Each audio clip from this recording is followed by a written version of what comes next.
Alright, does anyone know why the heck all my settings are not working? Like the caches or like the cookies on like my Chrome, on my Opera, some stuff in Final Fantasy right now are not working. The Steam Labs doesn't remember which microphone is my main microphone. Like what the fuck? Why? It's like I just forgot a bunch of settings for some reason. That's really goddamn annoying. I must say. Yeah, we gonna start the MSQ. Just making sure there is sound. Yes, there is. Okay, we're good. That's like recording the right sound. Oh, before I start playing, get into the zone, realize, oh wait, you guys couldn't hear anything for the last whatever minutes. Let's see. There we go. Now Dalamud is working. That's good. Alright, sweet. Alright, moving on with the MSQ. Last time we did... Which dungeon was the 81 dungeon? Oh yeah. Tower of Zot. So we are right after Tower of Zot, basically. Let me just check the recordings. So you got Radzadhan. Radzadhan was the Tower of Zod, I believe, right? Let me check real quick. Let's see. Mr. Badass. If that is interesting. Yeah, this is post. Okay, so that's where we ended up. Alright, sweet. Sound the bell, school's in. And just see that.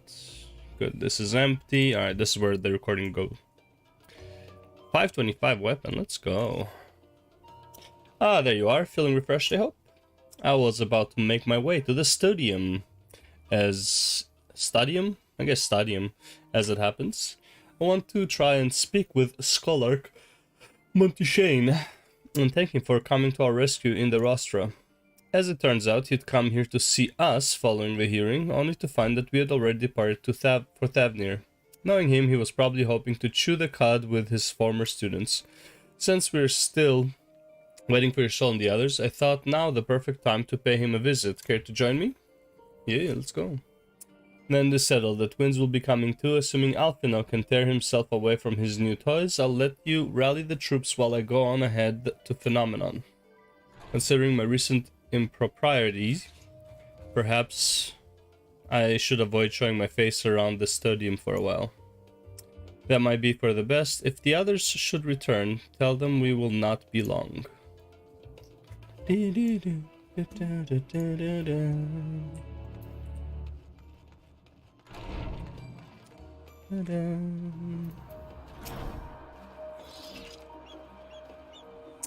Heading out for a stroll. The scholar himself was here. In that case, what are we waiting for? I too am eager to see him, though I somewhat dread the thought of visiting the stadium. I dare say our notoriety precedes us. Alphino of all people worrying over his reputation, and at our alma mater no less. Will wonders never cease? You'll understand soon enough. Off we go. Oh, thank God they're not accompanying me this time.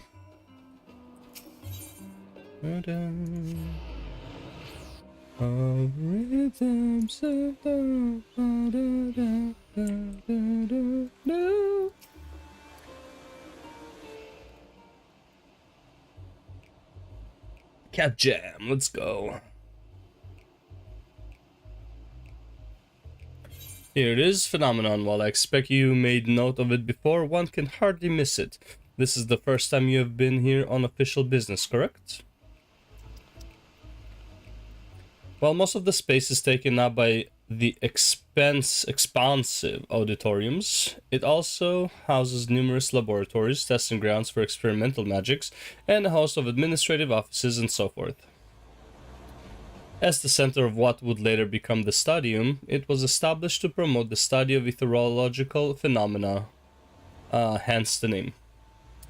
Though with ether being a fundamental aspect of nature, its scope expanded to include every conceivable facet of life and even the universe itself.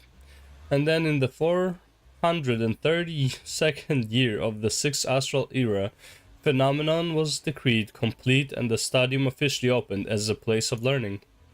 With a long and storied history, it is without question the world's leading authority in etherology, the arcane, the occult, astronomy, and countless other fields, standing proud as Charlian's foremost educational institute. He always did enjoy giving the grand tour to new students. Indeed, I've long since lost track of how many times he has recited that same foppish speech, such as his undying love for his old stamping ground. Stamping ground. He was in top form back then, youngest to enter the stadium, graduate with the highest honors in magical arts and etherology, undisputed champion of the debating chamber. Hold on, you both joined the stadium at the same age, yes? And from where I stand, you're equally prodigious scholars. Nice of you to say, but Alphino actually entered half a year before me, nor did I do well enough to graduate with honors, and I am certainly not the stadium's most notorious master debater. In all respects have I ever been in his shadow. If nothing else, just remember that this was where the legend of Alphino Lv.81 began. We should expect everyone to be fully aware of our recent escapades. Hopefully, we'll be somewhat more welcome here than we were at the last stand. I know better than anyone the adoration the student body has for Alphino, and with a bit of luck, it might work to our advantage. Well, there's no time like the present. First things first, let's look for Scholark Monteshane. Other faculty tend to frequent their offices, but unfortunately for us, he's fond of wandering wheresoever his whims take him. Let's split up and ask the students if they've seen him. Why is she jumping around? I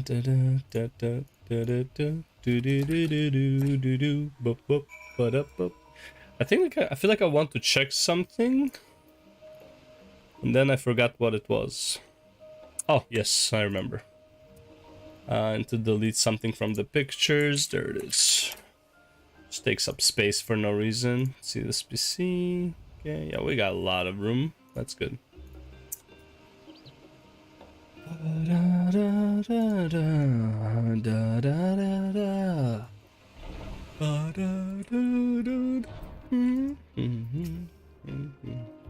That was Alphino Lv.81, wasn't it? The Alphino Lv.81! And he's with his sister and Master Baldestian's granddaughter. This can only mean one thing. An event of epoch-shattering proportions is fast approaching. Spread the word. Oh my god. Oh, sorry. You said you're looking for the Scholark? Yes. Knowing him, he could be anywhere, but Miss Alphino should have a better idea. Sorry, Miss Aliapo should have a better idea. Wait. Wait. Wait.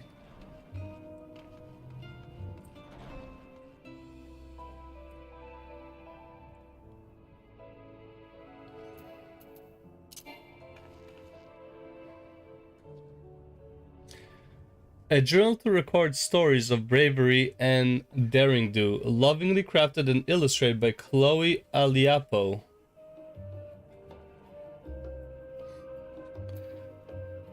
Wait a second.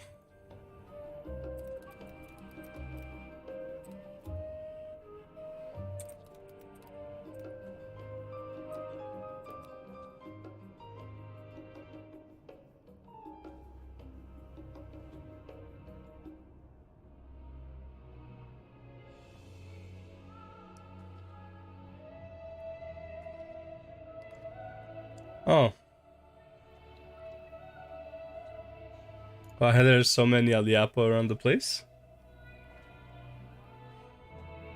Maybe this is the same name, or are they part of a family or something? Chloe and Zloe Aliapo are indeed siblings, but Aliapo is also just a very common surname for Moon Mikote. It's much like IRL common surnames like Smith. Oh, okay. Wait till he sees all the NPCs with Tia as the last name. They're littered all over this. Littered. Yeah, but Tia is, isn't Tia like a clan name? Aliapo is actually a last name. Okay. I thought maybe there's a relationship. That would be cool.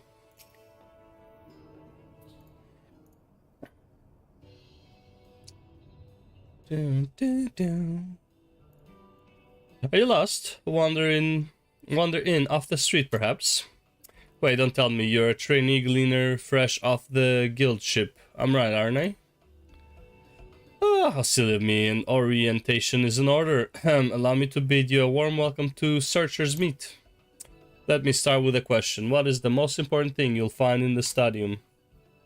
That's right, books. And what's the second most important? Why, that's simple. Everything else. That's what we deal in here.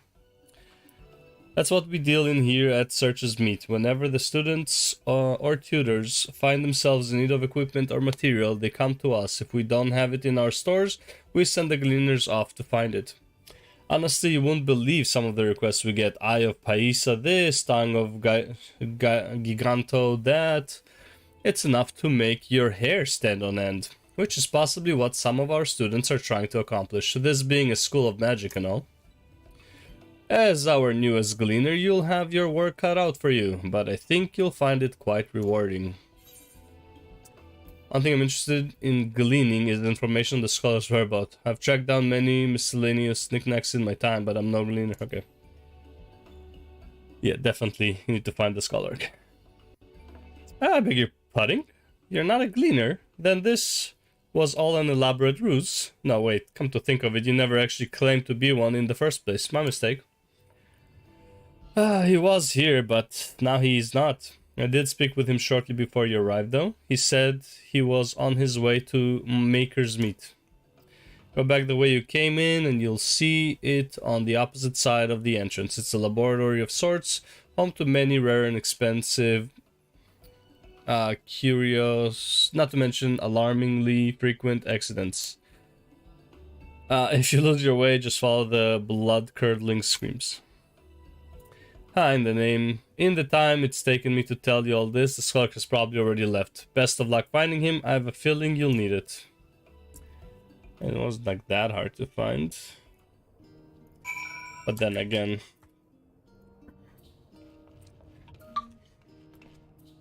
it's only one building. How hard can it be, right?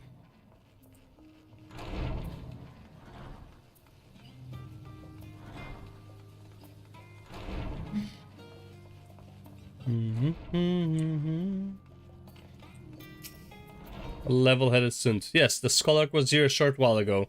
He offered me advice on my current research project. Though we spoke at length, I don't recall him mentioning where he was planning to go next. When we parted ways, he went down the corridor, perhaps to one of the auditoriums.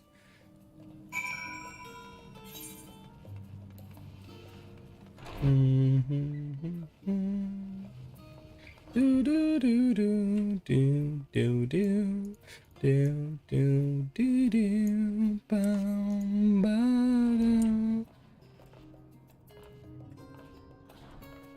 Fuck your tables and your chairs.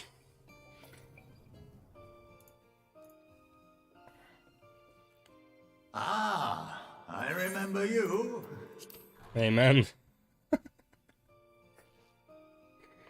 I pray we have not caught you at an inopportune moment. We wanted to offer our thanks for your kind words in the forum. Ah, please.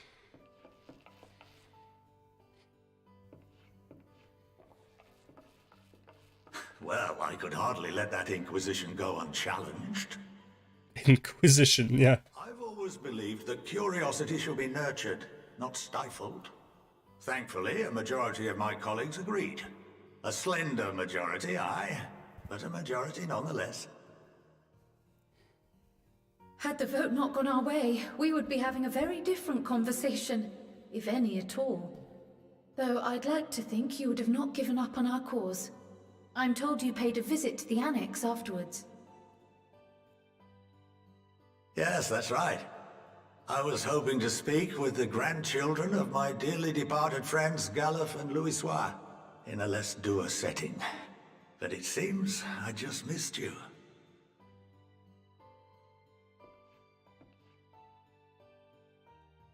I still can't believe how much you've grown. If only your grandsires could have seen the way you presented yourselves to the Forum. Why, it fair brought a tear to my own eye.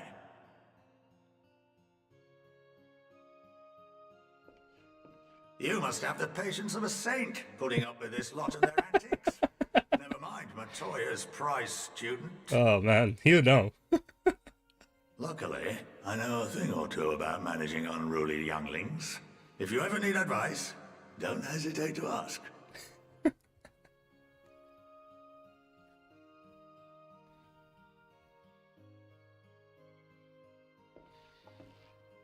If I may, there is a rather more pressing matter we wish to discuss.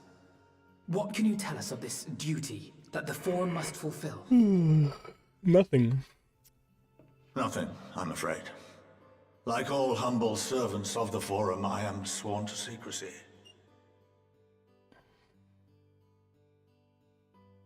Or rather, I couldn't tell you if I tried.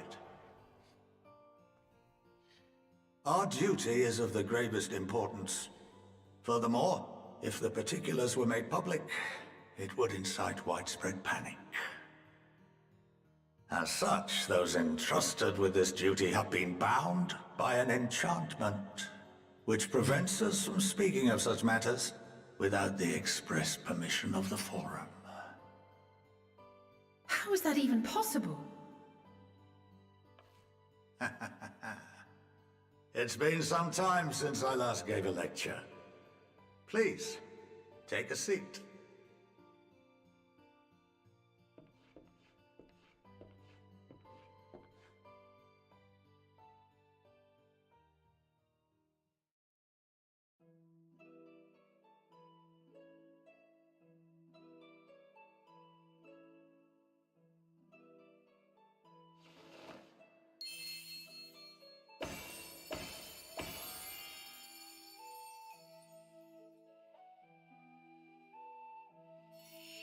Creation magic, straight up.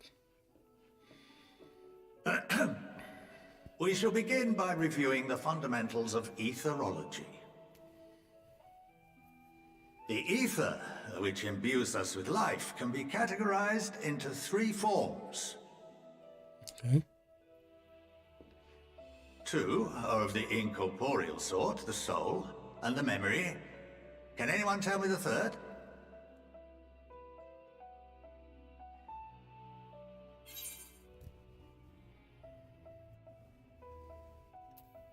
Sure. I'll be smarter than I should be. Yes, very good. This is the form with which the layman is most familiar. Consumed by even the simplest of daily activities, and replenished by the food and drink that sustain us, this form of ether is in constant flux. In contrast, the ether that comprises the soul is rarely subject to dramatic change. The same can be said for memory, as the two are intrinsically linked.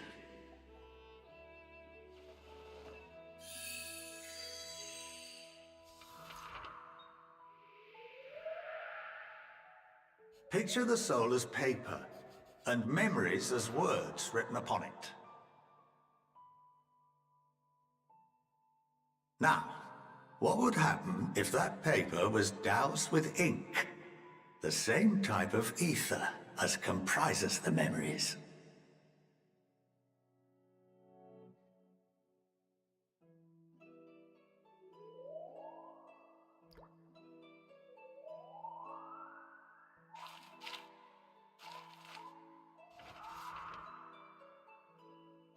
It would blot out everything that was written. Precisely. We would be unable to recall the memories, and any activities that depend upon them would be hindered as well. In fact, this exact phenomenon was observed on a vast scale not so long ago. And what might that have been? Oh, the 7th Umbral Calamity.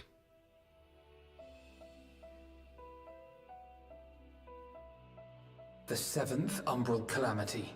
Where everyone forgot about the Warriors of Light. The people of Eorzea vividly recall Bahamut breaking free of the Lesser Moon and raining hellfire down upon the realm.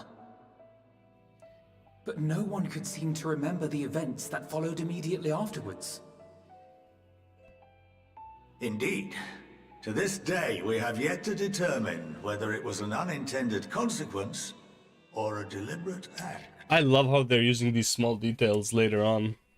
Even though this doesn't really make sense, but whatever. Me and the rest of the forum is based on a similar principle. And So it means, yeah. it is a contravention of the Charlene prohibition against the practice of memory manipulation. Yeah, because like this is not exactly what Charlene is doing with the memories, but I guess it's in the same family of magics, because using this information doesn't really explain much about like why people don't remember much about the Seventh Umbral Calamity or like whatever happened afterwards about like the Warriors of Light. Like it's a very selective memory. So it's like, why is that selective memory been wiped out and not the rest, right? But I guess, you know, you can kind of make sense of it, but also kind of like, it feels like they're using that information in a very interesting way. Or it feels more like they don't really know, like, not necessarily the writers can just write whatever they want, but in the world, they don't really know the full extent of this power. Like, they can't control it, kind of like how, let's say, they will be able to control it later on in the past, right, with the Ancients, because the Ancients could control it with time erase with that memory erasing machine, but they can undo so much as just block it. But they, just because they're blocking it doesn't mean that they don't know the information, right? Because like one of them in the forum tried to say something and then he just got blocked, right? He got like choked or something like that. So technically they're not blocking memories, they're blocking the ability to speak of the memories. So it's a bit different. Only when a new member is inducted and told of our great duty are they subjected to the process. A necessary evil. You have my word that it would never be used to manipulate the populace. Unless the forum dictates so. I should hope not. But can this enchantment be dispelled and your memories restored? Yep. If 9/10 of our members give their approval, then the process may be reversed. Then, and only then, would we be able to speak freely to others of our sacred duty. Barring that, we must wait until we return to the ethereal sea. And here is the MSQ stuff.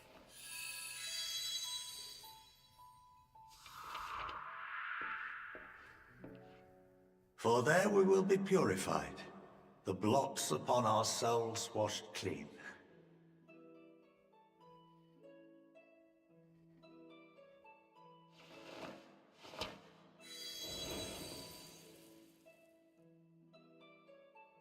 And our memories drift apart and dissolve.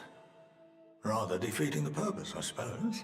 Yeah, but there's a moment where you do remember. How'd they come up with that, though? There are those memories that are indelibly etched upon our souls. Like the echo? The echo. What happens after that? We are reduced to pure ether, coalesce with that of others, and create souls anew. Alternative schools of thought assert souls remain whole and return to the corporeal world, reborn into another form. To an extent, also not wrong. Both theories have their proponents. Personally, I consider each equally probable. This would be more interesting if Orianji and Ishtola were here, because we would actually have a conversation and combine our notes with what we learned in the first. Well, I think that's enough education for today, now that I've given you some food for thought. Or rather, an entire banquet. You did clarify some things, but man, we really need to tell him about what happened with them at Selk. And then he'll understand probably everything there is about memory.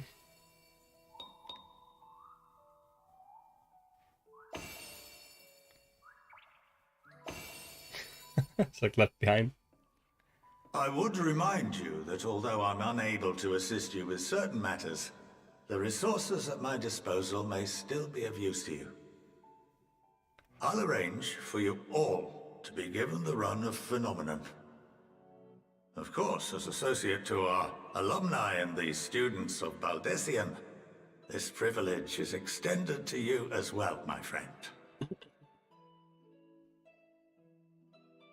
Thanks. Oh, and I suggest you speak with Ki Aliapo. She's well known among the artisans of Sharlayan. And her network of contacts may prove useful in your search for knowledge. I wish you all the best in your pursuits, wheresoever they may take you. This is how you unlock the professions, I guess. What an evil laugh as he walks away. What the fuck? It's extra. Complete. Da, da, da, da, da, boop, boop. You have been granted the run of Phenomenon. If you are game, Ki Aliapo will put your artistry to the test. Ba-da-ba-ba.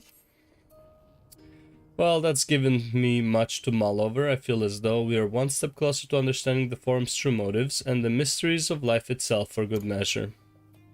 It's funny, I came here with the intent of expressing my gratitude, only to leave more indebted than before. I have a feeling his friendship and support will be a great boon to us in days to come. And on that note, let's head back to the annex. Perhaps on the way, you could better acquaint yourself with Ki Aliapo, as the scholar suggested, while I share our findings with Raha.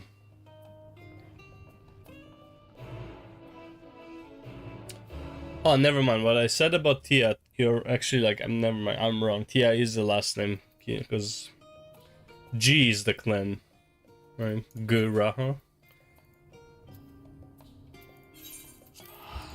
Of Raha of Clan G, Graha.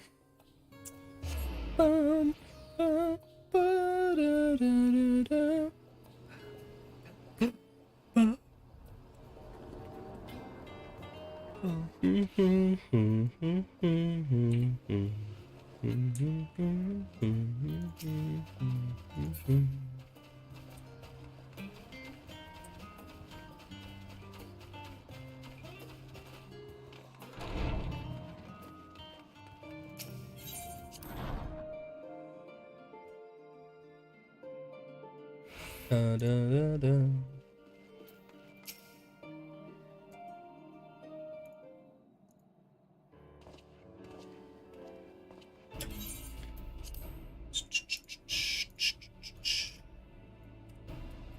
Welcome back. From what I hear, your trip to the stadium proved most educational. While you were away, I received word from fellow Scions. I expect news of the warding scales was met with much joy. Yeah, shit. Preparations are now underway to bring the leadership of the Grand Company of Eorzea and the Eastern Alliance together to determine a way forward. Our friends have asked that we bring the scales in our possession to Limsa Luminsa. So the time has come for us to go on the offensive. It's too early to say for certain, but that does seem to be the way the winds are blowing. I, for one, can think of no reason to oppose such a plan, but let us see what awaits us in Vilbrand. Let's start by getting the scales out of storage. Give me a hand, would you, Estinian? I guess.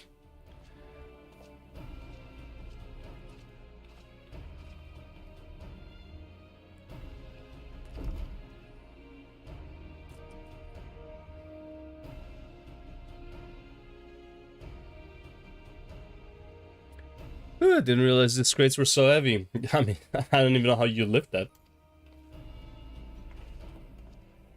I shouldn't complain though. Virtra and the alchemists of the great work put their heart and soul into each and every one of these scales, so you must treat them with the utmost care. What do you mean? Are you not coming with us? As much as I would like to escape the form's watching gaze, I have little choice but to stay behind. We are already on thin ice, and if I, in my capacity as our official representative, were found to be consorting with foreign powers, well, can imagine how that would go.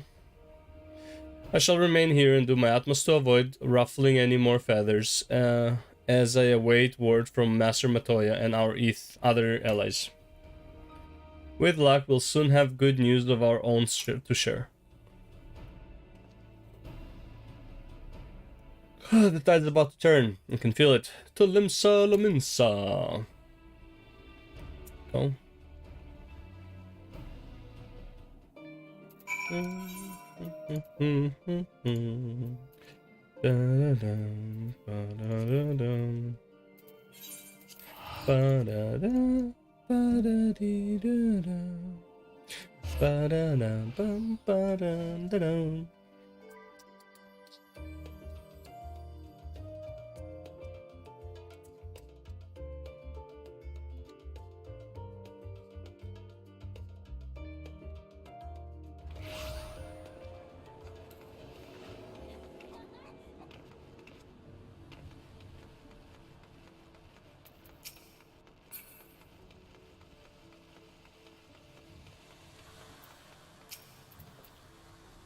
Felt to expect you. Yep. Open up, motherfucker. Open the door, please.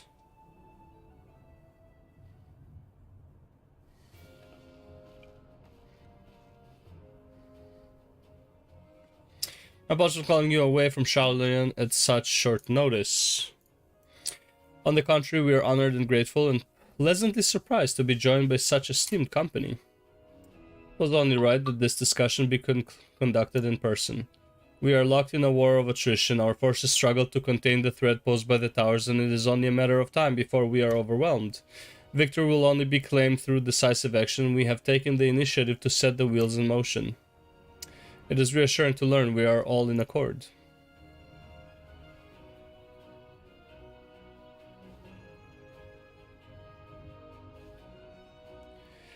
But might I ask what your plan entails?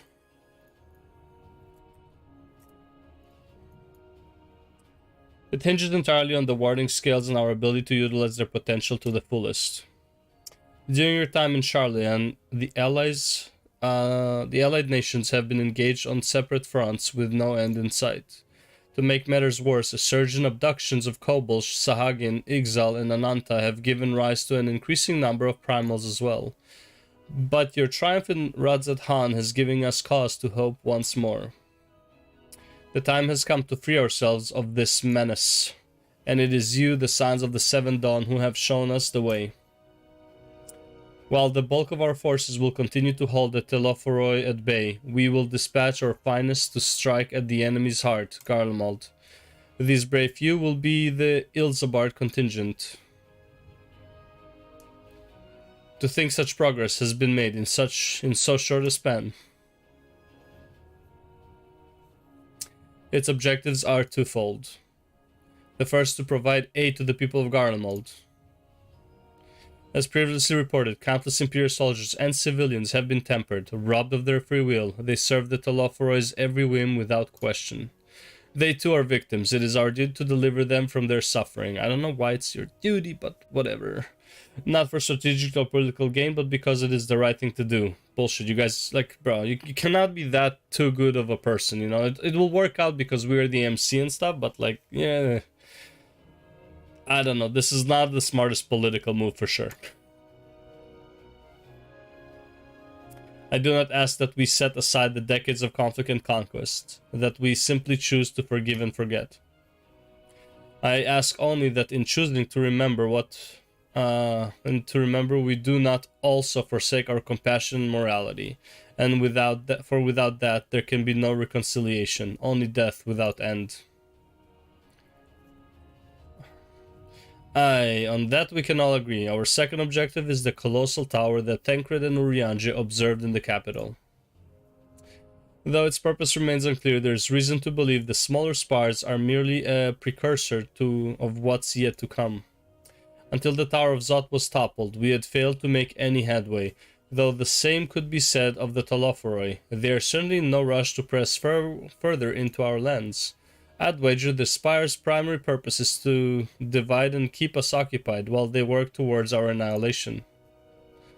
This would appear to be substantiated by Y'shtola's analysis of the tower's influence on the ethereal currents. Based on her observation inside the Tower of Zod, the spires siphon ether from the land, consuming it to maintain their form. However, they draw forth far more than is required for this task alone. The excess of ether remains unaccounted for, but we can be sure it is not being harnessed for our benefit. It wouldn't surprise me in the least if it was being redirected to the larger spire in the capital.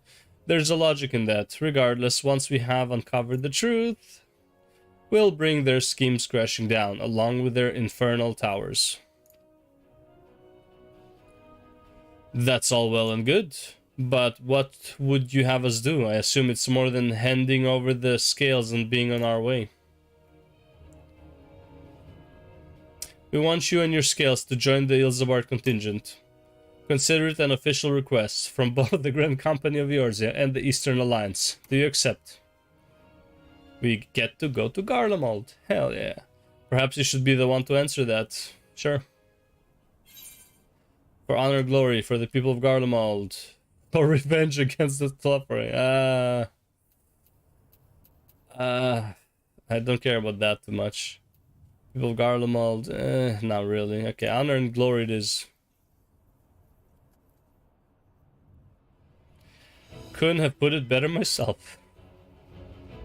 Ishtala, Thancred, and Urianger have already pledged their support and are on their way to meet the rest of the contingent.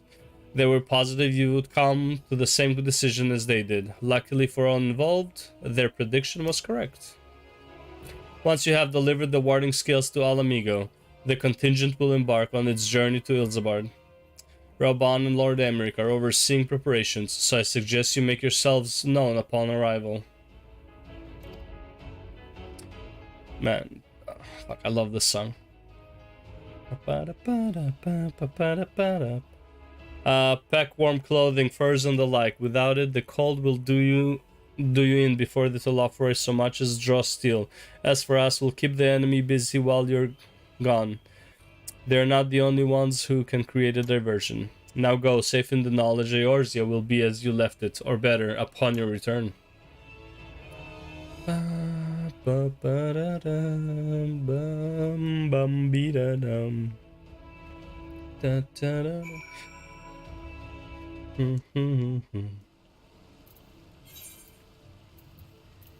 Man, I wish there's gonna be this quest with Thancred where he sneaks around the base and stuff like that. I wish they would add something like that to Gold Saucer.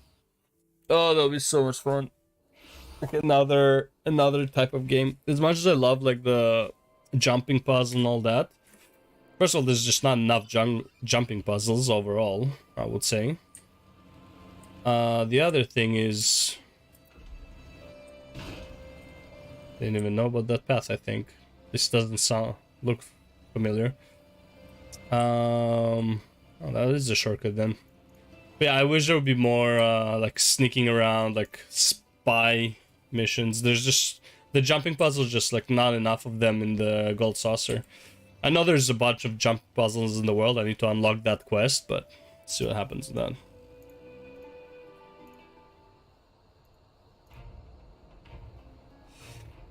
The Wanderers return. You have been busy bringing down a tower and producing keys to destroying the rest of them. You should be proud. Those warding skills of yours are what's made this whole venture possible. Will you and Lord Emmerich be leading the contingent? Regrettably, no. Our role is to organize the various delegations into a cohesive unit. Once we have seen you all off, it is back to our respective posts. We dare not neglect our duties for too long, lest our defensive efforts fall into disarray. And just between us, there was a fair amount of opposition to the formation of Ilzabard contingent. There was a fair amount of opposition to the formation of the Ilzabard contingent. The very suggestion that we sent out some of our finest troops behind enemy lines to render aid unto the Guardians has made me rather unpopular in certain quarters. Yeah, I can imagine. Can't please them all. Sadly not, though I do my best, truth be told. I'd much rather be at your side, charging into the fray. Alas, I have battles of my own to fight, where words may serve me better than any blade. I hate to say it, but Lord Emmerich's struggles mirror my own. For the time being, the best we can offer you is the peace of mind from knowing yours is in safe hands. As you fight the good fight in Ilzabard, I and the other commanders will do what we can to convince the naysayers that our cause is just. Thank you, both of you. We meet again. Oh, well. Word of your exploits travels quickly. From what I gather, the protective talismans you obtained led to the formation of this expeditionary force. My contribution on this occasion is but a minor one, that being the information I have shared with Maxima. For the sake of the people of Garlemald, may the fates be on your side. So you're not coming with us. Strange, I thought you'd have a stake in this. I do that will offer I have laid waste to my homeland and enslaved my people. But though every mote of my being cries for vengeance, I cannot be the one to deliver it. My presence alone would place the entire mission in jeopardy. Why? I stand accused of murdering Emperor Varys. Oh, okay, yeah.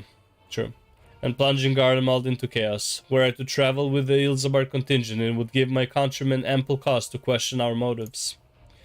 Conversely, those who believe me innocent may instead celebrate the return of a former legatus and attempt to raise me to a position of leadership, further destabilizing the region and complicating the contingent's mission.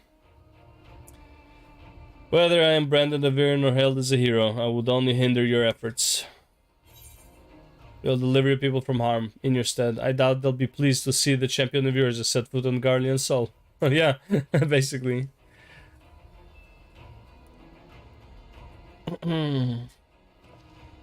A fair point, but as long as you refrain from announcing your arrival to all and sundry, the average person should have no inkling as to your identity.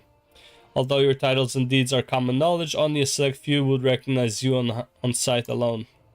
Perhaps one day they will, but also very select few will recognize you, because no one's seen your face except the only one who knew that you were you was the Emperor and Xenos. No one else knew that you are who you are.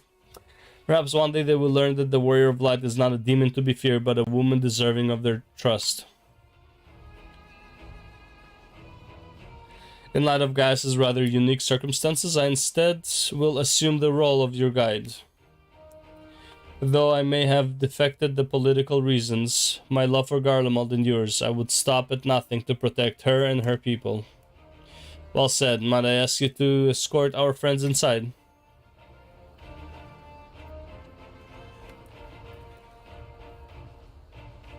You might even bump into an old acquaintance or two, and if I don't see you again ere you depart, may the Fury guide and protect you.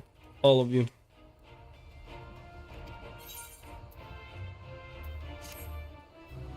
Da, da, da, da, bow, bow, bow.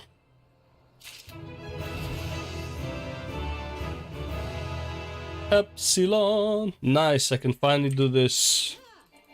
Oh, this is so fun. Oh, I love this. Yes, finally.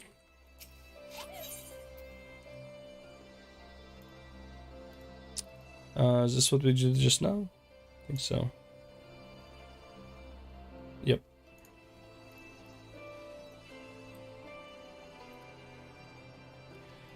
Is this a question mark?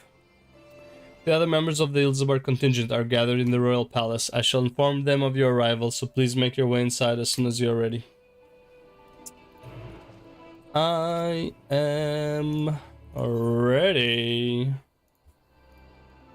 Very, very ready.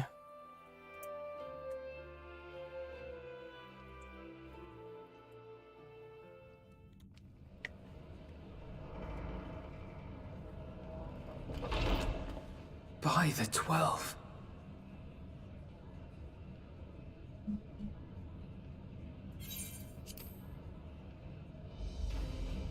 The contingent?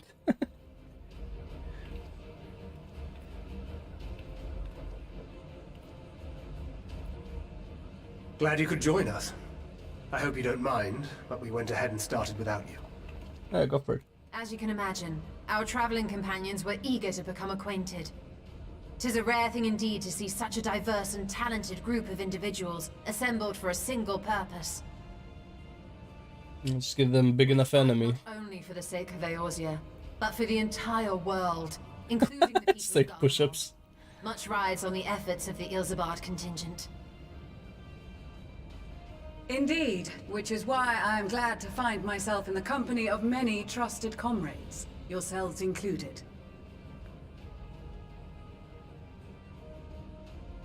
Lucia! I have come at the behest of Lord Emmerich, who has honored me with the role of Ishgard's representative. And for the good of all nations, not least my former homeland, I am determined to see this mission through to its end. We have a hard road ahead of us, but walk it we shall, together.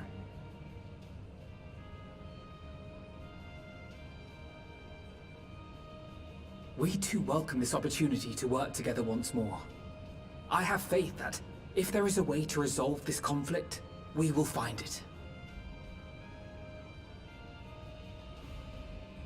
Allow me to introduce you to the rest of our company.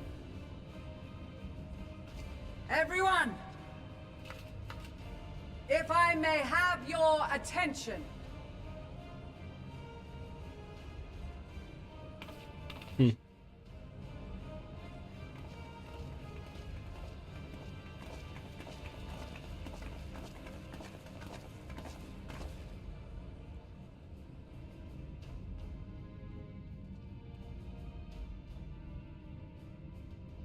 Might I ask you to speak first?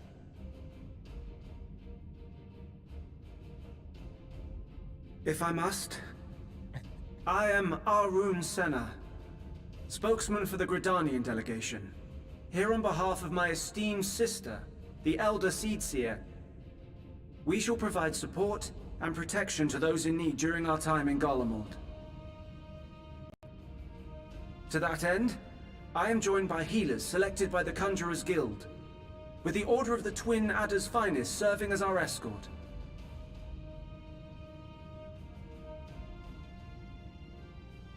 Suppose I'd better say my piece. Wait, I know you. Mm-hmm. Yeah, well. Sicard, in case you've forgotten. Truth be told, I'd rather you had forgotten. Any road, the Admiral asked Captain Hilfear to send his best, and for whatever reason, he picked me. Of course, if I'd refused, I'd be the laughingstock of the bloody executioners, and my reputation's taken enough of a keyhauling as it is. But more importantly, like any pirate worth his salt, I know when you're staring down a storm, you gotta trust in the commander of your ship. So if the Admiral wants us to go to Garlemald, not for plunder and glory, but a promise of peace in our time, then that's what we'll do.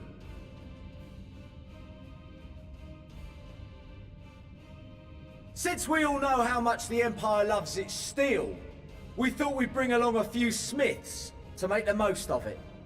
Give them a pile of scrap and they'll cobble together anything you fancy. Of course, just like the Gridanians, we got fighters of our own. We might have come with a more constructive purpose, Black mages. but we're more than capable of cracking skulls, believe you me. Well, you're certainly raring to go. But then again, so are we. Bro, I love EndWalker so far. The most warriors of Uldar and Alamigo have assembled at the Sultana at General Aldin's behest.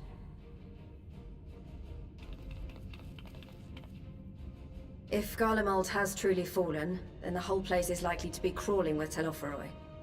We'll need plenty of troops to clear and hold a path for others to follow. That's where we come in. Naturally, Marshal Terrapin and I will be leading from the front.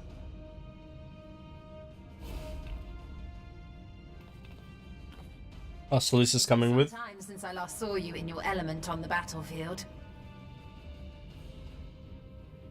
From what I've heard, you've become pretty fearsome yourself. Master Matoya? The avatar... Oh god. They brought back the Master Matoya.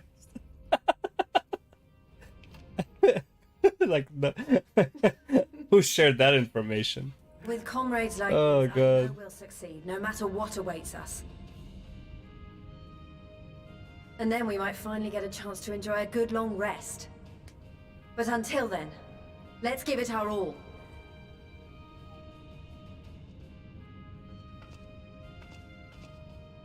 As for Ishgard, we Temple Knights have come in force to uphold our nation's commitment to the peace and welfare of our allies. Ishgard came a long way from what they were. Garlemald is a formidable enemy in of itself. Our experience fighting in ice and snow will prove invaluable in the days ahead. Accordingly, I have been designated commander of the Ilzabard contingent. I will do all in my power to provide you with the leadership and guidance you require. The four high houses, House Hylinart foremost among them, have arranged for a host of machinists to join us on our mission. I knew that I recognized the guy. It's the machinist, yeah, this guy's the machinist guy. Technical nature, together with the smiths of Limpsa Lomitsa. I knew he looked familiar. There is another awaiting introduction. Oh god, don't bring this idiot. Why? Why are you excited? It's a problem. Yes, Emmanuel de Forton. I'd rather you bring his brother. Though, lest there be any misunderstanding, I should stress that I've not become a fearsome warrior while you were away. No misunderstanding Far there. from it, actually. My brother, in his infinite wisdom, decided this would be an excellent chance to make something of myself. This is like the worst. Fight for world peace and all that. This is like the worst. Oh my god, why? Why are you bringing him along? This is not the time to make a hero of yourself. This mission is of like top fucking value. Like they bring this idiot. Alright, fine, whatever. Comic relief and all. No, I misclicked. But should the opportunity arise for a spot of ballroom dancing, And twinkle-toed gentleman of light. And that's why I said don't bring this idiot. May your graceful parenting lead the way to victory. I dare say your fancy footwork may be all that stands between us and certain... Yeah. Yeah, basically, yeah. Oh my god.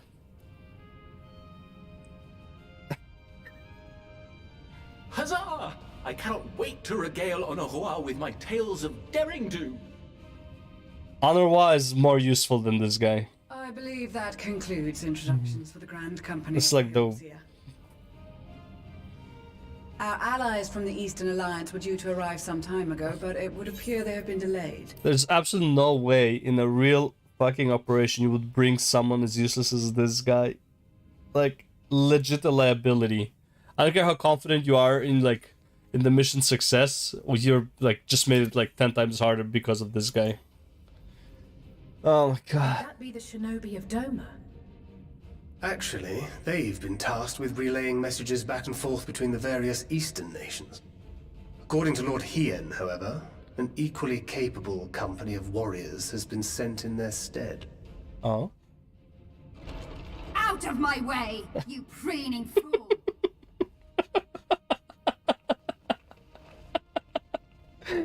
Oh my god. Good times.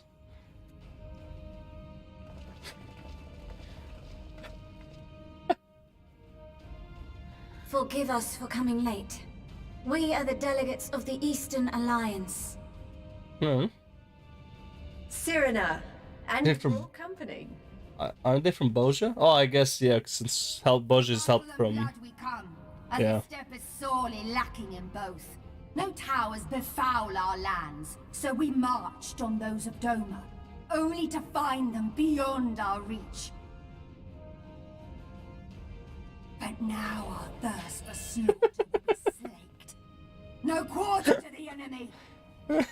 Sadu Hatun, no. We go to make peace with the Iron Men, not war. So why'd you bring her along? Warriors of the Steppe, we've heard many Oh, tales of your God. bravery. We welcome you as allies. And these other ones you have brought are... Bojan, I'm assuming, right? Yeah. Members of the Dalmascan resistance. The Mosca. Lente's tears. He's excited. And the Bosnian resistance. Yeah. Between them, they have a wealth of Oh experience. yeah, Dalmasca is the Particularly adept at infiltrating Imperial Stormblood facilities, thing. which is fortuitous, since Garlemald's domain is so vast that I could never hope to handle reconnaissance duties all by myself. Aren't you excited about the bunny girls though? Tancred, let's be real. Bosnia Alamigo. all lands which have suffered the tyranny of the Empire. I would never presume to question your motives. Nevertheless, I must reiterate that our goal is to aid the victims of the Telophoroi, the common folk of Garlemald. And they are victims, make no mistake. Though I understand that many may struggle to see them as such. You're more right than you know. For every one of us that answered the call, there were a dozen that refused. Well, yeah. Not only in Alamigo, but everywhere we went. And who could blame them? The Empire's always been the enemy. But after seeing what we've seen, fighting and working against and with Garleans, there's no denying the simple truth. We're all people. They're just people. Yeah. No different from you or I. They've got their share of liars and murderers, but so do we. So do we all. Fordola, who once swore herself to Garlemald, has proven herself a trusted ally time and time again. Every Eorzean here knows Cid Garland, the Imperial defector who shared with us countless technological wonders. Yeah. Surprised Cid is not coming with us. Who stands with us today, tried to reform Garlemald from within and make peace with Joma. So you can believe me when I say that every fighter here understands and accepts that the Imperials are not monsters and are deserving of help. Or at least that they were able to put aside their feelings for the greater good. It won't be easy, but we're all determined to make this world a better place. Holy bunny girls, let's go. What lingering concerns I may have had were clearly unwarranted. I agree with everything you said wholeheartedly.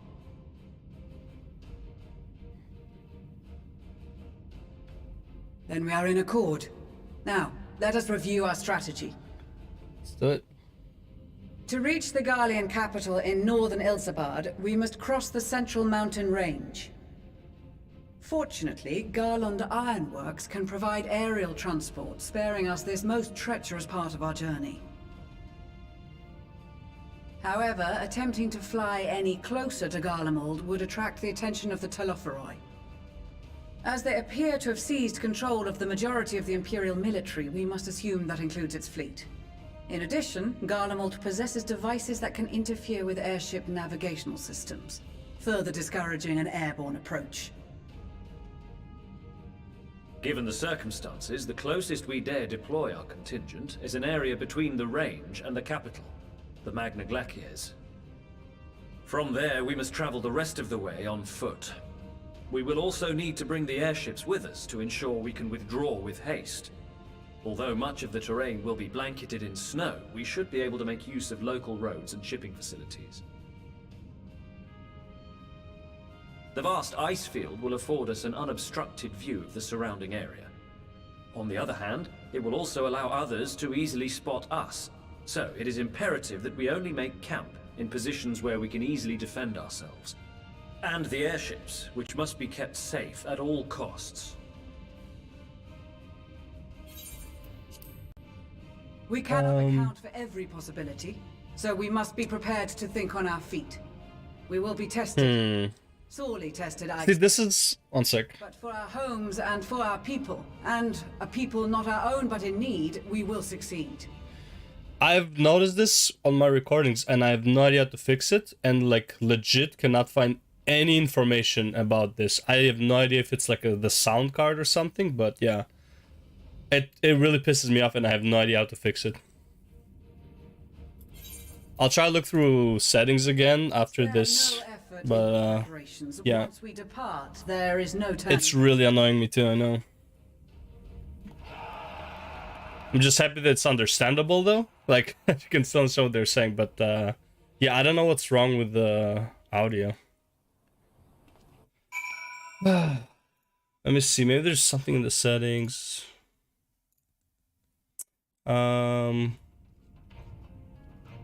Let's see.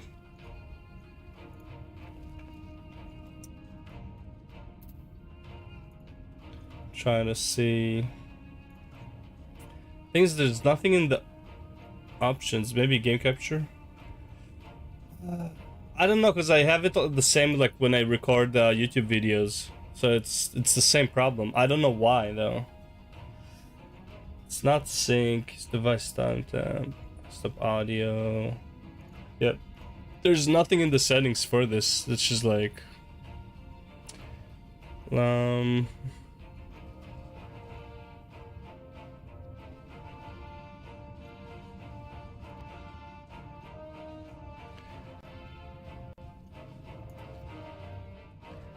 does it sound the same still? Let me know if like the thing changes. Okay, now you shouldn't hear anything, I believe. Let's see. Sample rate channels.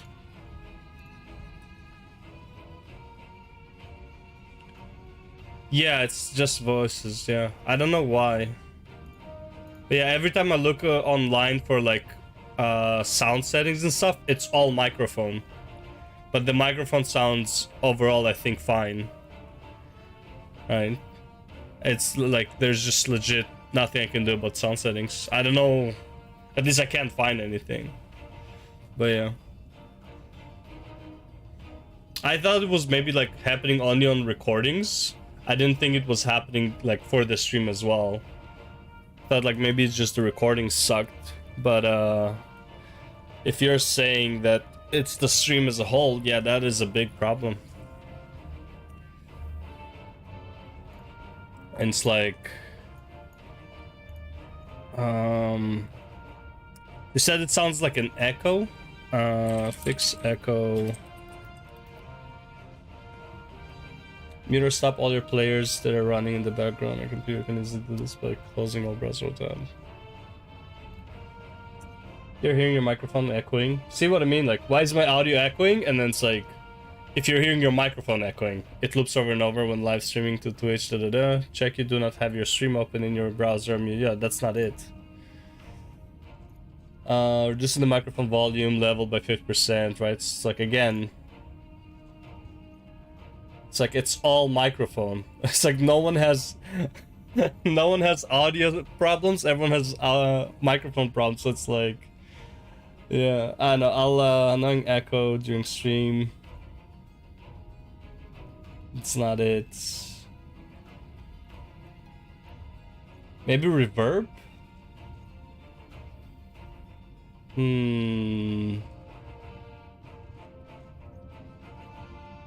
don't know. I'll look again after the stream, I guess. Yeah, right. It's all microphone problems.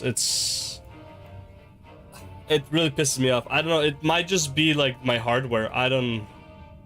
But like even then, no one talks about hardware issues about sound, which and also doesn't make sense because I hear it perfectly fine. So it shouldn't even be the audio, like my hardware, right? It's like somewhere in the Streamlabs options, I'm assuming.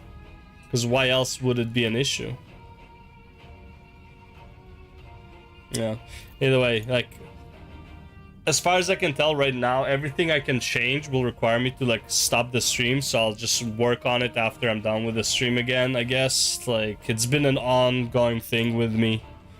Even like, if you look at like old videos, I'm saying it's like that I'm apologizing for the sound quality and stuff like that. And that there's like nothing I can do, that I've been like looking into it. It's like, yeah, it's been an ongoing issue. I don't know what it is. Yeah, I'll look for more problems. I'm sure it's really annoying, like, if you're watching. I don't know how annoying it is for watching, but, like, I'm sure it's, like, it's probably, like, something that makes people not want to keep watching, right?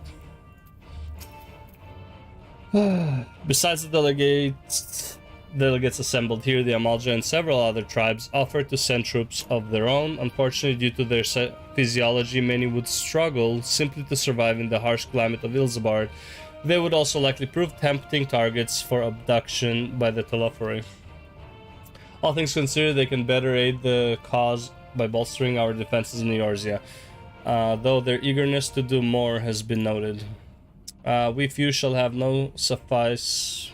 Oh my god. We few shall have to suffice. Ere we embark, we must distribute the warding scales to our comrades. Care to do the honors? Can't you leave this job to like other people? Yes. Here you go. Some nice speech. So these are the famed warding scales, enough for me and my men, I see. Under normal circumstances, I would not be allowed to travel outside of the 12th Wood. The eldest Sitzir, however, has granted me special permission. She has bid me lend my magics to the people of Garlemald while learning all I can of their ways. In doing so, I will come closer to understanding myself and my place in the world, or so she says. I say it is past time our allies benefit from the power at a Seed Seer's disposal. Some bemoan that we hide our light under a bushel, and I intend to address that criticism. What's so special about Seed Seers, though? I never understood what's so special about the Seed Seer. I know like they can like use life energy or something like that, or sense it, or like communicate with nature, but it's like, why? What part of their constitution allows this? If you think just about like how everyone's created as parts of like the ancients, why are these three basically special in that regard? I hear you've got something for us. Yep, there you go, brother. Ah, them scales everyone's been talking about. Pretty little things, ain't they? Reckon they'll be worth a guild or two when this is all over, but we'll hold on to them for now. And one more thing, I know what you're all thinking. Why didn't they send Ainzar instead? I don't think about it. Who's Ainzar? Is that the lieutenant? Buggered if I know. All the Admiral and Captain Hill here told me was they needed someone to help safeguard the future, and here I am, can't say they haven't got a sense of humor. Well, I'm assuming he's considered a child, so he's safeguarding his own future, right? Of course, some of you might be wondering what good a pirate's inn is on dry land, in the middle of the sodden snow of all places. Well, me and my crew will do whatever needs doing, so let's set sail, or however the saying goes on airships. True. That a set of warding scales I spy? Not that I would know what they'd look like. Look at this guy practicing alone. Now that's dedication. And that's dedication right there. Look at these two. These guys are just chatting around. They came here to make friends. These guys came for fucking war. Look at these two. They're ready. Well, like they're the first ones to die. Wow, look at these. Even a layman like me can tell they're bursting with ether. All the better to fend off the tempering waves. Is that the right term? Anyway, these will give us one less thing to worry about, which just leaves the other mountain of whatever else is waiting for us in Garlemald. Only one way to find out, eh? And nervous or not, I'd march through all 7 hells if it gave me a chance to put Xenos back in the grave where he belongs. Warding scales for the Ishgardian delegation, I take it? Yep, take it. Many thanks, these talismans may prove to be the deciding factor in the battles to come. I find myself conflicted by this foray into Garlemald, sent by the Empire to infiltrate Ishgard, only to throw in my lot with those whose secrets I was supposed to be stealing. And now I lead a mission to save the countrymen I betrayed. What a weird life you had, for sure. But that is doubtless why I was chosen by Lord Aymeric. He would have me put my extensive knowledge and former ties to good use. I will not disappoint him. For the future of Ishgard, Garlemald, and the world at large, I will lead us to victory. Honestly, I think putting her at the lead is probably like the smartest thing. Even though Lys is technically a higher position than her, but Lys is like no commander, you know? Like, she's pretty fucking dumb if you ask me. Yeah, no one here would fit better as a commander, really. So, it's like, it's not even like close. Right? It's like, there's not even like a close second to be as good of a commander as Lucia based on like just experience. Good choice. We heard it would be called in Garlemald, so we came prepared.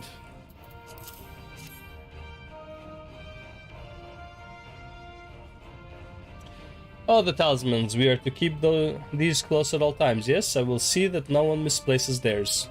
Ah, and before I forget, I have a message from Hien.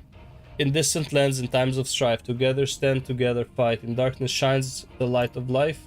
I hope I have done his words justice. Doma, like much of Othard, has been plagued by the towers. Yet while he could not be here, he wished to express his shared conviction. He and the Nugiri labor without rest to unite the people, and with their aid will we keep the enemy at bay. And we of the Steppe and the Eastern Lands will repay their efforts by ending this war. What do you have to say for yourself, Sadhu? I care not for the Iron Men or their troubles. It is the destiny of the weak to die. I love this character. Even so, I will do as I have agreed. I volunteer to join this band of Serena's request. And if she thinks it is a worthy cause, this is reason enough. Though we hail from different tribes, our bond has grown strong of late. She is much better company on a hunt than any of the Steppe's oafish men could dream of. Dream to be. Magni, what do you have to say?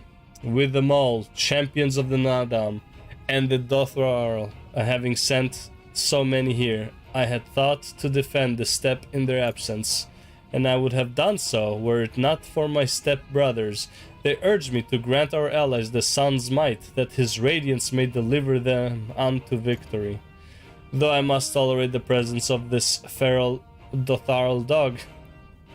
At first, among my brothers, I could do no less than accept. She just stared back at him when he said that. Could no less than accept this challenge. My deeds will become the stuff of legends. Oh no, she's looking at me. Okay, I thought she just stared back at him when he said the Tharl dog.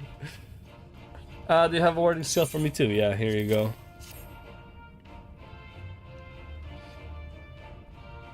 Thank you for this. And for going to such incredible lengths for the sake of my people. Though I have little to offer in return, I would impart some advice if I may. You have been told by many to wear the cold of Ilzabard, and I cannot stress enough that this is no token warning. I will be distributing specialty-made warming tinctures, courtesy of the Alchemist Guild, but understand that they are no substitute for proper protection. I leave the provisioning of said protection to your discretion. Now let us proceed to the Alamigan Quarter. While you make your final preparations, I will have the pilots ready the airship.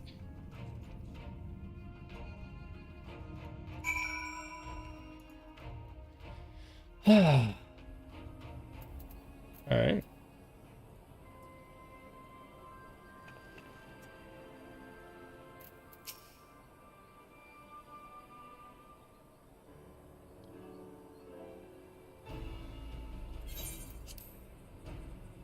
This is our last chance to make ready before we set forth. You needn't worry about Urianja and I. We still have what we wore in Garlemald before. Estinian claims to be quite warm and toasty beneath his armor, and since he spent a fair bit of time up north recently as well, I have no reason to doubt his words. Most of the others will be borrowing Red Company stock. The rest of you could do likewise, I suppose, provided you are not overly concerned with style. Not to put too fine a point on it, but I wouldn't be seen dead in one of those ridiculous overcoats. If only I had time to find something to my liking. Hark, is that the cry of scions in need of a tailor, I hear? Oh no, Tataru makes an appearance. And the cat gem starts. Oh my god. But how? I have my ways. Oh yes, indeed. You thought you could sneak off to Ilzabar without telling me? Nothing escapes my notice. I mean, I love that they're trying to like hide who it is. Like everyone knows it's Tataru. Now you will wear these garments I've made for you, whether you like it or not. I'm not going to. You never cease to amaze me. Unless they're really good looking, but I doubt it. But why do you need a new outfit as well? Wait, are you coming with us? What? No, of course not, silly. It's all in the name of fashion. Rather, the pursuit of the highest quality fashion. Actually, did she change her outfit? I don't even know. I really can't care about Tataru at all. Besides, how can I expect others to wear my creations if I've never worn them myself? I did have one other thing to share. Let me Ergmus and Bloomwida have finally returned from assignments in faraway lands. They'll be staying at the Rising Stones for a while to keep an eye on events throughout the Eorzea. Since they'll be running things back at headquarters, I was wondering if I could lend a hand in Charlayan. Oh, why not? You can keep Kryl company in the Baldessian Annex. Yes, we'd love to have you there, and I heard Ergmus and Bloomwida did a fine job carrying on in our stead while we were lying comatose. With them in charge of the Rising Stones, we have nothing to worry about. I'm sorry, I really don't know who these two are. I legit do not remember. My thoughts exactly. Also, why the sad smiley face? Because of Tataru? I don't care about Tataru. Oh my god. My thoughts exactly. Also, while I'm confident you won't go collapsing again because a certain someone who shall remain nameless isn't in a position to transport your souls to another world, if anything similarly disastrous were to happen, I'll be well positioned to do something about it. Anyway, I've got a few things to take care of, and then I'll make my way to Charlayan. I really do hope these new clothes are enough to keep you warm in Garlemald. It's not much, but it's the only thing I can do for you other than pray for your safe return, which I will, every day. Let's not keep the contingent waiting any longer.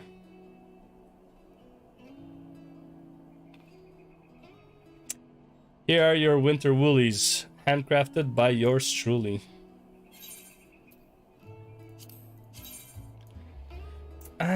Yeah, no, Tataru, not my thing, but thank you. I'll stay with my cool-ass samurai set.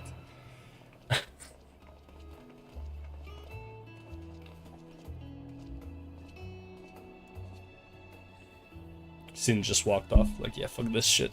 I ain't dealing with that bullshit. Frosty reception. I'm told the airship pilot has been sent to meet you. Oh, there. Ah, there he is. Alright, this is where we go our separate ways. Do be careful, won't you? I will be careful. She has her annoying moments, I agree. I feel like the only time Tataru wasn't annoying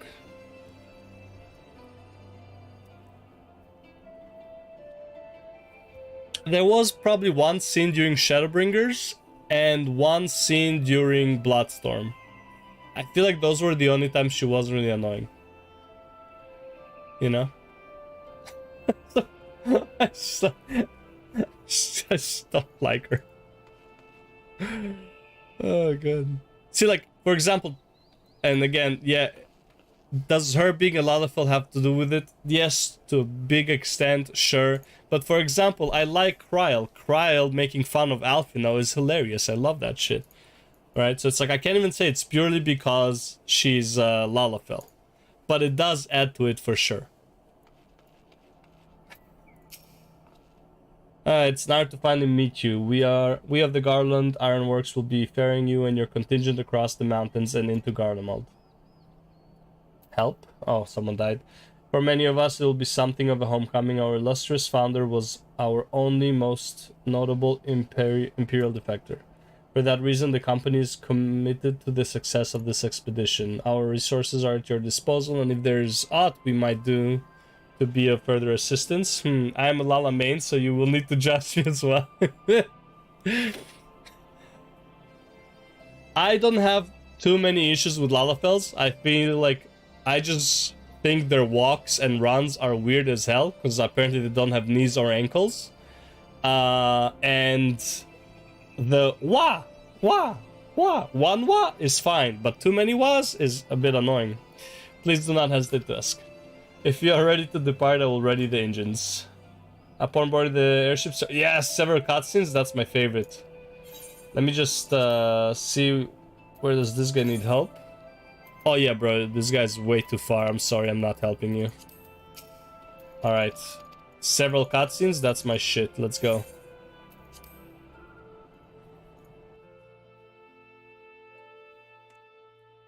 I love several cutscenes, bro. It's like watching a movie. I need to put like popcorn on the side and shit. Like every time there's like cutscenes, like.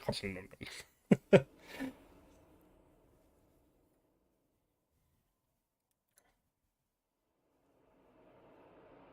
move this mouse away. Ilsabard, divided in twain by a vast mountain range. I'm at Selk. Talk to me, brother. Those who would traverse its jagged peaks face peril at every step. But why go by foot when one can simply fly? Fair.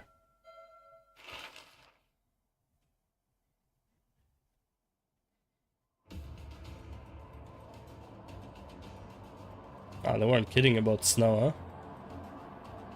On the outskirts of the Imperial capital, in the frozen wastes of the Magna Glacius.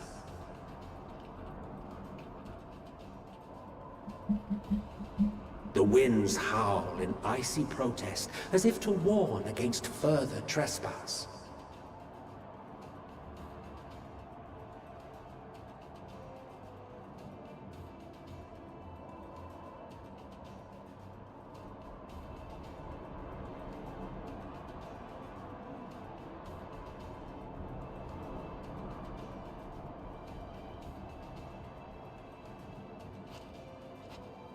We've received word from Thancred's reconnaissance party. They've sighted a detachment of heavily armed Imperials. Survivors of the Civil War, perhaps? Perhaps, but there is more to it than that. Maxima reports that they're led by Vergilia, legatus of the 3rd Legion, which comprises the bulk of their number. However, they are also joined by several members of the 1st. From what I recall, the 3rd Legion fought for Nerva in the War of Succession following Varus' death. Whatever happened to that legatus that was with Varus in Heavensward? Because we met Varus in Heavensward, right? With those big chickens, right? The friendly monsters, the big chickens, the 1-1 or whatever they're called. And we fought that guy, the legatus. And then he was in the dungeon where we fought La Habrea. And then he jumped off. We didn't kill him. He ran away or some shit. Like, we never really killed him. It's like, what the fuck happened to him? The first, on the other hand, like, I feel like were under the he's direct MIA. command of the Emperor and rejected Nerva's claim to the throne. These legions were enemies. Indeed. In fact, our sources claim that it was a conflict between them that sparked the Civil War. Yet now, these former foes cooperate to defend a ruined Garlemald from invasion. Then it is all but certain they have been tempered. So, what's the plan? If me and my crew is out reaving, we charge straight in, no messing about. But that ain't what we're here for. Quite right. Soldiers or no, they are people of Garlemald, the very ones we have come to aid. Direct confrontation is unavoidable. Nevertheless, we must make every effort to limit casualties on both sides. So we came for civilians. Rather than kill them, I would remove them from the field. How so? Savage beatings, disarmament, and imprisonment? Yeah, sounds about right. Especially Not the savage impossible, beating. But easier said than done in the heat of battle.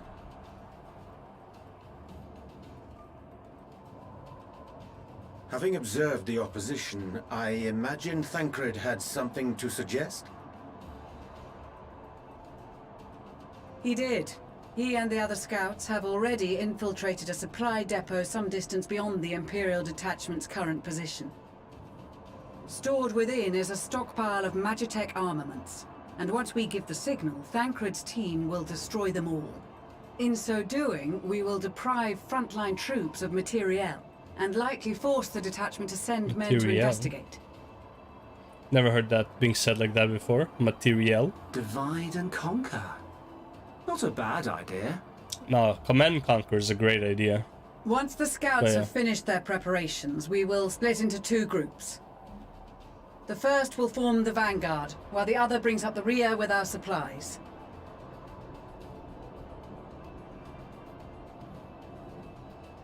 Why is he wearing a skirt?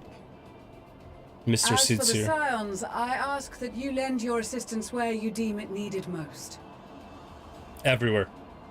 Everywhere I go. I would prefer, however, that you accompany the rearguard and be prepared to join the van at a moment's notice. Kept in reserve as our trump card, so to speak. Let me just do a Kage Bunshin, go everywhere. Clearly, every fucking area that's gonna be attacked, I'll have to be there. Let's be real. We all know how this story ends.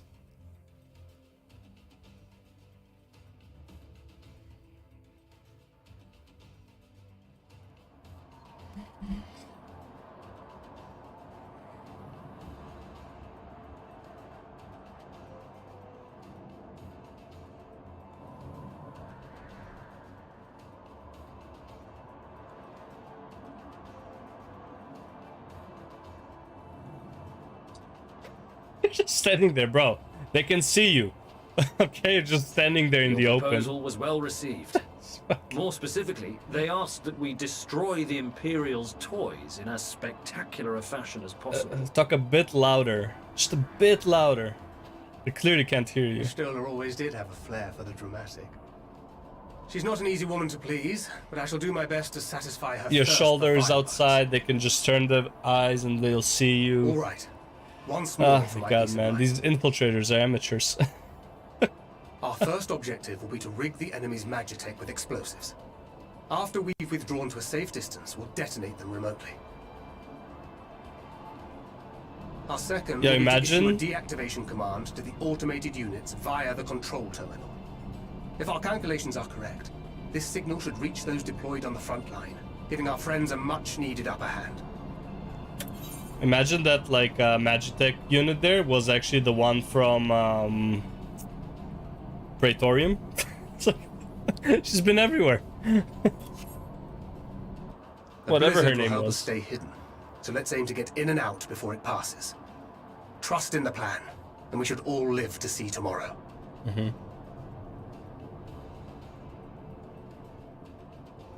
In the meantime, I will relay messages back and forth as the situation unfolds. You'll forgive me if I ask again, but are you certain you wish to play the lone wolf? He's Sigma, bro. That's how he goes. Wouldn't have it any other way.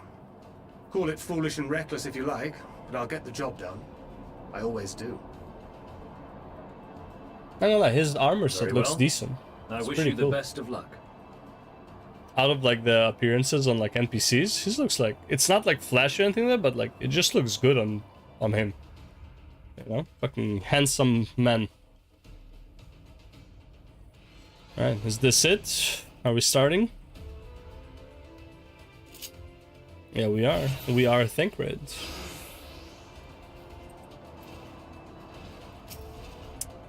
Assuming there's nothing else you wish to confirm, we may commence the mission as soon as you're ready. Keep your wits about you. I'll figure it out. It's time. We only have one shot Right. at this, so let's make it count. This makes your presence making it impossible for most enemies to take you. This movement speed cannot be cast. Pose a bomb that confuses the sense of guard dogs. Okay.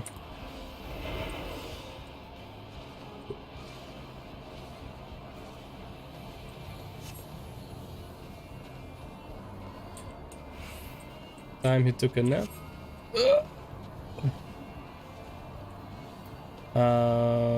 Took a nap. Which one is the take a nap button? So that... Oh, okay.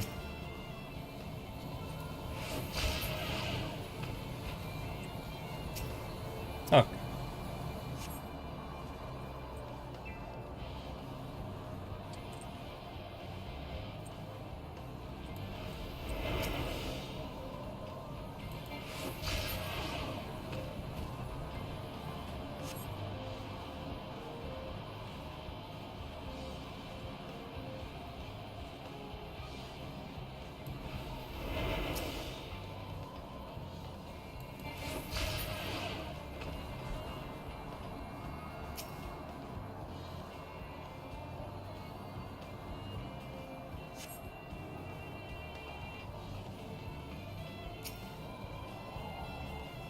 That's far enough, I guess.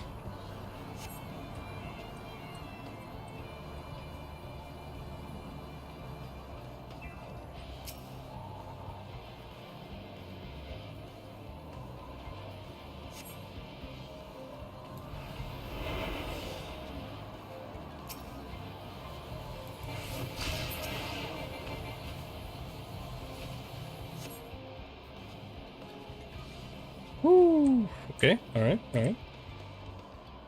Close. Got those two guards there. Got Doggy.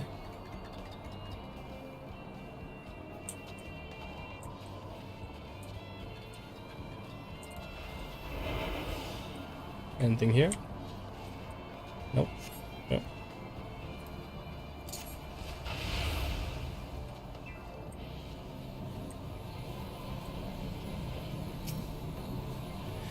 Ooh.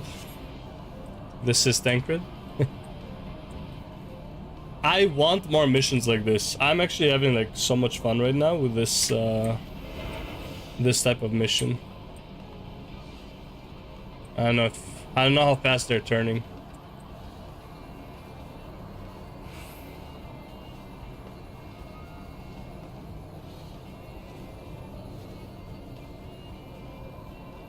Like, put something like this in, maybe in Gold Saucer would be interesting, I think. How do I take this guy down? Okay, so I can do it right after. Okay. Okay, you go to sleep.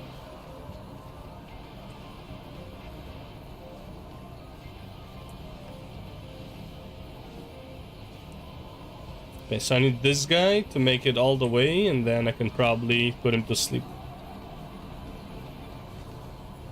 Solid mission like that in Source, in Saucer. Yeah, right? Okay, there we go. I have time now. Go to sleep. Now I need this guy to pass. Obviously, like, not this, expansive, you know, like, because this one takes like a very long amount of time, right? But you could easily do like something like this, like on a smaller scale, I believe. Can I put these guys to sleep at all or no? Yeah, no, I can't. Okay. Must be losing my touch. Alright, never mind. No, I can't. Good to know. Yeah, I get what you're saying. Gold sauce. Go. That area is locked regardless, right? Yeah, okay.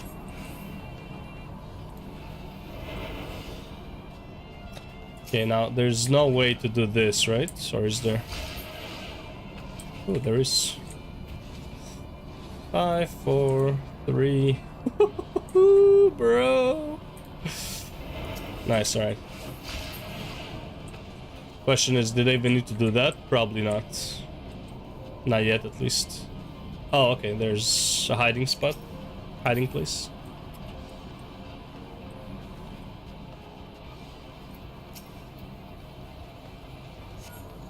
This is Tancred. The explosives are in place. Now he's whispering. Very good. All is proceeding as planned. Well, Tancred looks like the main character. Straight up. It should be to the northwest. Understood. Have the others wait at the rendezvous. This is Tancred. Alright, need to get rid of this guy. Well, not get rid of him. Just wait for him to turn. And then, how do I get in? I'll have to go there, I think. Yeah, that guy, I think, is fine.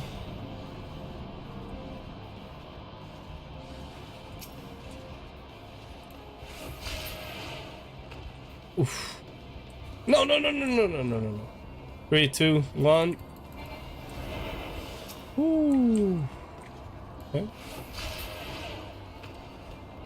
That was close, okay. Thought he was gonna spot me, holy shit, man. This guy's looking this way, this guy's looking at him, so that's not good. Got the dog over there, though. I think it's doable. Yep, okay, good. Then we can silence the dog after this guy goes away.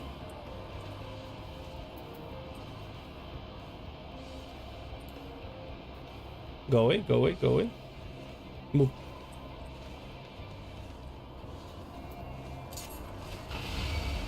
Okay, whatever. Must be losing my touch. That's fine.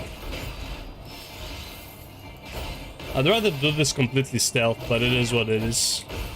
I bet like if I went from the other side, I could have thrown it at the dog without hitting the slasher, but whatever. Not a big deal, I think. Not a big deal. Alright, so we got these two.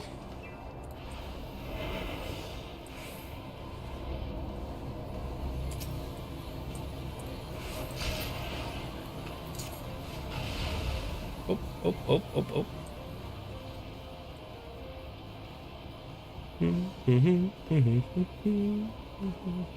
Oh, wait, I can actually just go and click it. I don't know why I'm dicking around over here.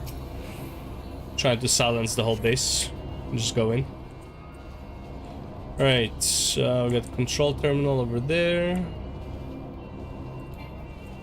Okay.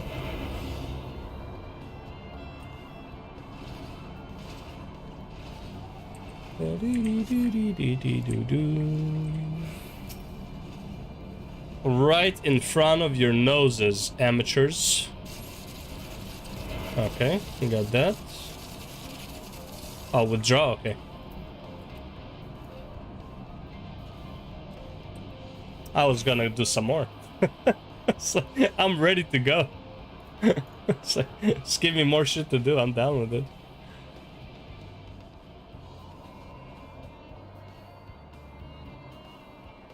Below it. Push the red button. You are returned, and none the worse for wear, to my considerable relief. What news from our comrades? They stand at the ready. Excellent. Then let the fireworks begin. Enjoy the show. That is a very weird trigger. That does not look comfortable to carry around. This is sacred. A few moments later, the rear of the Ilzabar contingent supply caravan. Then how many ships did we have? Holy hell.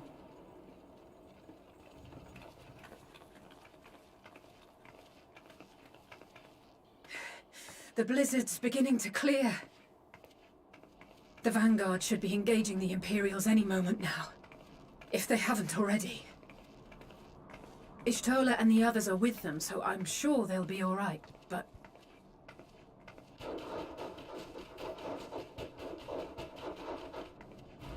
When zombies attack. Wait! Something's coming! A rabbit. Oi, oi!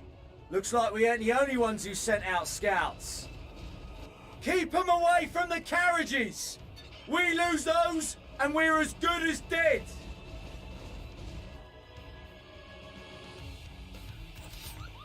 Whoop whoop. Gotta love my sword. Whoop whoop. Alright. Let's go.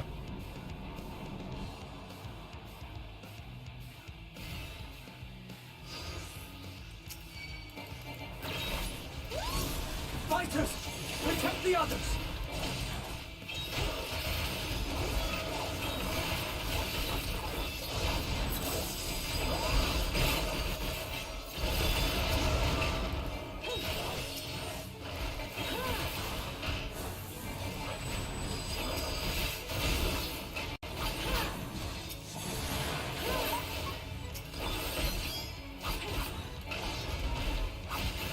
Oh, there we go.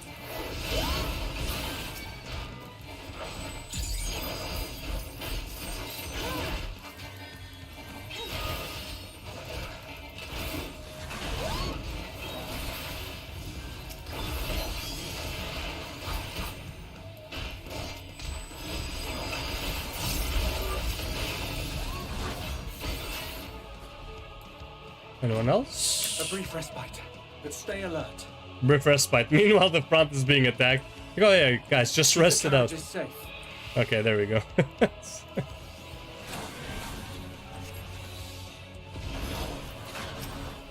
Where? Oh, there you are.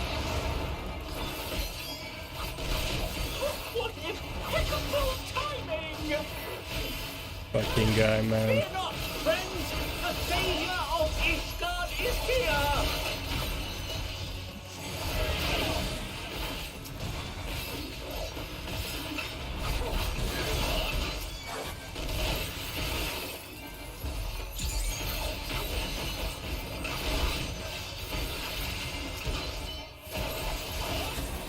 Anyone else? There you go.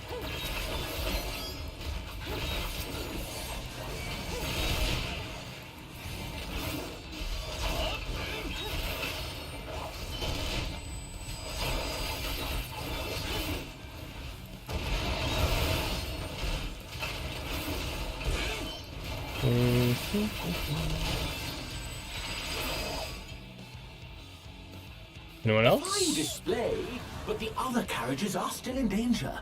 Oh. Go on ahead. We'll hold the line.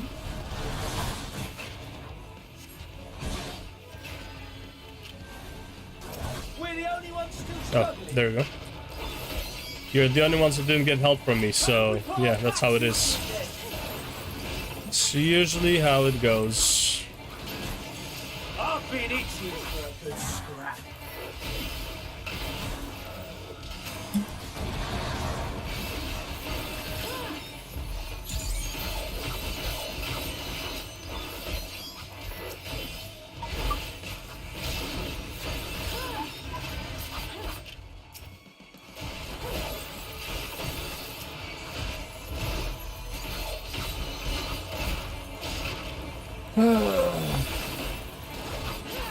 I feel like I'm doing way too much damage, not gonna lie. I'm just fucking destroying this shit. Anything else going on in the back, maybe? Big Bastard's going straight for the carriages. Stop it in its tracks. Okay.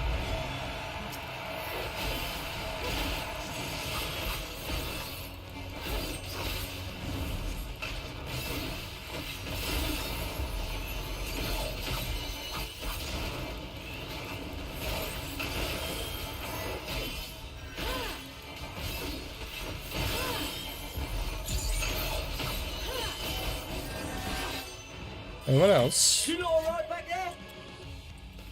Look. Easy. We're fine. I'm ready for more. Okay, it's like, don't look at this guy. He's about to die. Hear that? Let me change to Sage real quick. Get to the front and turn the tide. I can't. All right. Oh, okay. See, like I said, they will need me in every freaking engagement.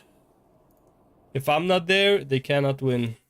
Like, oh, we just need you to be here, sometimes there's. Yeah, okay. Just need to be everywhere, I get it.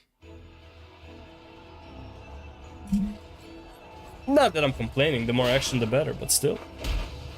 Oh shit, at least I didn't even recognize her.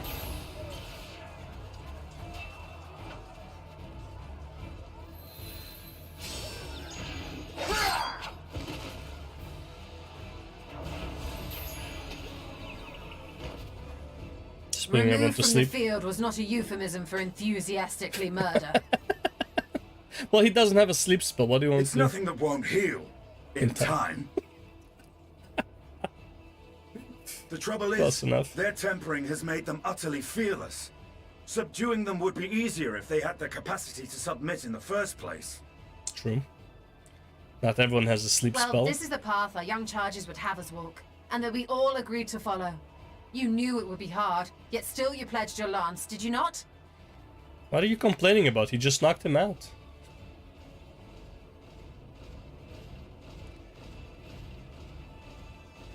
That I did.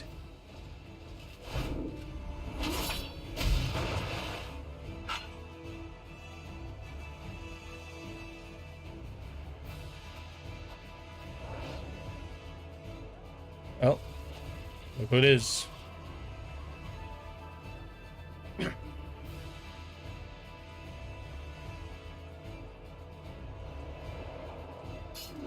Don't tell me I play as Magni. That's Vigilia. Damn it. I need to help the others take her down.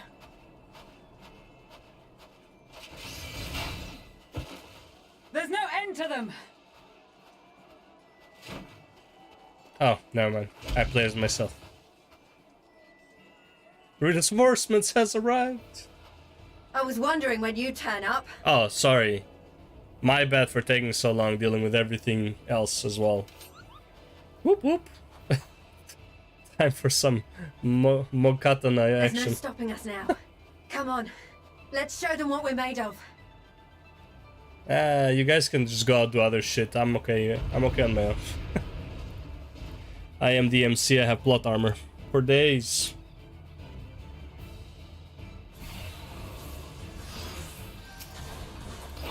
We have them now! Forward!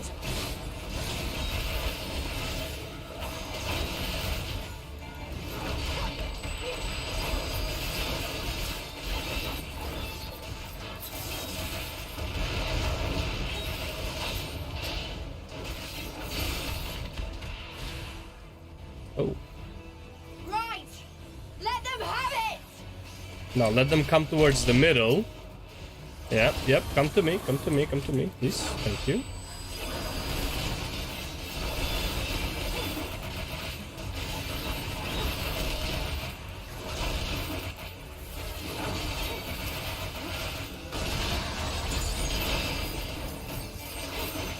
Oh. As a raging bull! The hell is that? Pippin, what is your job? What is that LB?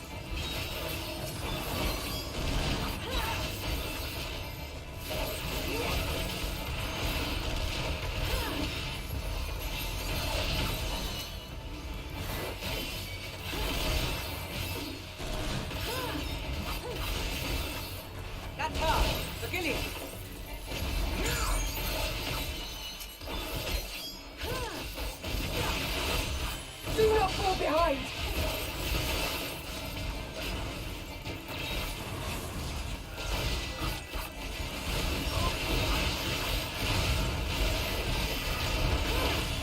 I mean, this feels kind of unfair, I'm not gonna lie. There's a whole lot of us just gangbanging her.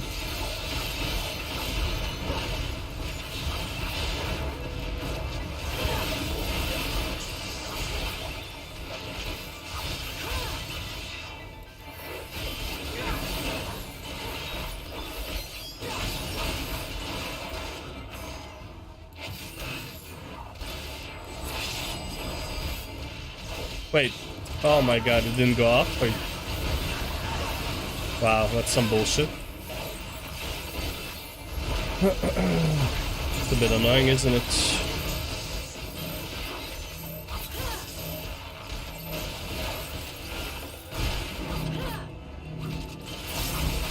Oh, a nice little flower. Bro, I wish you would get like teammates like this in FUG. They just know exactly where to go, how to spread.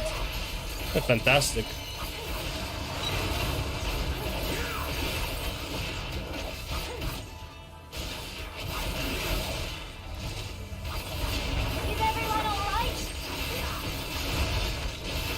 Wow, I'm messing up all my combos like crazy.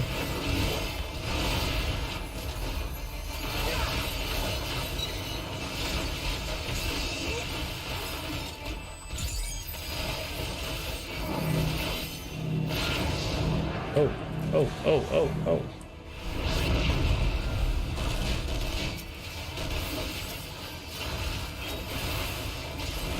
Or die!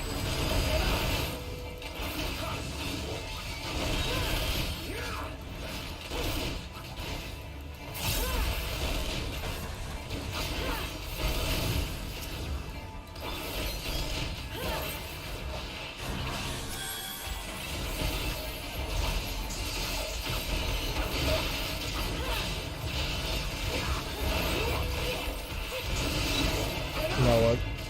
Uh-oh.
And this is one chaotic fight. Holy shit, man. Oh, he got serious, okay. Tremble before the sun!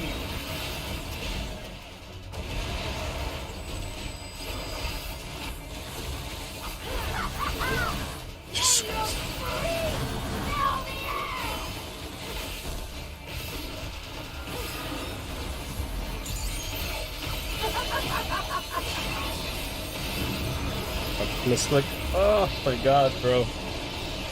Finally, okay. Where is she? That's it? Okay. Jesus Christ. That was rough. Well, chaotic is more like it, not rough. But like, yeah, just bouncing all over the place.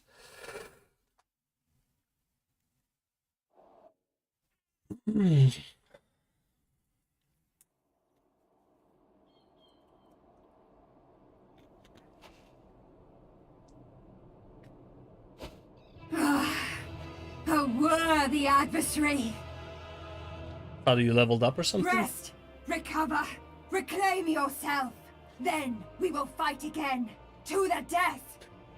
It's like, no, that's not how it works. Sadu Hatun! It's not a... No one, not even her, cares about you, huh? That was the last of them. He became such a joke. The day is ours, thanks to your timely arrival. What of the supply caravan?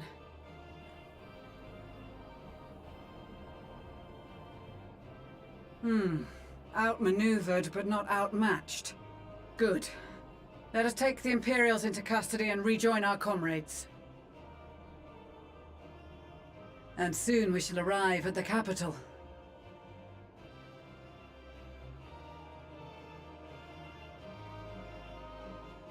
Damn. It's a nice looking castle he has there, huh?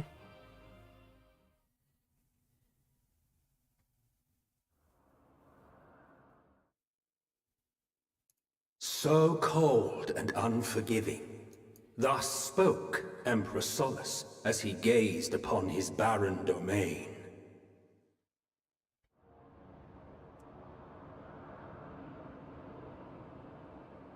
"800 years it had been since the Garleans first set foot here. Damn. Bested by the Kavosi, after centuries of war and driven from fertile southern pastures into the blasted northern wastes.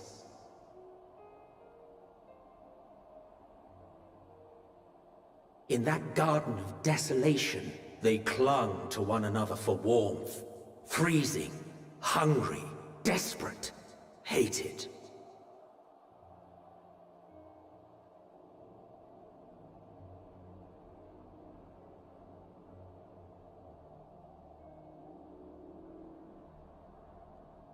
The chosen forsaken.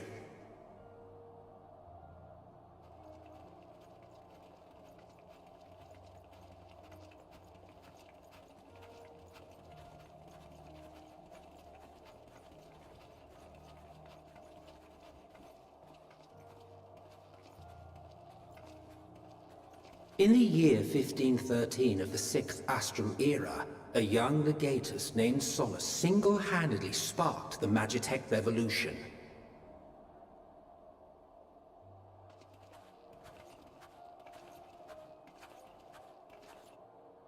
How did he conceive the machina that feed on ceruleum? Once a common, soft-spoken soldier, how had he so quickly ascended through the ranks? How indeed, Emmett. Oh. Like so many others, those who knew the truth are gone. That's probably why. Taking in the capital with his eyes for the first time, I recall thinking to myself, far colder on the earth than in the heavens. Yes, far colder indeed. Bitterly so.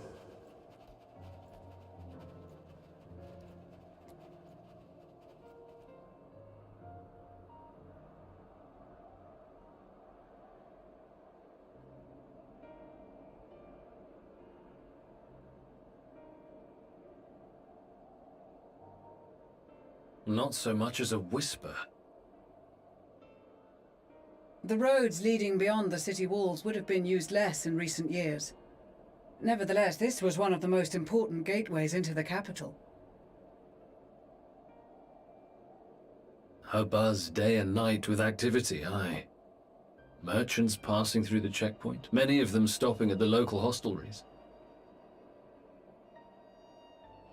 Surely they cannot all have been tempered. We can consider the question after we have made camp. If we spend any longer outside, we may well freeze to death where we stand. The tempered Imperials, too.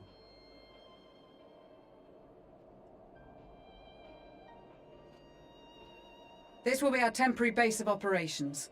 Secure shelter for ourselves and the injured, and dispatch scouts to survey the surrounding area.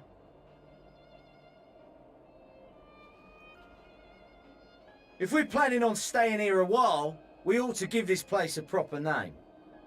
There was no reason for that, but sure, why not?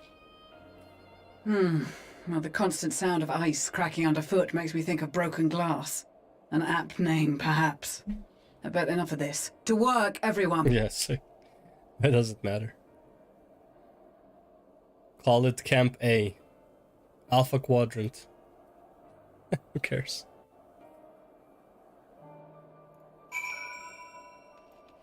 Right, can I attune right away? Hell yeah. It's interesting they have ether attunements here because you know, they don't have any ether in them, so like what would this help? But in spite of the obstacles we have faced, our plans proceeds apace, just a little further and we will reach the capital itself. Still, we mustn't get ahead of ourselves. As soon as the camp has been made fit for purpose, we are to discuss a course of action with Lucia. Would you mind asking Ystol and Graha to join us in that building to the northeast of the camp? Alize and I will meet you there.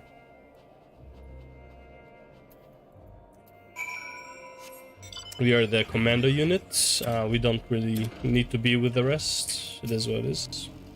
Ystol, you're gonna fucking freeze. A meeting? Yes, I'll make my way over once my head has cleared. In truth, I've been feeling out of sorts since we arrived. The air is thick with a palpable aura of malevolence. 'Tis the monstrous tower on the horizon, jagged, hideous, unholy. Even at this distance, its presence is overwhelming. Much like the sensation I felt in the Tower of Zod, only far more terrifying. Ether flows unceasingly towards it, converging into a swirling mass of unfathomable power. For a blessing, the constant chill in the air is helping to anchor my senses in the here and now. Tell the others I shall be with you in a few moments. Oh.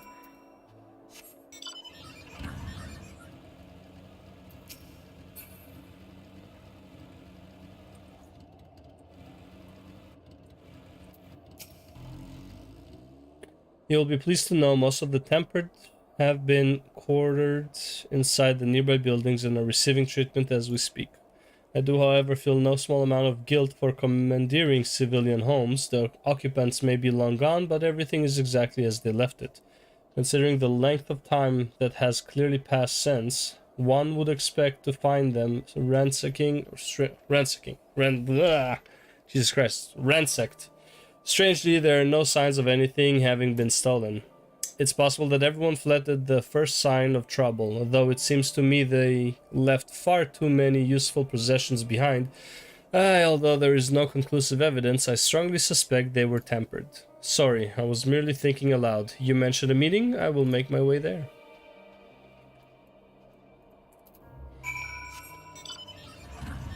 Hey. Jumper. Overhead do.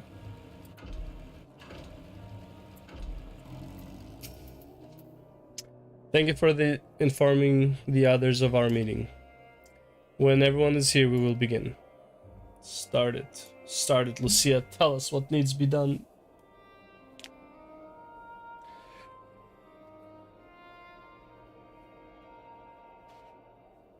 Our present situation is as follows.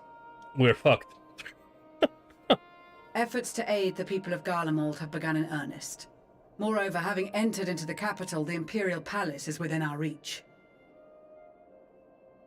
But before we proceed further, we must learn what has befallen this city. For therein lies the key to understanding and combating the Telophoroid's designs. I have a suggestion, if I may. Several of the Imperial soldiers we captured on the Magna Glaciers are members of the Populares and acquaintances of mine. Once we have cured them of their tempering, they should be able to give a reliable account of the events leading to the capital's downfall. A promising idea. I will assist the healers and their ministrations. Of course, I will require a proxy of my own, assuming you can spare one. Would you like a hand? No, I am sure we will manage.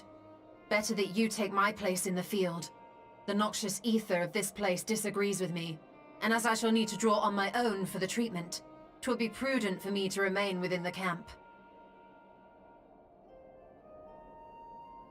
This talk of curing the tempered is all well and good, but I reckon the cold is a more pressing concern.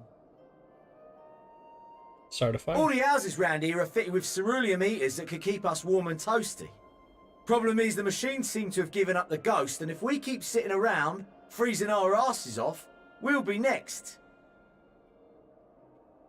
My smiths reckon that with the right parts, they can have them working again, but it won't be easy. Understood. The machinist will assist them in the repairs.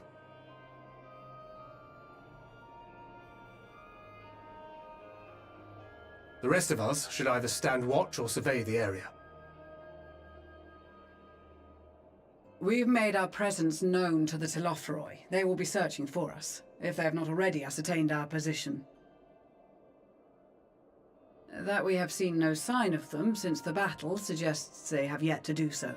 However, I suspect they may be biding their time. Or perhaps we are beneath their notice.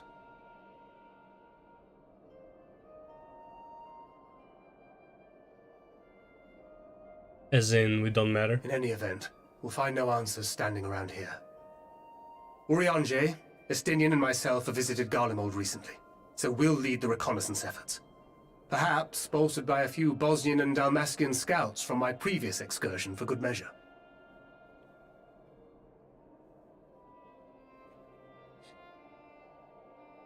Don't forget about us Alamegans. We have experienced scouts of our own. Well now, this is turning out to be a rather sizable team. Seriously. With such numbers, we should be able to cover a wide area with relative ease, including that surrounding the Imperial Palace. Is Alamegans How about you, known Grah? for their I spying have a feeling we'll capabilities? find a use or two for that vanishing spell of yours. I feel like they don't. Twould be my honor to be of service.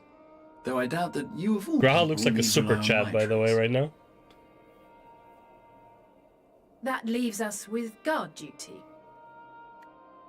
I don't do guard As a matter duty. of fact, I have something else in mind for the two of you and Alphino. Between here and the center of the capital lies the Eblan Rhine. I would have you search the area for survivors. Your keen sense of direction, honed in your extensive travels, should prove useful in navigating the ice fields. If you all had the minimap as I have it, you would not have problem with finding your stuff either. Just saying. If there are any survivors, we'll surely find them. Extensive travels is something of an understatement, but I suppose if there's nothing else that needs doing. Ice fields. I love ice fields. Oh, wait, no, I don't. No. Extensive travels. Something of an understatement. Yeah. This too is a vital task, and I appreciate your willingness to see it done. Rest assured that a serving of hot soup will be waiting for you. Dude, I love hot soup. Wow, can't You wait all to have do your this. duties. Let us make haste. Can't May the wait. Fury bless and keep you. Yeah. I'm an adventurer. Give me gil. Give me monies and loots. It's like how to keep the main character happy. Just always have like some interesting trinkets and like worthy items in the backpack. So it's like, oh, I need you to do this. I don't feel like it. You'll get this in return. Okay, I'll do it. That's how you keep me motivated. Alizé, gods be good if it's this cold with Tatar's clothing. I dread to think how we'd fare without it. Must remember to thank her when next we meet. Surprised there's no like heat enchantment on clothing here in this world. Look at this guy. It makes me realize too that while the people of Garlemald have spent their whole lives in conditions like these, even they'd be hard-pressed to survive away from the warmth of their homes. If there are any survivors, we must find them and quickly. But straight up, I can't even blame Guardians for, like, seeking revenge on us. Look where we fucking put them. Just fucking push them to the edge of the world, fucking freeze to death. Yeah, I'd want to kill those people too, man. The fuck? What ho, chums? Been given something to do, have you? As it happens, I too have been ordered to make myself useful. Please don't come with me. Sounds like rather a tall order. Since you ask, we are to scour the Eblon Rime for survivors. No, don't tell him! What? Wander around ice fields on the off chance you'll find someone. You'd take forever to finish the job without the benefit of my expertise, or more specifically my telescope. Come friends, I know just the spot to begin our search. I'll probably regret this, but we may as well humor him. Yep. Yep. You should regret just mentioning what our duty was. Should have been like, oh, well, good luck with that as we move away from him nice and fast.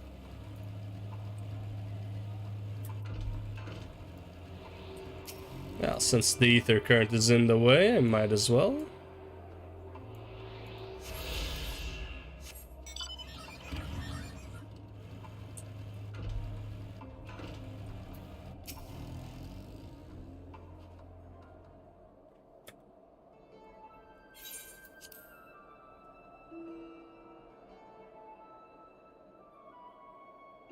I spy with my little telescope a massive ship thing, or maybe it's a cow.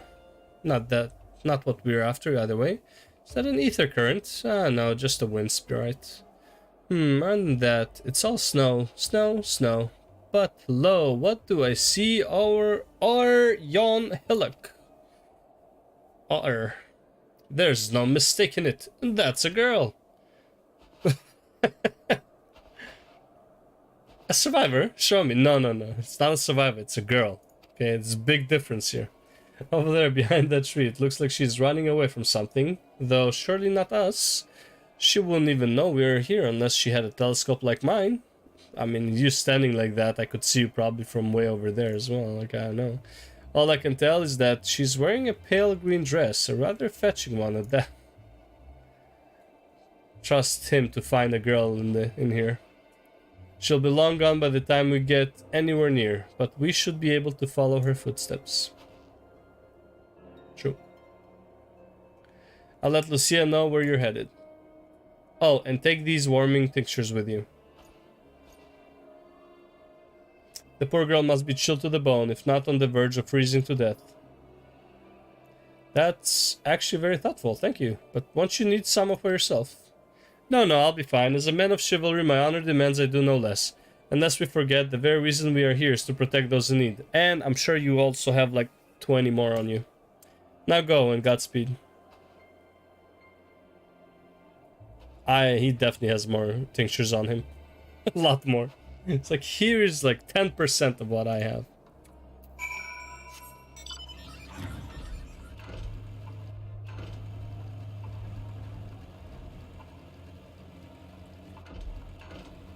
Footprints in the snow.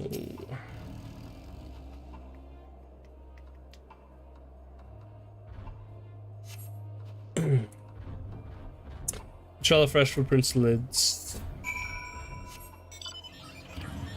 East.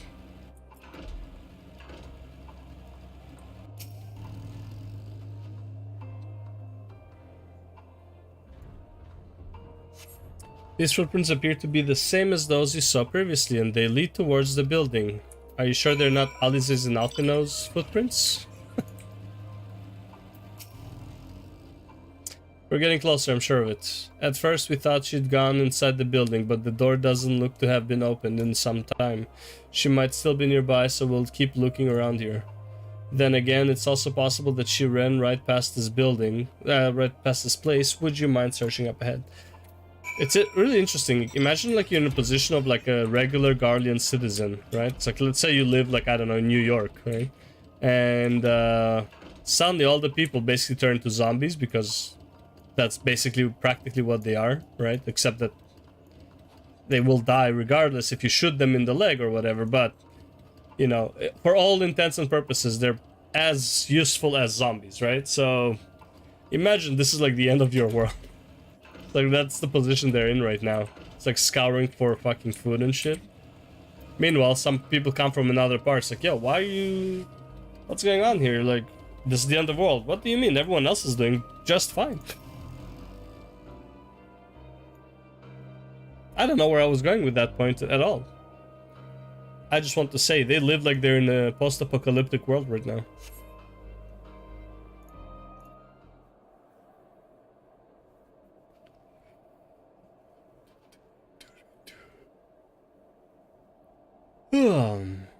Oh, there's a cave right there.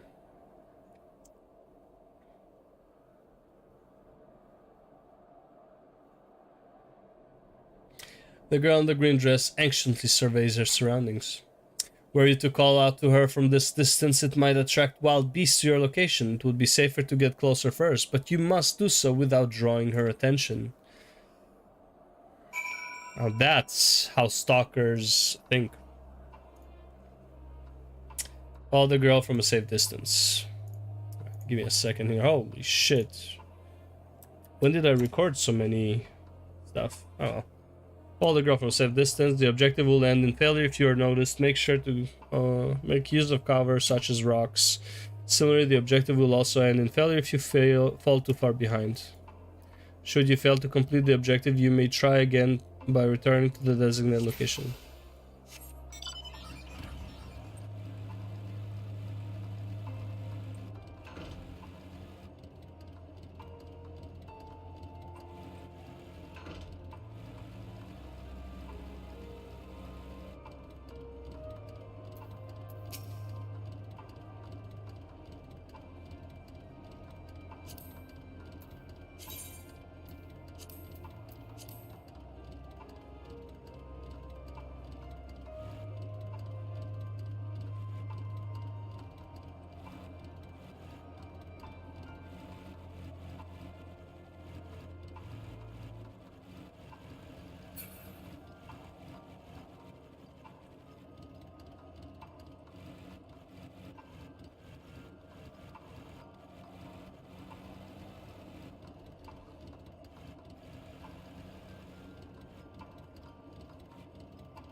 No, there's no one behind you, girl. I'm like way ahead of you. Yeah, you must be. Look up here. Hello. Hello. Oh. Don't actually. Who are you? Still? No way! She saw me! It's bullshit, man. It's fucking bullshit. How did she see me? I was so inconspicuous kinda behind that rock over there. On top of it though, but still. I actually didn't think she would see me from that distance, to be honest. I thought it was way too far. Most NPCs wouldn't see me, right? So... let's try this again. Ah! Look. A wild girl reappeared.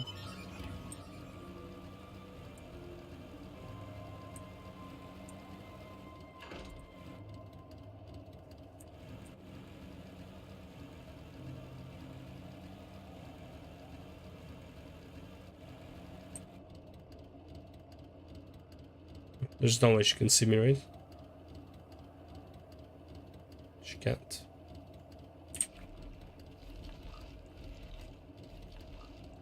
What is that sound on this monster? Holy crap, man. I love those kinds of missions first time, but second time it's kind of annoying. Yeah, I can imagine doing this, especially if you fail it. Yeah, because they're like, they just take too long, and it's like you're like, I already know what's happening kind of thing, right? I can see it being annoying on the second run. I mean, I'm kind of annoyed now getting it back to this point. If this is a long-ass quest with no checkpoints, like, this would be really annoying. Imagine failing, like, right before it ends. Is someone there? No, no, no, no. Okay. Shouldn't be able to see me. Yeah, you must be.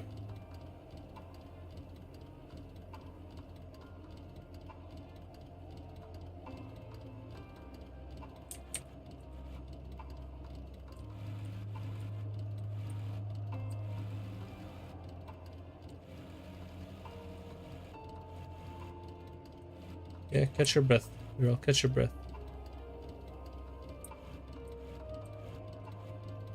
Nope. Still behind the rocks. You can't see me. Those bees spot me. I'm done for. Oh my god. Okay, turn around.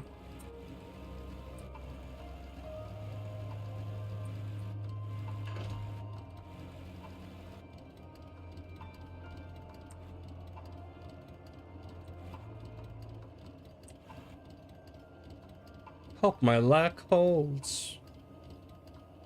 Nope, no one there, girl. Nobody there. Got to keep going. They're all depending on me. All of them. Sent a young girl to do their bidding.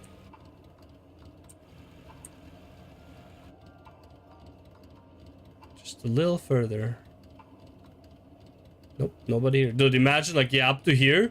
And then she turns around and sees you, like, have to start over. Like, oh my god, bro. Like, 10 minutes wasted. Like, why are you turning around?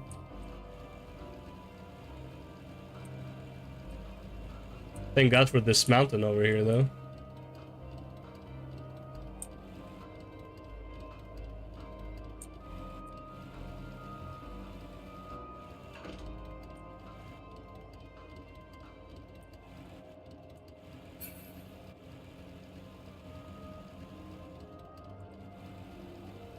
Alright, there we go. Jesus Christ. Yeah, I can see it being very annoying. So, multiple rounds of this, yeah. But still, put this in a smaller scale, something like a following game, a spy game, infiltration game in like Saucer. I can see it being like pretty fun. You know, I honestly wish most like Saucer games would be every 15 minutes and not 20 minutes, because most of them you finish in like 5 minutes at most. So it's like having them every 20 minutes, like you go in, you finish one, you're like, I got nothing to do for like so long right now. I have to like wait almost 20 minutes for the next one. Right, so I wish they would have a lot more different Saucer games, like 10 to 15 minute rotation rather than 20 rotations. Still in one piece. Turn around, girl, I'm right behind you. Have nowhere to run now.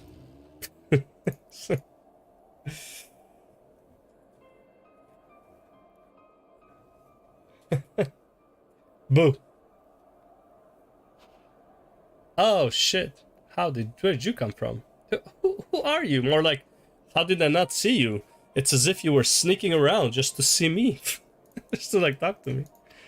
I mean, I wouldn't be surprised if a girl like her has some nasty followers, especially in this time of like end of the world scenario.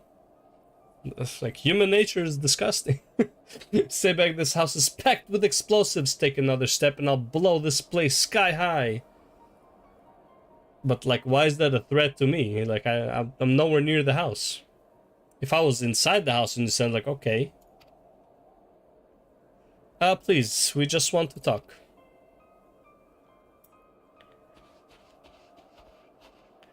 I'm Alfino, this is my sister Alize and our good friend Filmina. We have no intention, and our good stalker, Filmina. We have no intention of hurting or taking anything from you or anyone else. I give you my word. We and our comrades have come to provide aid to the people of Garlemald. Aid? You savages are the ones responsible for all this. You did this to us. I mean, she's not 100% wrong, but we didn't, I promise you. One of the other reasons we came was to find out what happened here, in fact. The Telophora are the ones to blame. They're the ones who laid waste to Garlemald, and they won't stop until they have destroyed the entire world. They're the enemy, our enemy. On our way, on our way we encountered Imperial soldiers who had been made their thralls. Those poor souls are now in our care, and we are striving to cure them of their affliction. You're the first person we have met who wasn't already enslaved. How were you able to escape the Telophora's influence? Are there any others like you? I'm sorry, I don't mean to overwhelm you. Let's start with introductions. Can you tell me your name?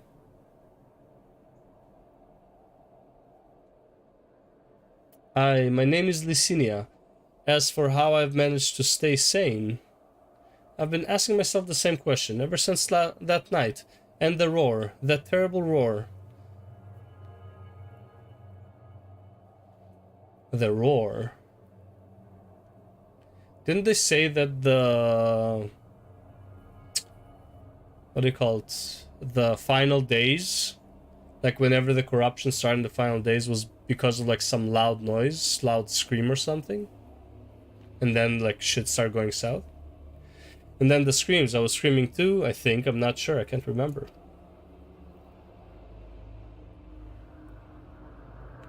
Then came the silence, everything was still.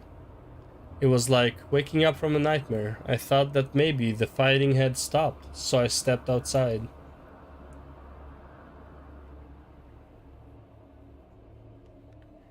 If your hells are real, I saw one that day. I ran past friends, people I'd known all my life, eyes vacant, dead, staring at the sky. Where'd you get makeup, by the way? I'm just asking, you know, it's like for a friend. Others were mad and violent, and I saw them struggle with soldiers, but didn't stay to watch. I fled as far as my legs would take me.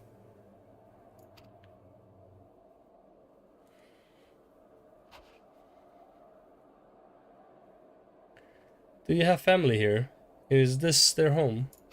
Wait, wasn't there a scream during the cinematic with Xenos talking to Fandaniel? And suddenly there was a scream in the background? Was that the scream they were talking about? Because they were like on the castle there, so... No, this is Victor's Spoils. A mansion for retired soldiers. Or it was, but now me and a few others are borrowing it. As for the explosives, I was making that up. It's kind of funny because she seems to trust us, but I have a feeling it's not trusting us. I just want to keep everyone else safe, and I didn't know if you were... the truth is our supplies are running low. You said you're here to help. Can you? Of course, whatever assistance we can provide, we will.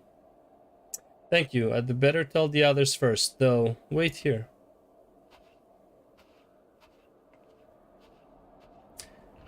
Like, she still shouldn't have said that there are no explosives if she didn't trust us, right? This is everyone. Licinia says you can be trusted, but these are desperate times. We'd be fools to let foreign troops into our home. Having said that, were you to provide us with means of heating the place as a sign of goodwill, perhaps we could take you at your word. If that is too much to ask, then leave us be. Time to put my firewood gathering skills to use. Could you provide the spark with firewood gathering skills? Yeah, the ones you got in Heavensward, I guess. Could you provide the spark with a little magic, Alize? It's raining, so all the wood is gonna be a bit wet. We'll have a fire burning in no time. May we build it under the gazebo? The what? Oh, you mean the bower? Yes, do as you will. Wood gathering skills.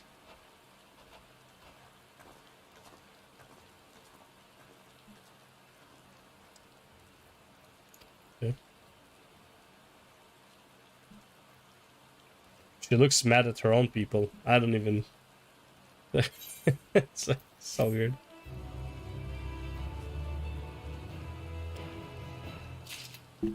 Every time you see a character looking to the side and having 3 dots, nothing good will ever happen.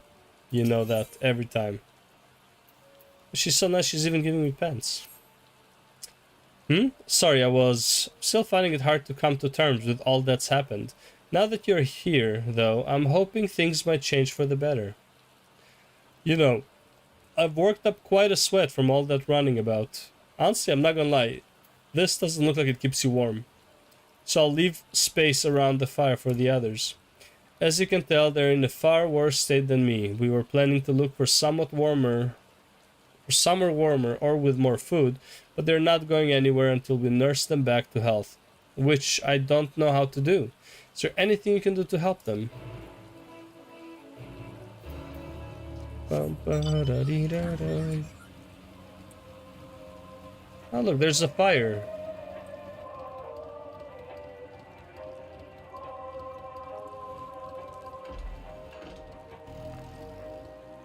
Oh, you guys have radios and shit?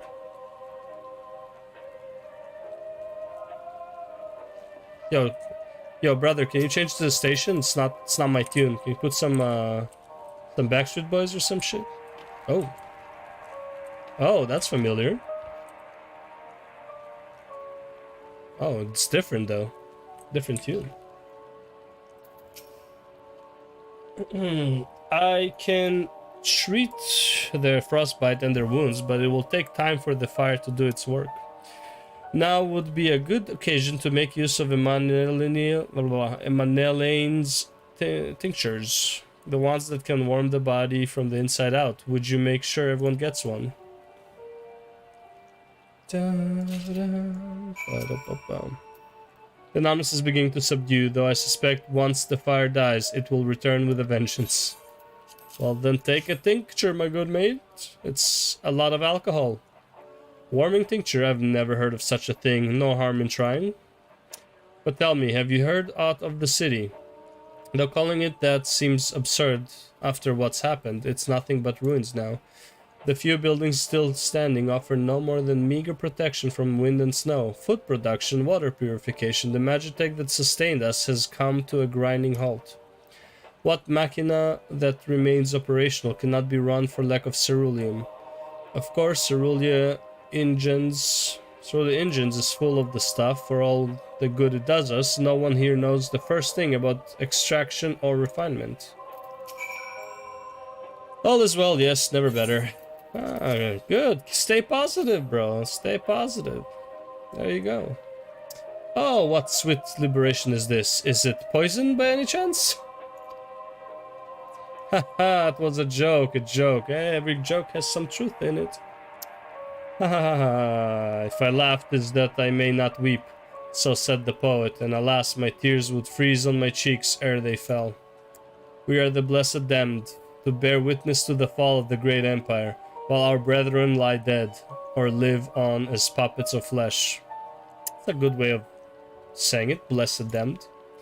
First came the war, then came the roar. When morning came, Garlemald was no more. Oh shit, it's a nice poem. In a cacophony of gunfire, explosions and screams was our beloved capital razed to the ground.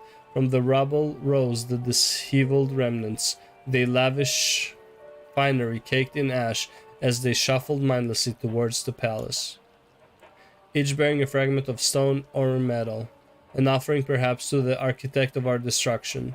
A hopeful few tried to reason with the deranged, only to be beaten for their kindness. But I knew better than to plead with the horde. I fled with my health, if not my conscience preserved. Now I wait for my fellow cowards for our final judgment. With my fellow cowards for our final judgment. What do you want? There you go, brother.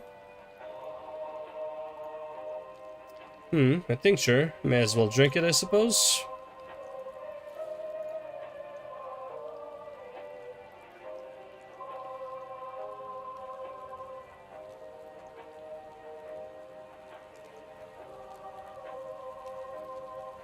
It's a radio. You don't have them from where you came from, I take it? We use them to listen to messages sent by others, even over great distances.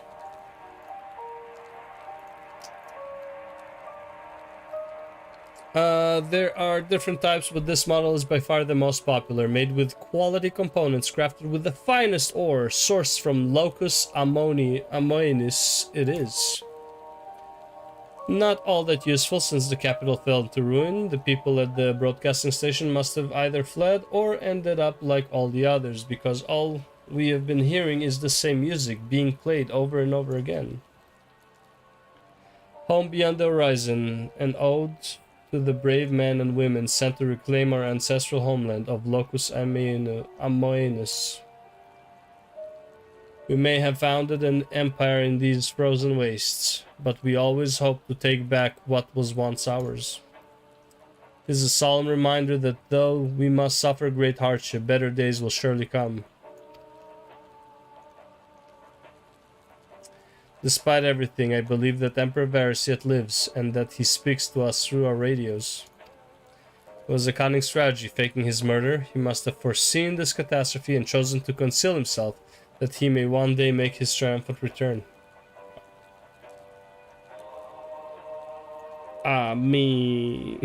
It's like, I love the next conspiracy as much as the next guy, but you know, a good conspiracy as much as the next guy, but yeah. Yes, I'm sure of it. Emperor Varys would not be defeated so easily. Sure, he was defeated rather easily. Not gonna lie. Like, very easily. Though, that being said, there is a trial in... Is it in Shadowbringers or is it in Stormblood? The Varys trial. I want to say it's Shadowbringers. Could be Stormblood though. But where is the trial? Let me see real quick. Memoria Misera. Yeah, Memoria are the Shadowbringers, right? Yeah. 470. Level 80, sync to 80. Yeah, 525. Yeah, it's the Sid's memory thing. Alright. Oh yeah, it's when Sid is going through his like father's memories or something, that his dad was actually tempered, and that's why he did the whole like shebang babang meteor project or whatever. What's that? A warming tincture. What is that? So this is what you gave the others. Thank you. I'll save it for later. Everyone thinks it's poison. Actually, I have a few things to ask you. Do it. Ask. Are you part of the group staying in late Laterum? I saw Legatus of Virgilius troops heading towards the Magna Glacius a few days ago. Are they the ones you encountered? Yeah, we beat the shit out of them. Camp Broken Glass you call it, and Virgilia and her men are all there now. So how did you read the Magna Glacius? Did you cross the mountains on foot? Oh no, we're not idiots, we flew, obviously. Airships, then there might be a way to... Lycidia? Where is everyone? Is something the matter? A voice from inside, you say? You must be imagining things. Everyone's out here. Perhaps a baby Almasty has found its way into the house. It wouldn't be the first time. Baby Almasty, whatever that is. Without the soldiers to scare them off, wild animals have been roaming closer to the settlements. Some have been known to attack people too. I've just had an idea. If you and yours are strong enough to defeat a Legatus, then surely a few beasts shouldn't pose a threat. If you have a mind to continue helping us, perhaps you could head to the other side of the lake. There's a small group of tappers living there. People whose job was to extract ceruleum. They still do, from what we can tell. I've always tried asking if they would share their fuel with us, but they are not willing to give it away. They want food in exchange, lots of food, and that's something we don't have and can't get on our own. On top of that, to even reach their den, we'd have to make our way past all those creatures. Would you be willing to go in our place? We only need enough ceruleum to last until the others are strong enough to travel to your camp. if the offer still stands, I mean, we can just bring people and like help you guys, you know? It's like you guys don't have to make the travel. Oh, and I don't expect you to give up on your own supplies, but there might be another way to pay the tappers. Ceruleum you need, and ceruleum you shall have. You'd best watch out for baby almasties while we're away. Because I believe you. Ah, yes, of course. If I see any, I'll be sure to shoo them away. To reach Tapper's Den, you'll have to cross the lake. The ice is thick enough to support a person's weight. But if you'd rather not take the risk, you'll need to stake the long way around. Finding an entrance can be a bit tricky too, so it's easier to just look for someone standing guard outside. However you decide to head there, please be careful. I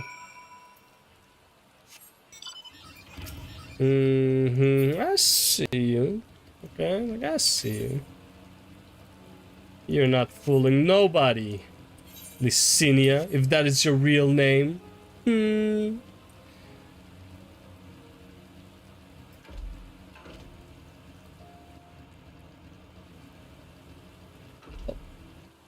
Oh yeah.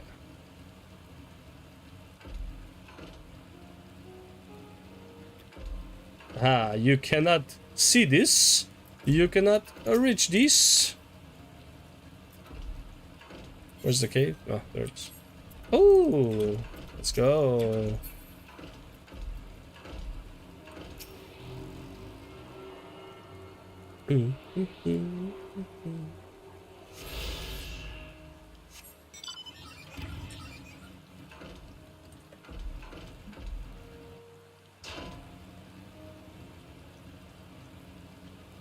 So would killing these guys yield ceruleum then, or is that a no? See a circle, or is that just a stone? Just a stone.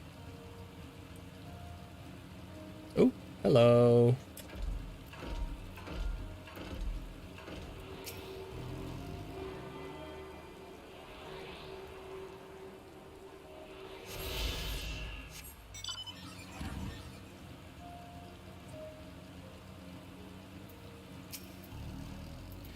Who goes there? How did you find us? It's not like we're that hard to find. What do you mean I stand out like a sore thumb? If the purebloods over at Victor's Spoils hadn't given away our location, you'd never have found us. Those stuck-up arseholes, though, thought they could come waltzing in here demanding ceruleum with nothing to offer in return. Ha! Looks like the boot's on the other foot now the capital's gone to shite.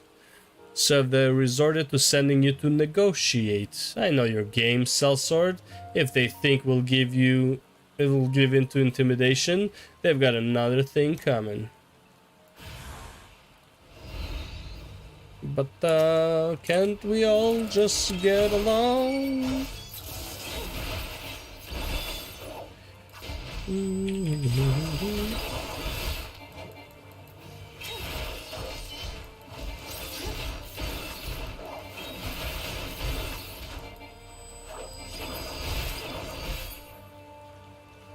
Am I dead yet? Stop, please consider me intimidated.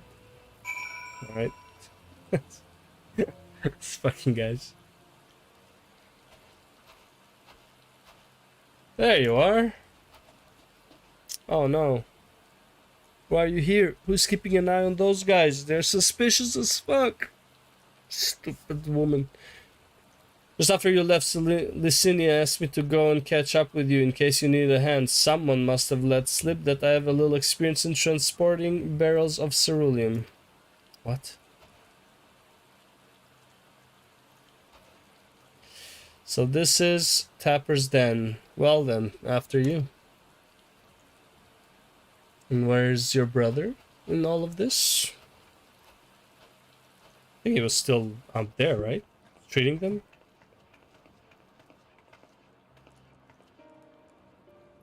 Who are you? What happened to the guards? They messed with the wrong person.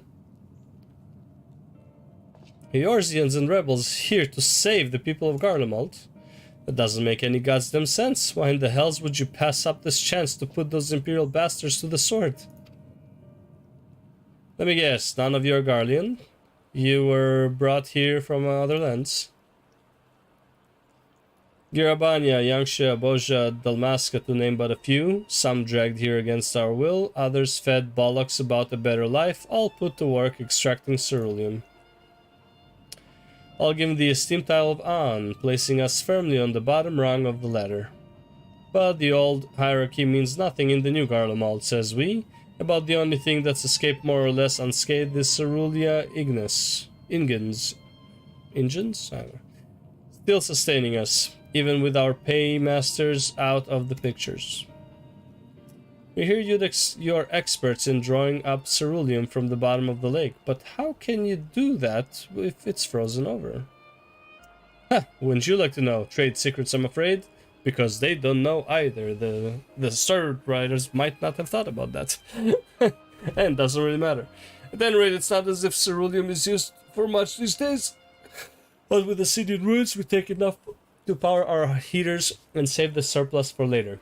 And though it helps stave off the cold, it does sort all about our hunger unless we can trade it away.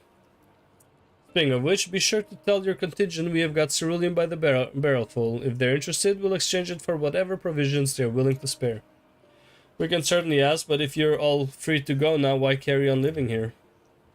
Free to go? Go where? Even if we managed to get back to our homelands, there'd be nothing left for us. Thanks to the Empire, and the knowledge and skills we acquired working here will be practically useless outside of Garlemald. So we are staying for the time being. Long as there's a need for ceruleum, we'll find a way to get by, even if Garlemald, as we knew it, is gone for good.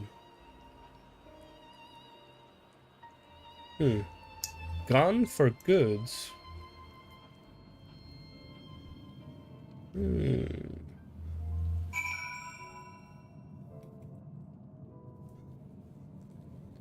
Oh, are you thinking, Alistair? Regardless of what the Ilzabard contingent does for the people of Garlemald, the Empire itself is already a thing of the past. For many, that would be a cause for celebration, while the others, their whole way of life will have been turned upside down. After all the atrocities committed in the Empire's name, perhaps it is for the best that it is consigned to history. What of the ordinary people, their lives, their stories? Should they be forgotten too? I suppose there'll be plenty of time to ponder that later. For now, let's see about getting some ceruleum. Pants, nice. So, you've come seeking ceruleum, have you? Yep.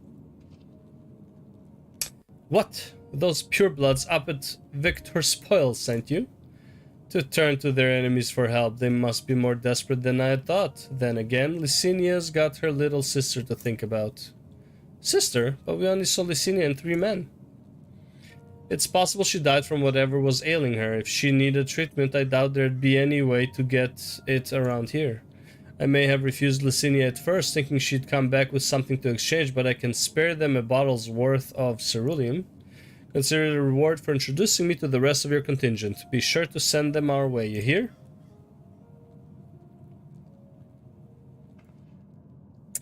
I can't for the life of me think why Licinia would keep her sister a secret from us.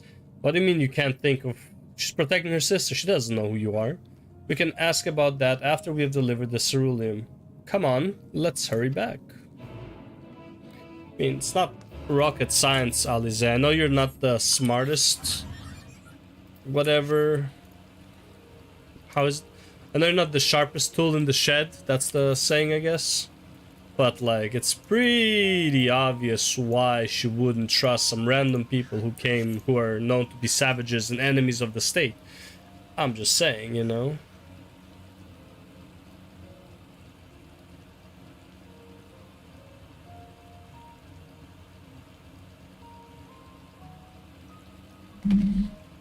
Alinity's up to no good as usual.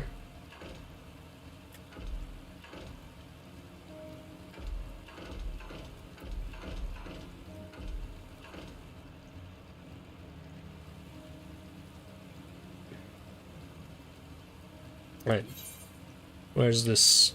Alpino is supposed to keep an eye open.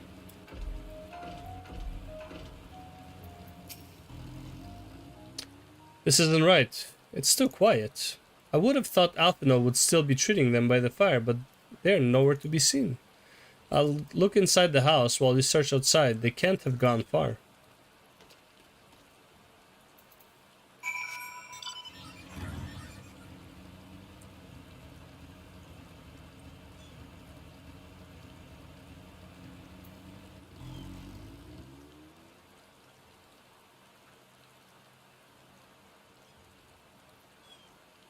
What happened here, Alfie? First of all, you winning is fine.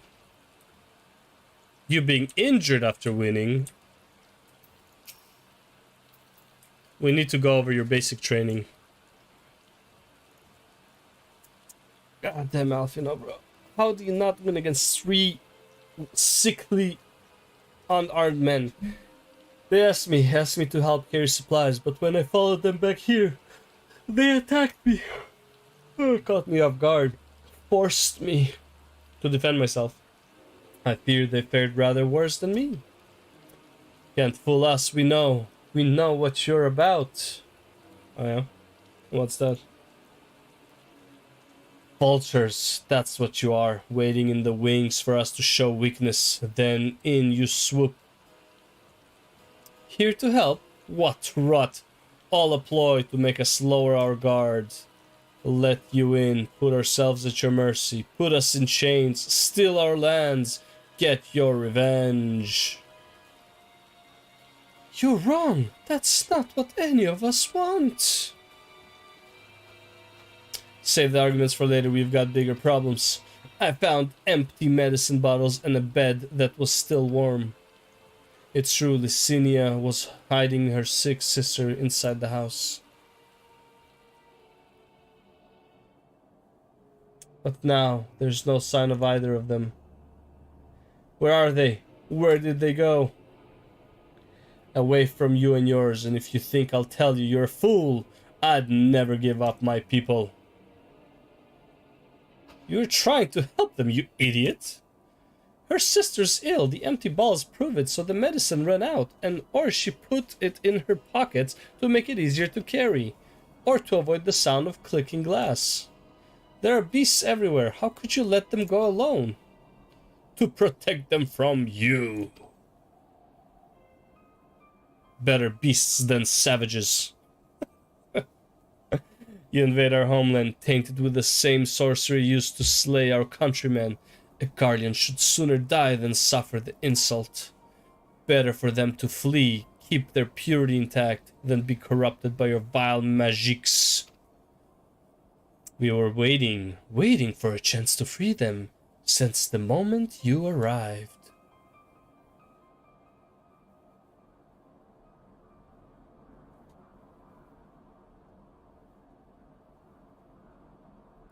This is getting us nowhere.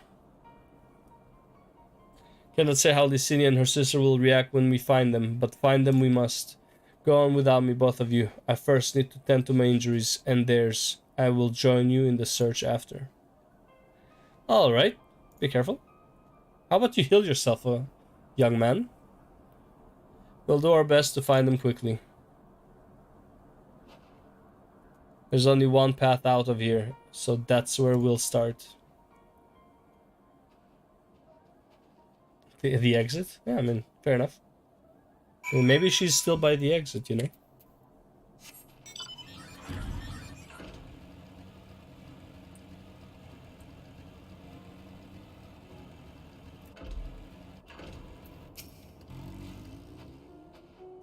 Two sets of fresh footprints, young women, judging by their size. This is definitely them, come on.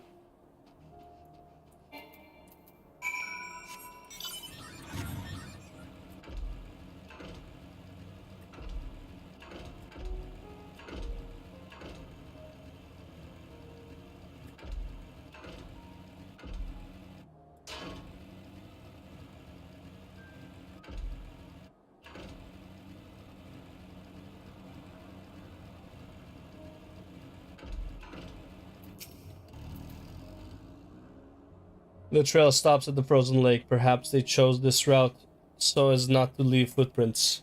I can't think of any other reason. Look at this place. It's crawling with beasts. and I can only imagine how hard it must be for her ailing sister to cross the ice. We could really do with Alphinaud's help, but we can't afford to wait for him. Let's split up and look for clues.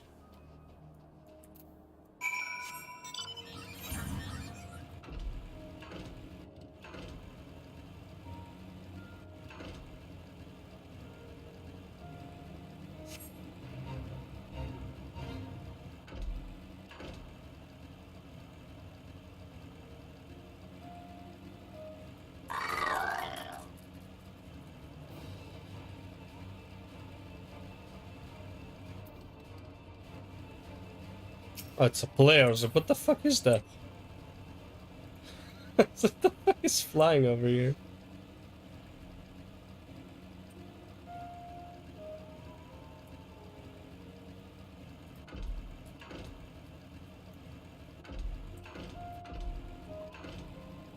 Completely forgot that you can fly in this area once you discover all the ether stuff. Ether currents. The blood staining the snow appears to be fresh. Judging by the amount, the victim may have been severely wounded. The trail of blood leads south eastwards.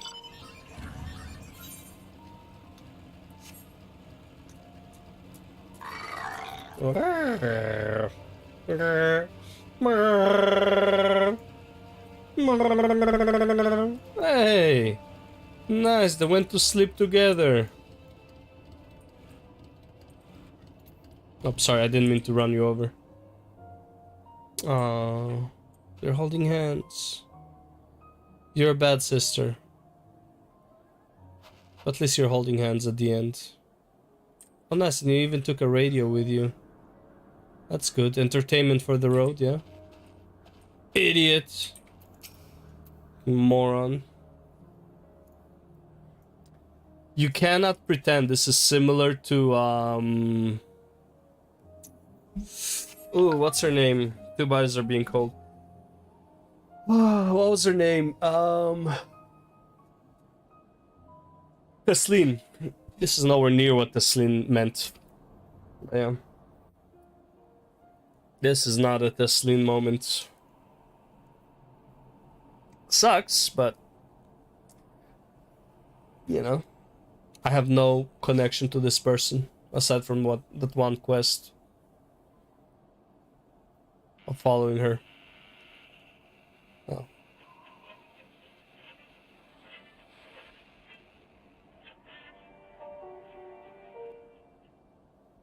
Nice. Music for the road.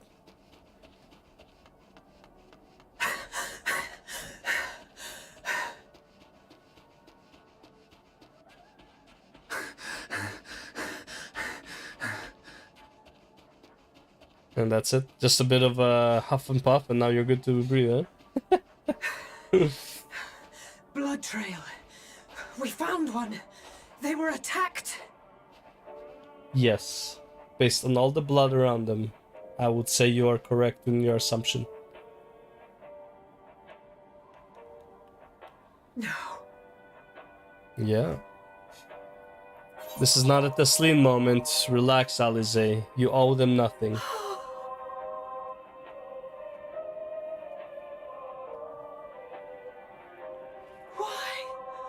Why wouldn't they? I mean, it's kind of obvious. I think Ukrainians are gonna listen to Russian soldiers. Than trust in our magic.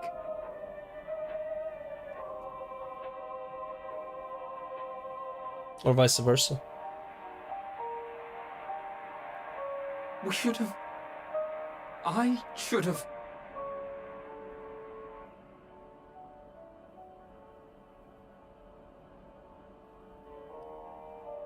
We can't leave them like this. We have to take them home. Nah, man. They died where they want to. Fuck it. What if we're only making it worse? Now that's... Maybe we don't belong here. But neither do they. Not out here in the wind and the cold. They're dead, so...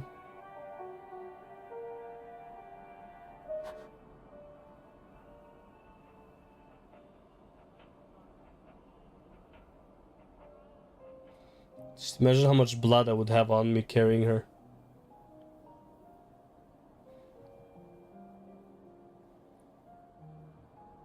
Now that's a radio I heard the station. story about Varus's voice from beyond the grave. Oh.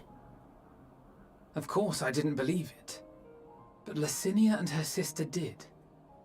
Perhaps there's something to the tale after all.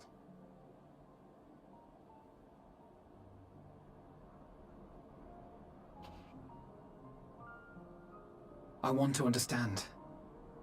So I'm going to borrow this for a while, if that's all right. Sure. You had every reason not to trust us. We came as trespassers, invaders. Yep.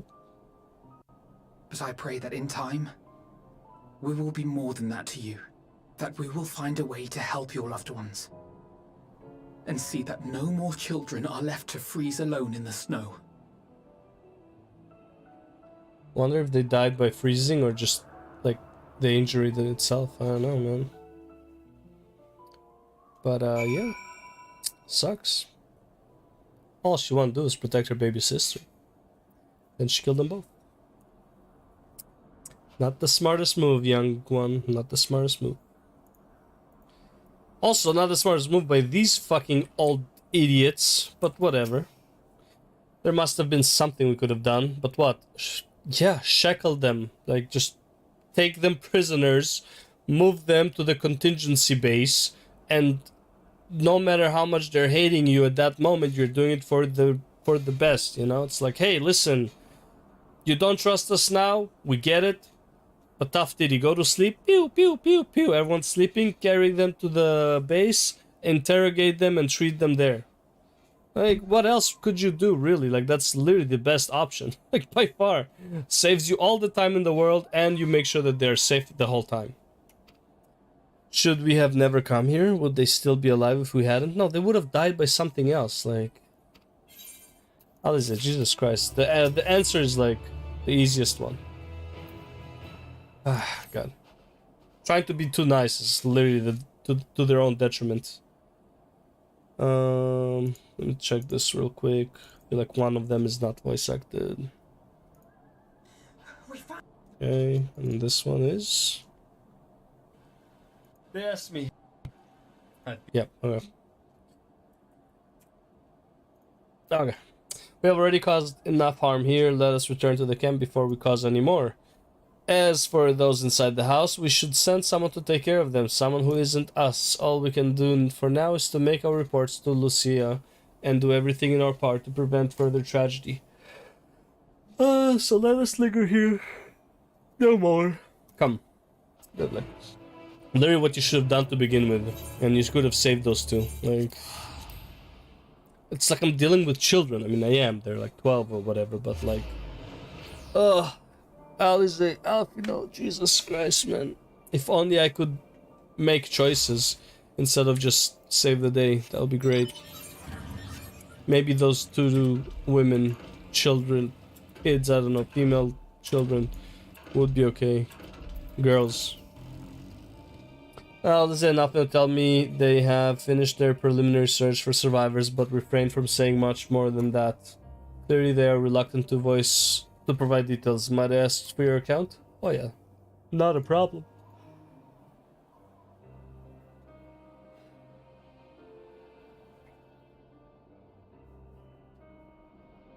Thank you for your report. Not a problem. We shall inform the troops of these developments and instruct them to proceed with the utmost caution should they encounter any survivors. Allow me to go and speak with the ones at the victor's spoils. They may be more willing to listen to a fellow Garlean and accept our offer of assistance. I pray you are right. And though I am loath to burden you any further, should there be an appropriate occasion to speak of Licinia and her sister, please do so.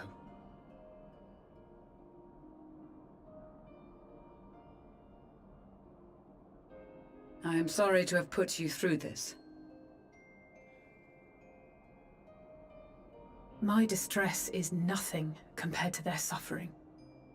So tell me, what else have we learned? Charlotte dies again? She dies every expansion. I'm used to it by now.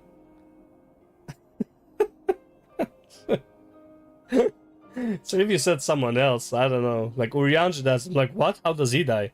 But Y'shtola dies, bro. It's nothing new. She died like every expansion so far.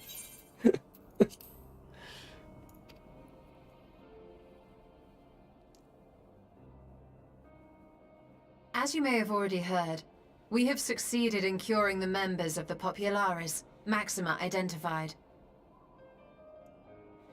They have provided us with some intriguing insights into the current state of Garlemald.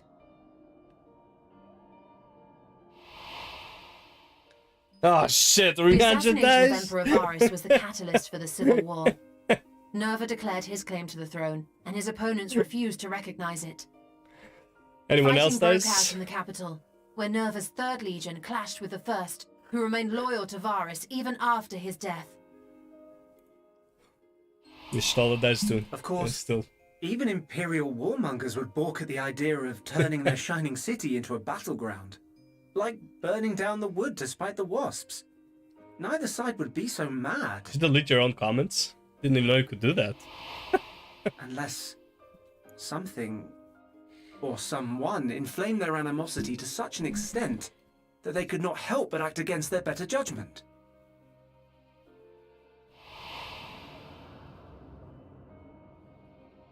It brings to mind events of the Gimlet Dark, does it not?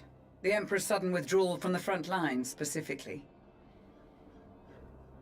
Nerva and his father, Titus, Varys' then political rival, took advantage of rumors that Crown Prince Xenos had been possessed by a demon. Yeah, that was our plan, yeah. Elidibus, what better way to disparage your enemies than with the truth, or a close enough approximation? No, weren't we the ones who spread that? Indeed. Xenos But was before their accusations dead? could be substantiated, many of Titus's followers were silenced. While some were merely stripped of their status, others died under curious circumstances. One after another, suddenly and suspiciously. Again, Elidibus. Like as not, he had a hand in it. No evidence was found to implicate Varys, certainly. Nevertheless, Titus, Nerva, and the 3rd Legion would have judged it a brazen attempt by the Emperor to rid himself of his political enemies. And then, in the midst of this growing turmoil, Varys Sosgalvis is murdered. I'm not gonna lie, how did these guys who keep fighting amongst themselves literally non-stop are conquering any land and controlling it? These guys are in constant civil war, basically. In any turn they have a civil war, but somehow they managed to almost capture, like, conquer the whole world? What the fuck? How incompetent are the other nations? Jesus Christ. And Garlemald's own prodigal son, Gaius van Belsar, is named the murderer. Shortly thereafter, Nerva claims the right of succession, and in response, the 1st Legion claims the assassination was part of a coup d'etat orchestrated by Titus and Nerva. Okay.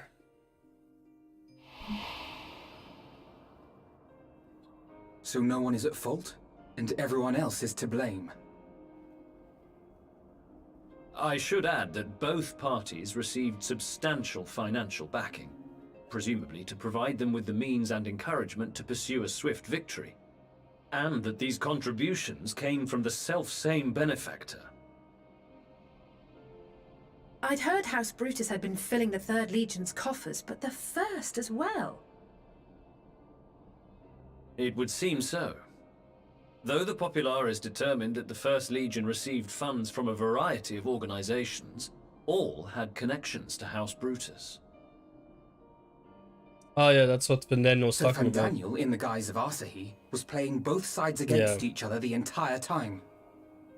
That's what he also said, that's the easiest way to move The these information nobles. we gained from my friends does not end there. One night, shortly after fighting broke out, the capital was shaken by an immense tremor. From that point onward, they have no memories, no recollection of any events, including our clash on the Magna Glaciers.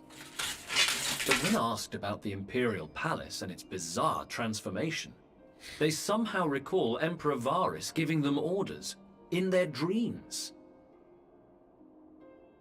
May the Tower of Babel stand as testament to the glory of Garlemald. Well, yes, some biblical talk. Let's go.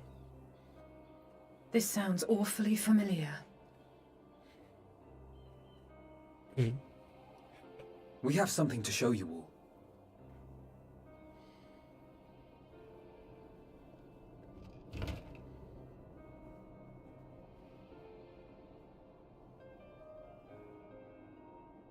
Varys spoke to them through this radio. Perhaps it was a recording, but if not, that would be inexplicable.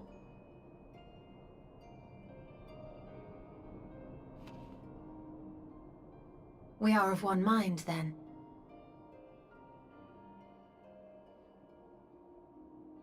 The ether that permeates the ore used in this device is almost identical to that of the talismans.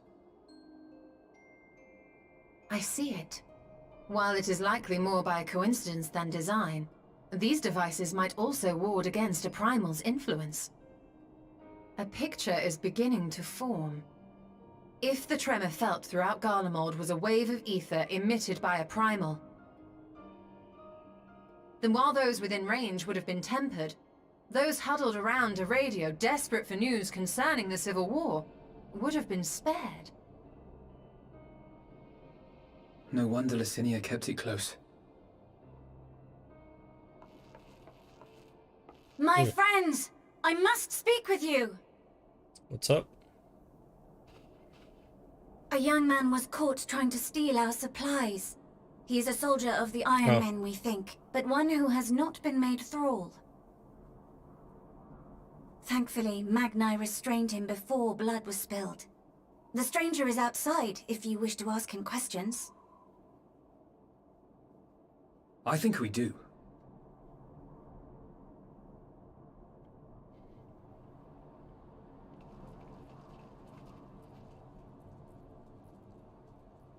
Who do we have here?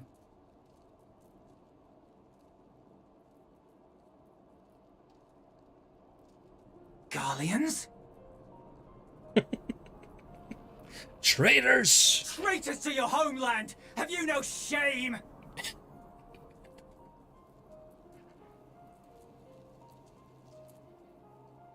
Just imagine being in this position, man. Fuck.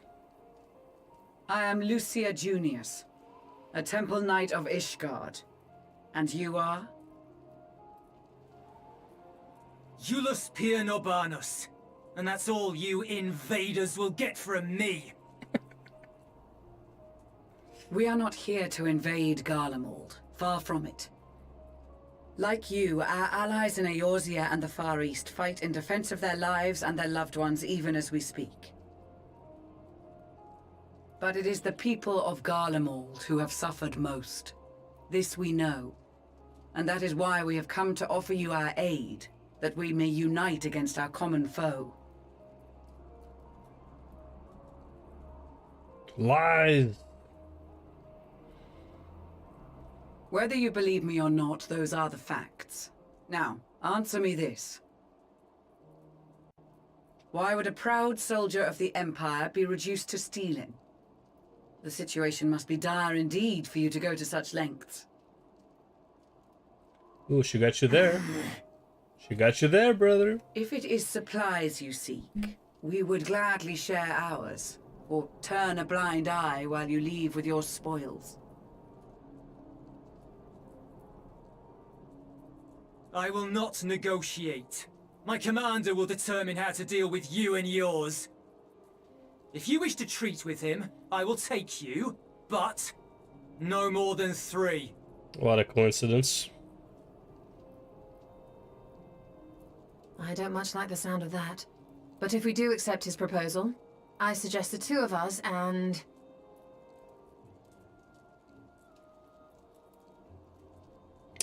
Got a babysit Please allow again. me and Alize to act as envoys. Have to be a babysitter May I again? ask why? We have seen with our own eyes the hardships the Garleans face. Who cares? How their futures and lives hang in the balance. It's not the warmest invitation, but it's an opportunity to prove our intentions true. Maybe not a chance to make things right. but a chance to make them better. Is this the babysitter expansion? Do I have to do everything with Alize and Alfino? I'm not safe, I let you two go by yourselves. Ah, God, is there no choice to say like, okay, you two and Y'shtola? Fucking babysitter duty.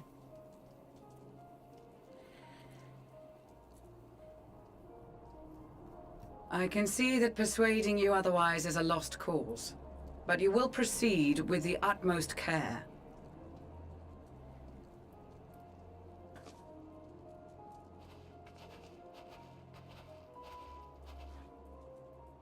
A couple of children and what? A sellsword? Is this an insult? See, he knows, man. He understands. Yeah, that's why we need Y'shtola and maybe like Thancred, you know? Some mature crowd in there. It is an insult. Not in the least. You will find that they are more than qualified to speak on our behalf. Yeah, but it's like a very bad first impression, isn't it? There are many dangers on the road ahead. I will need that back. Not gonna lie though, his attitude, something, you know, it's like, bro, like, you are technically in enemy territory kept captive for now. Like, it's like you could chill. It's like this guy's like a bit too much courage. Was this? Drank some courage juice in the morning. Woke up and chose violence. Alright, let's see. You will be received as an invited guest, and so I urge you to observe proper social etiquette and conduct yourselves accordingly. Your safe return takes precedence above all else. Remember this. Thancred in particular will be worried sick if you are gone too long. May the Fury watch over and keep you. Are you and the children ready, bro? Yes. I am me and the children, the babysitter and his kids. I'll explain the route once we are outside your camp. If anyone attempts to follow us, we will judge it an act of hostility. We will not hesitate to take appropriate measures. Bro, who's we? You're alone. I would expect nothing less. You have our full cooperation.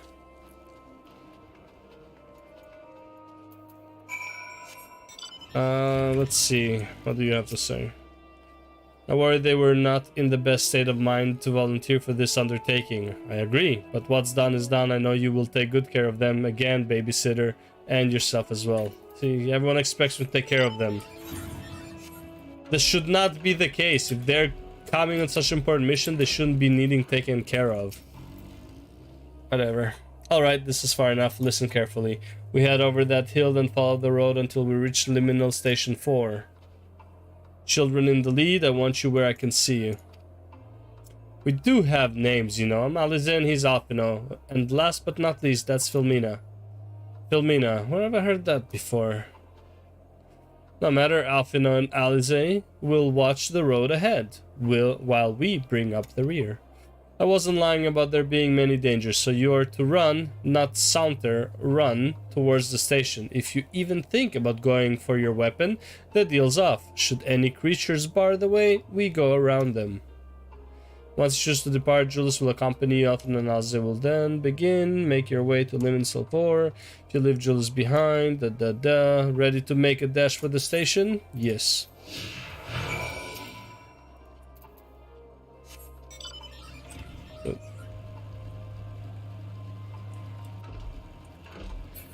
From what I understand, when this came out, these follow quests, I could not just mount up. That would fuck the quest up.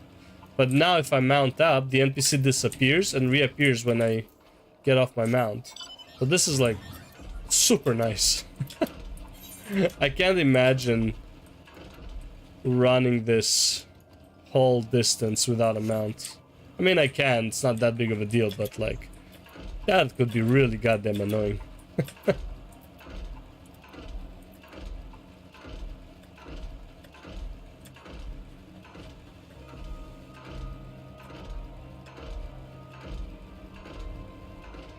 We'd better not draw attention.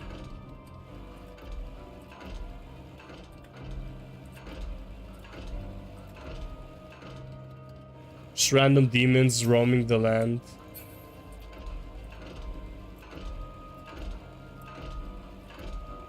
creatures from the void, basically. I think this is a creature from the void, right?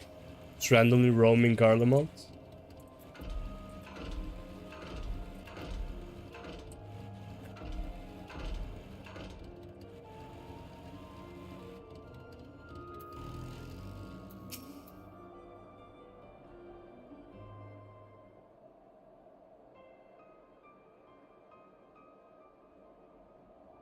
Nice view. This is it, the first stop that is.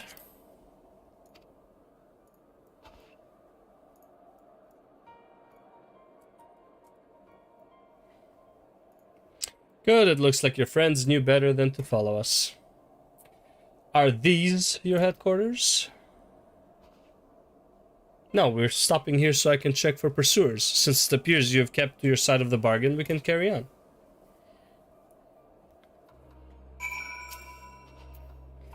North of the station is Reggio.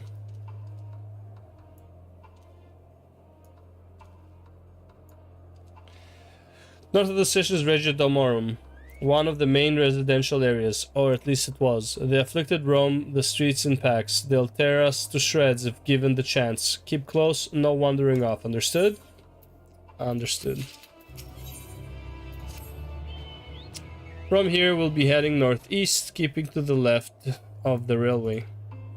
While the route itself is straightforward, getting past the hordes unseen is anything but. Keep your weapons at the ready. They would attack their own countrymen. Aye, they spare their own, but slaughter the rest without hesitation. Though we'll try to avoid detection, the chances of sneaking by completely unnoticed are slim at best. I will lead the way, but in the event we are seen, you are to fight them off.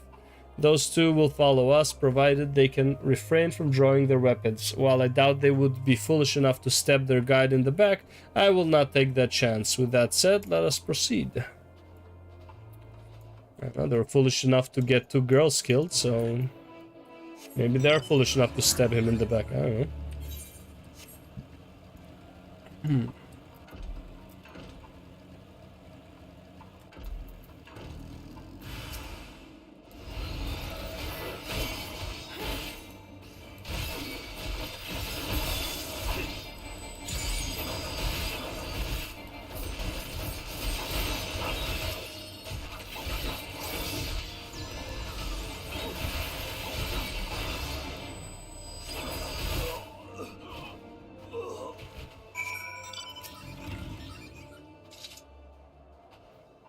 I see why your comrade shows you.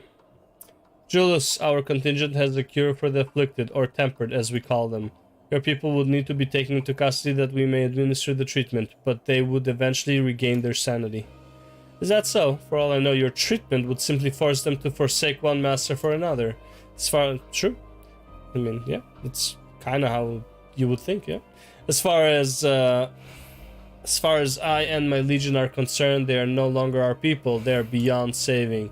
Those who thought differently and tried to reason with them were butchered for their bleeding hearts. Come, we have to keep moving.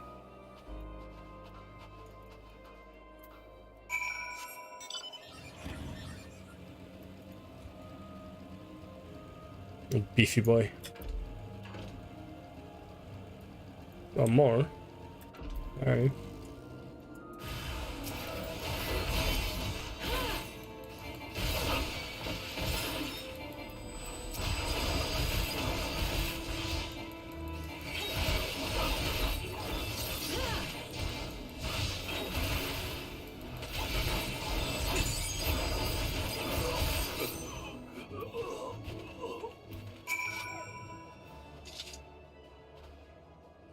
Looks like we are not being followed. We will continue onward.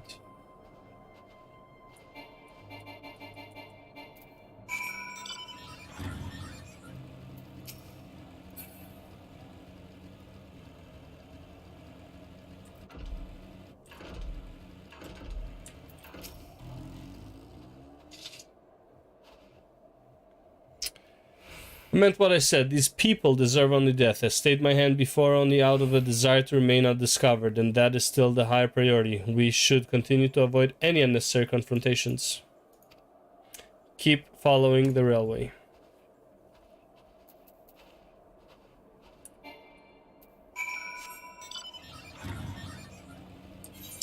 It's a lot of coping mechanism right there. Just saying.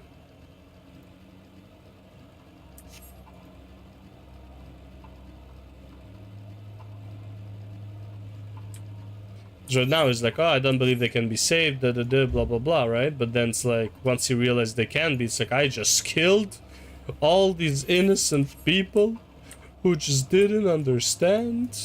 What the fuck are these guys?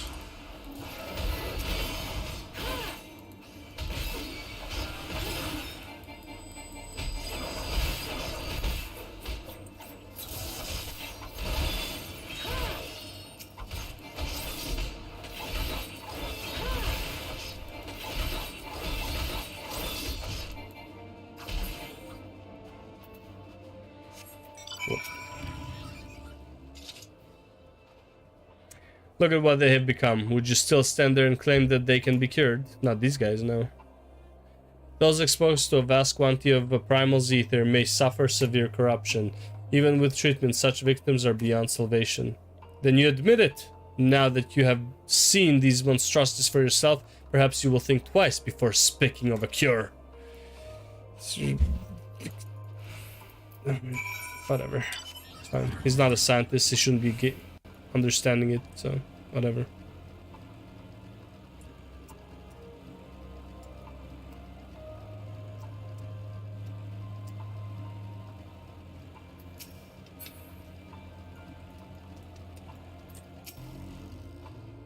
We're almost there.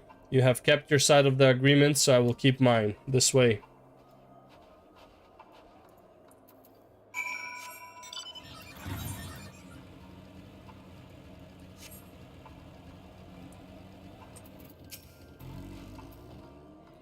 This is Tertium, one of Garlemald's largest stations. It now serves as our headquarters. I've already sent the twins ahead. I will be with you soon, so wait for me at the bottom of the stairs.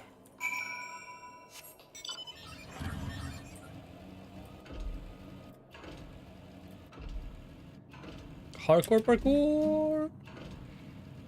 360. No scope. Oh, 720 right there. Boom.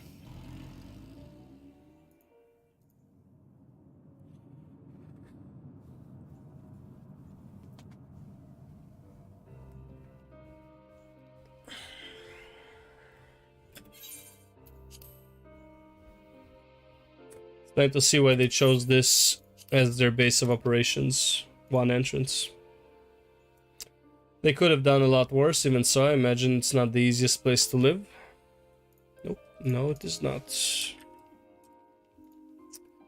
Indeed, as if Julius was willing to make the perilous journey to Camp Broken Glass in search of food, their own supplies must be all but exhausted. They may be shielded from the wind and snow, but it is still bitterly cold. Much like Victor's spoils, it must be a constant struggle to keep their people warm.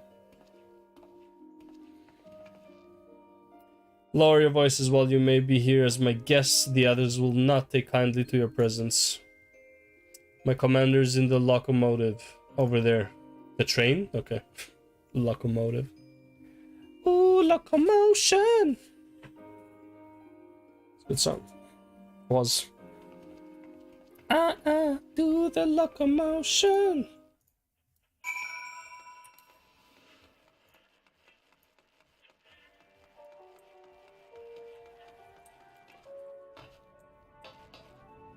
Imposing commander.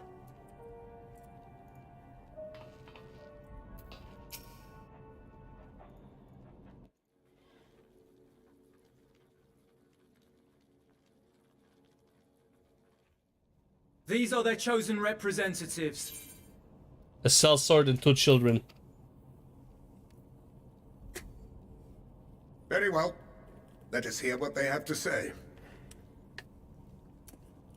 Yes, sir.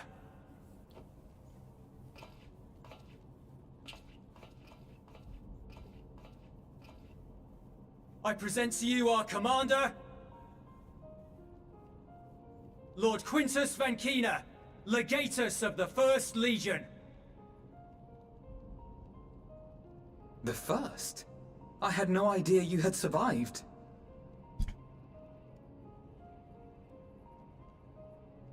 Probably the point. We lost our Emperor, our city, more than half our troops. For my wounds, I may never take the field again. But we survived, aye.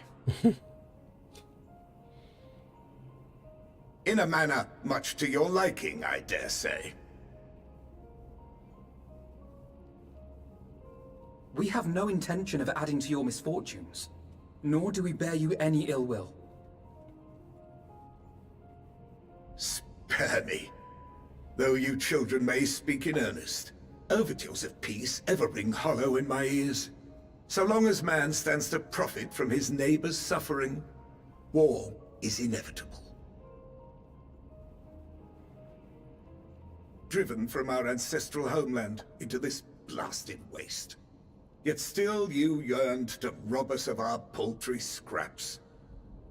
'Twas only with Magitech that you learned to keep your distance. Though we knew it was only a matter of time before you regrouped and returned. Pretty good propaganda. Conquest and Empire were our only defenses. Yep. Emperors Solus and Varus understood this, and through their campaigns saw us grow and prosper. Much blood has been spilled in Garlemald's name, aye. But if it is a choice between yours and mine, then it is hardly a choice at all. Yep. I do not deny that a great many conflicts throughout history were driven by the desire or necessity to gain by another's loss. That is not why we are here. Nor have we come to petition your aid in the war with the Telophoroi, grave though that threat may be.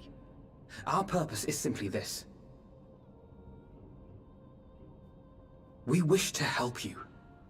Let us help you. If there is aught that can be done to ease your plight, we would be glad to do it. Perhaps you would.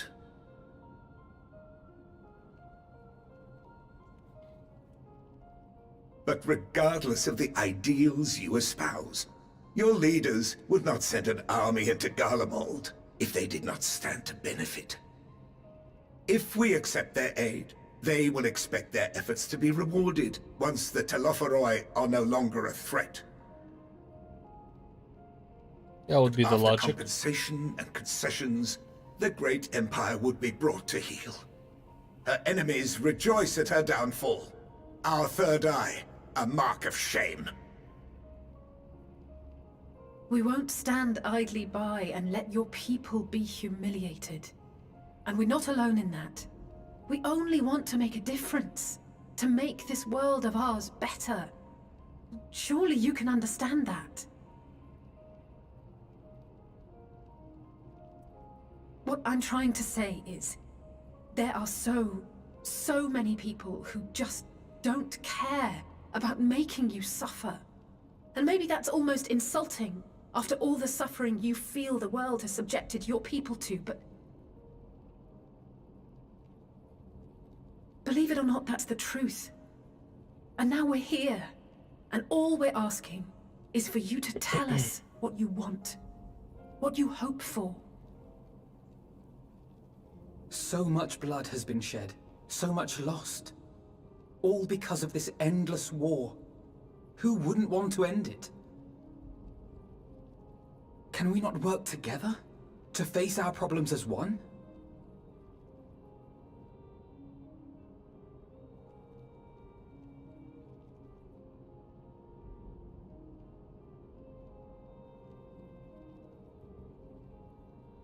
Answer me this, young peacemakers.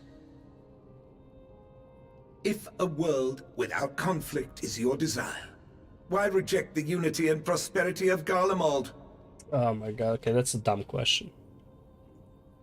Is it because we do not share your faith? Because you enslave everyone, That man. we do not share your heritage? Because you enslave everyone. That our ideals and virtues differ? Because you enslave everyone. That we cherish and hold in the highest that which you do not? Because you enslave everyone. Disparity is the root of discord, and peace built on compromise is flawed and fleeting. Happiness for one and all is a dream. I agree with that. And the reality is that to the victor go the spoils. I agree with that too. That is why we Garleans will never submit nor surrender. For freedom and for pride, we will remain true to ourselves until the bitter end. That is my hope.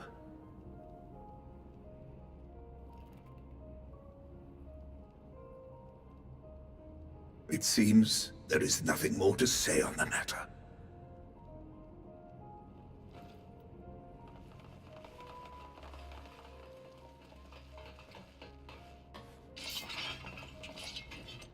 Do you want to get fucked up? You will remain here while I decide what is to be done with you. Do not be alarmed. No harm will come to you, if you cooperate.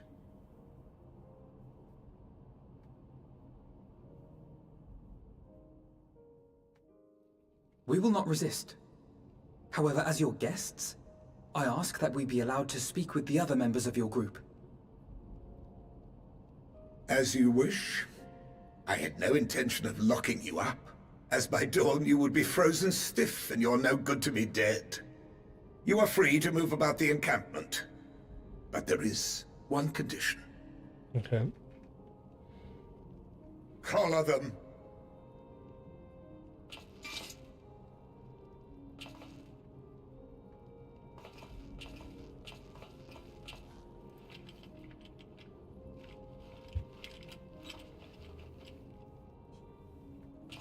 What are these?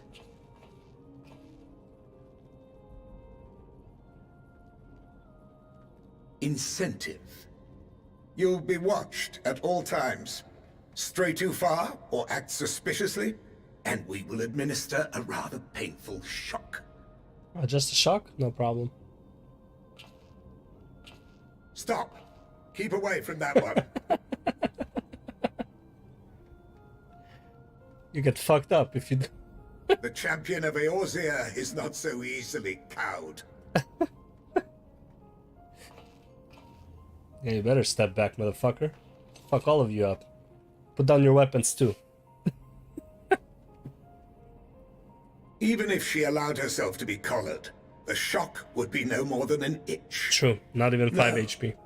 If she refuses to obey, we will activate the twins' restraints instead. They deserve a bit of shocking. I don't care. They're not gonna kill them, right? So it's fine. You needn't worry about us. Let him shock us. We'll forget we're even wearing them soon enough. Even now, you still... Why go to such lengths? What is it all for?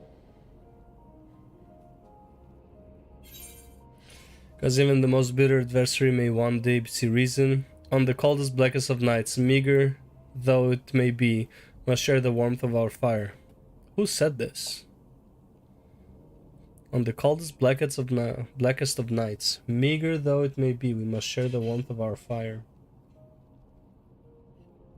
I'll go with this one.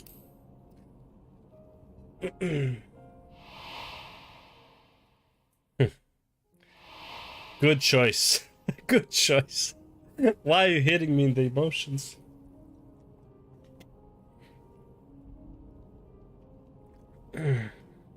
You are a curious one. A far cry from the merciless barbarian others paint you to be. You will be their warden. Take them away. You would think Yes, as a sir. military man he would be more aware of propaganda, right?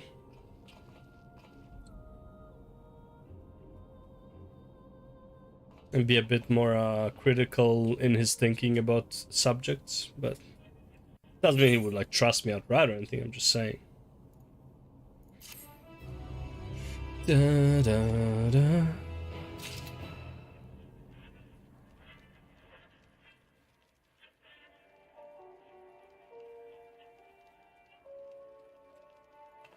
Okay. Julius. As per Lord Quintus's instructions, I am to supervise you during your time here until whatever it's called. Before you ask, no, I don't have a key or any other means to remove your collars, nor would I tell you if I did, and if you try anything, you'll soon wish you hadn't. So, do you truly intend to speak with the others, or was that merely a ruse? We're in no hurry to disobey Lord Quintus, if that's what you mean, or perhaps you doubt the wisdom of his decision. He had to think about that one. Do as you will, but remember, I'll be watching. If I catch wind of you doing anything untowed, trying to trick our people into turning their coats and the like, those shock collars will be the least of your worries, understood?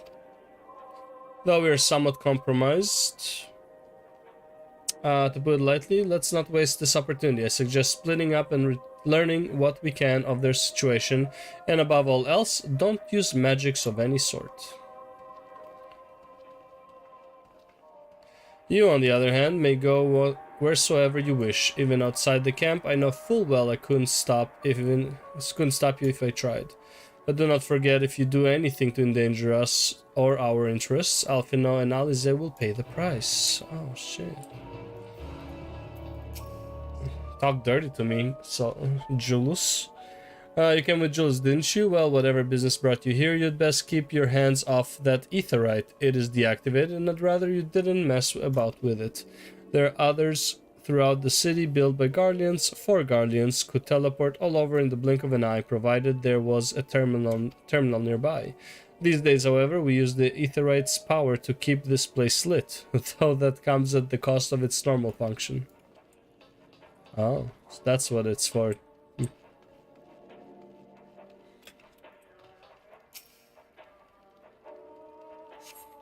This ready is the same model as the one used at Victor's spoils. Perhaps it is what saved the soldiers here from being tempered. Perhaps. I know who you are, the so-called champion of Yorza. Come to gloat, have you? Yep. I'll wipe that smirk off your face. By the blood of our fallen compatriots, I swear I'll... Damn. For the sutures. Of all the times, the worst of the lot... within striking distance, and I can't even muster the strength. If it weren't for the third bleeding us, we'd be the end of you. Virgilia's treachery nearly cost Lord Quintus his life, but we made our escape, took shelter in a mansion, tended to the wounded as we prepared to strike back, and then... Night fell and we gathered around the radio. Then the roar, the terrible roar. The capital was in chaos, but we were spared. If you can call this a mercy, mind intact but body broken, a soldier in name alone. I'd cut you down where you stand if I could, murderer. Self-defense is not murder. Just saying. It's so cold. This young soldier's on the verge of losing consciousness. Give him a tincture. Ah, can't. You gave it to those idiots. It's you, Filomena Nekochi. I know you. I served under Lord Gaius in the 14th Legion. Oh, I was there on the night the Praetorium fell. You and your adventurers, you killed them, my comrades, my friends, swept them aside in their dozens as though they were nothing to you. Because they were, like they were just trash mobs. Maybe I am too. Just another faceless enemy to be cut down. If you were an enemy, yeah. But it won't be long until our countrymen return, until you get what you deserve. Mark my words. You want me to go and introduce you to Gaius? Like, if that would help you, you know? Even Gaius doesn't care about you guys at this point. Just saying.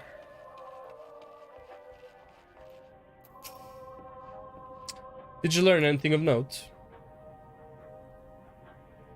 Then your findings are consistent with my own. Their plight is desperate. Bro, I can only imagine doing this part of the quest with Gaius. That would be so much more interesting. The sick and injured are at greatest risk. Without warmth, oil, and proper nutrition, I fear they will soon perish. I realize there is precious little we can do for them at present, but I cannot bear to see them suffer. Please, will you help me tend to them? Did we ever tell Gaius that Zolus was Emmet Selk? That would be an interesting conversation. Like, hey guys, remember your previous emperor? Yeah, he was alive until recently, but he was also an Asian, just so you know. So like, Your whole empire's kind of fucked up. Just saying. Who's there? My eyes, they can't see all that well. Ah, thank you. The numbness has subsided a little. But I know I won't last much longer. You should look to the others who can still fight. Give them my ration.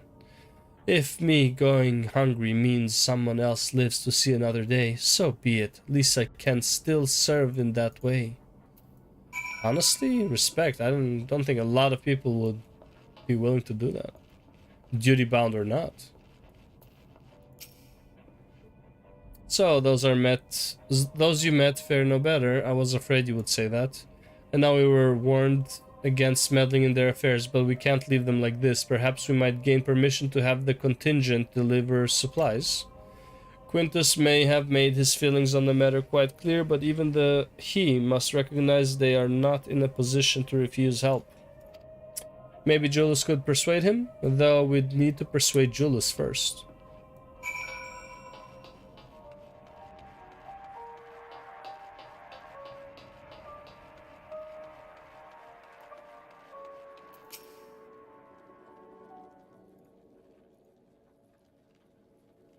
Well, seen enough.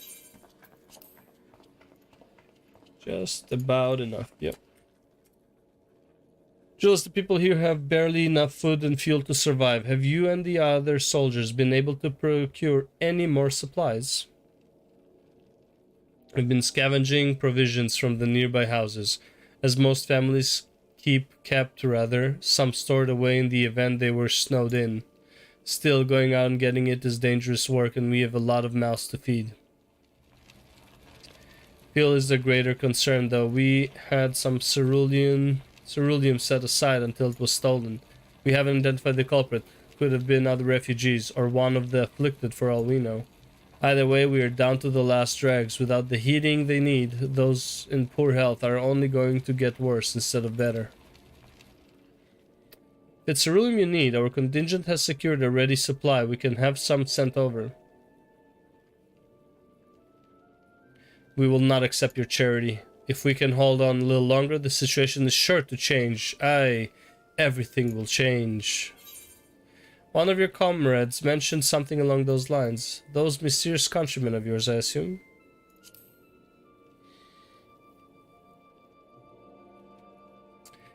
Heard something of it, have you? Well, from what I've seen, there's little you could do to interfere, so there's no harm in telling you.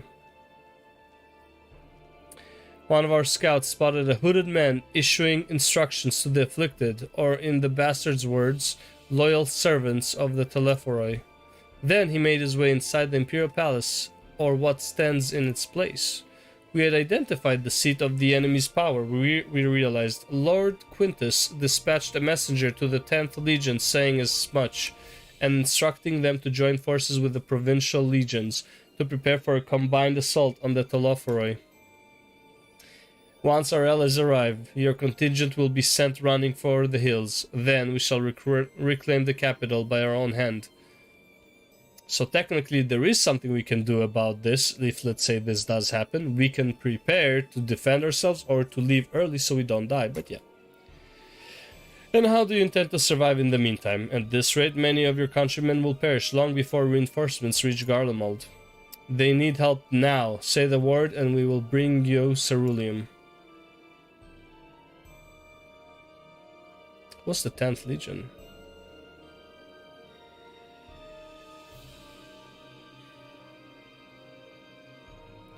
I will speak with Lord Quintus.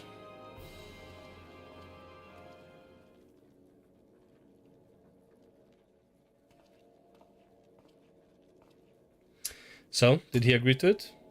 Nope. No, he will not place Garlemald in the debt of her enemies. I have, however, been ordered to search for ceruleum outside. As you are under my watch, you will come with me. Okay. Sure. Whatever. Very well, after all, many hands make light work. You lot are more trouble than you're worth.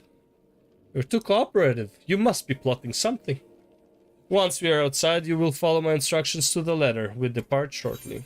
It's like, these guys are they're too positive, man. Just too nice of people. Can't be understood.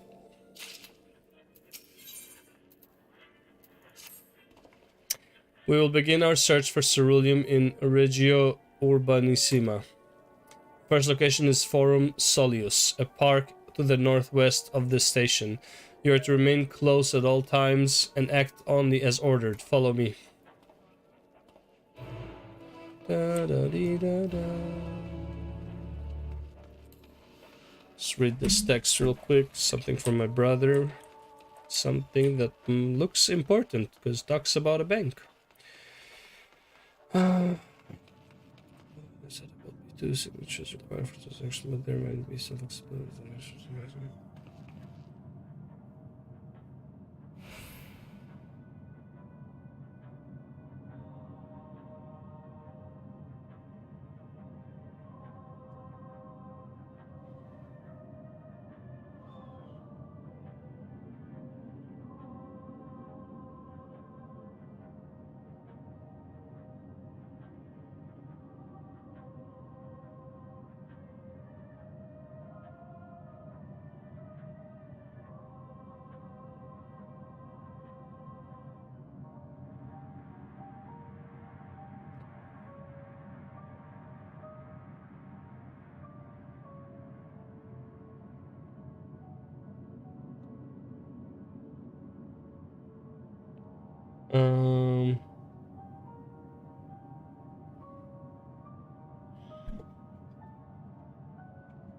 Alright. Looks like my stream on Saturday is gonna be cut short. How unfortunate.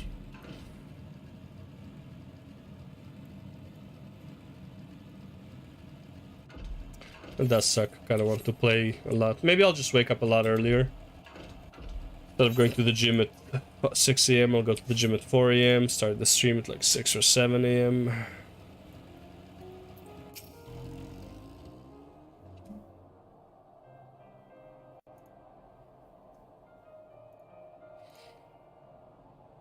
So this is the park. I'm surprised they found space for one amongst all these buildings.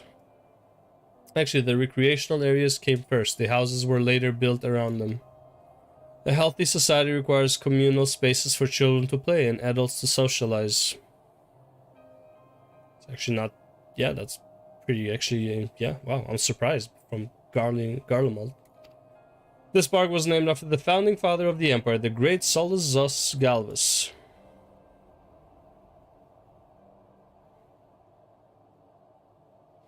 Did we come to extract ceruleum from the wrecked Magitech armor? No. No, we've already drained it dry. Same goes for the rest of the machina in the vicinity. But as our ceruleum has been stolen, we must scour the city for every last drop. And while I don't expect to find anything here, I've decided to try one more time, in case something has been overlooked. I see, then with your permission we will commence the search.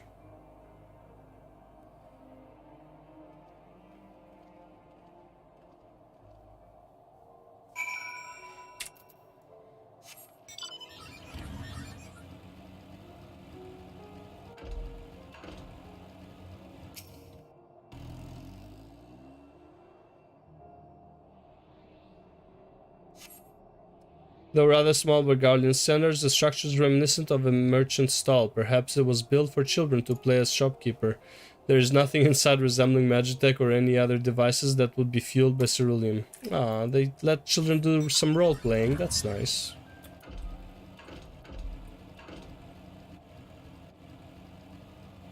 Hey, hello, Ether Current. What are you doing here?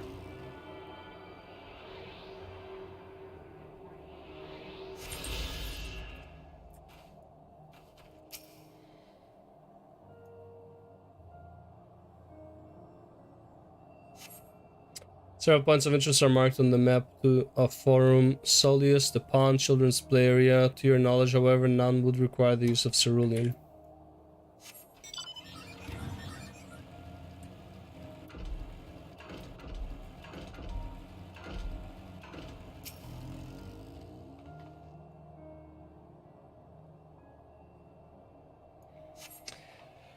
Cursory inspection of the wrecked Magitech armor confirms that the fuel canisters have long since been drained of ceruleum, as Julius said. You know what's messed up? they said it's like, oh well, we don't want charity from you guys, lest Garlemald will be indebted to its enemies or some shit like that, right? And I'm like, okay, but me helping you find ceruleum is almost the same. Like, you might as well take free ceruleum than have me work for free ceruleum. Either way, it doesn't matter. The contraption is built in the style of Imperial War Machina, armed with a battery of weapons and capable of transforming into different configurations, but on closer inspection it appears to be no more than a children's slide. What you think it was? What's it constructed as? It's like, what imagination?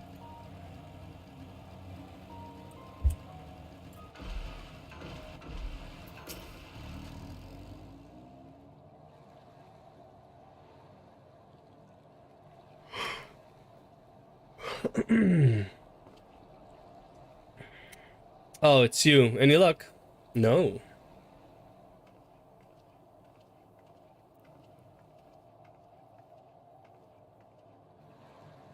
There's no sign of any ceruleum. Hardly surprising, but disappointing nonetheless. I couldn't help noticing you gazing at the pond. Is something the matter? What? Yes, I mean, no, I'm... It's just, I used to bring my brother and sister here to play.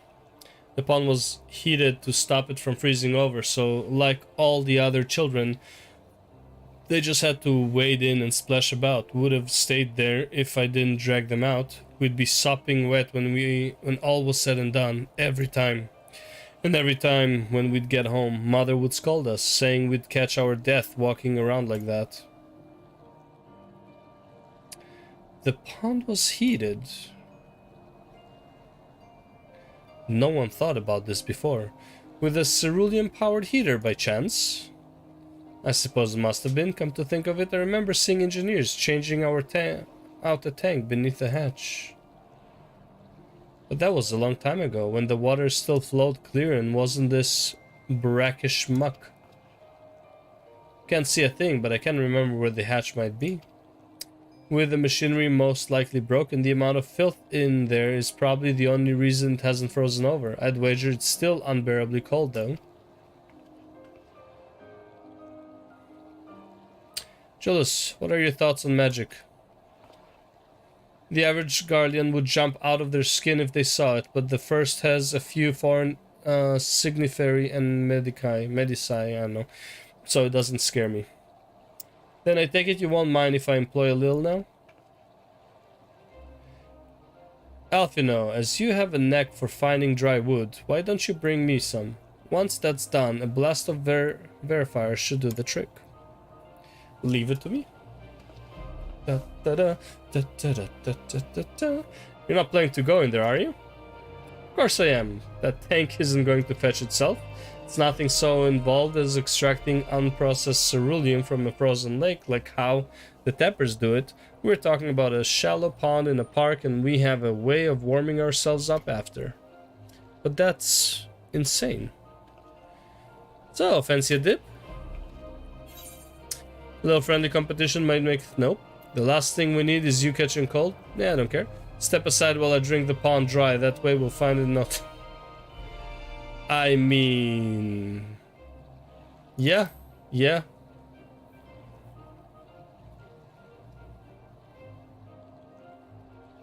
That may be the stupidest thing I've heard in a while. That's saying something considering who my brother is. Jesus Christ. I can't fault your enthusiasm though. Let's do it my way first, and if that doesn't work, perhaps then you can try your method with Alphino's help.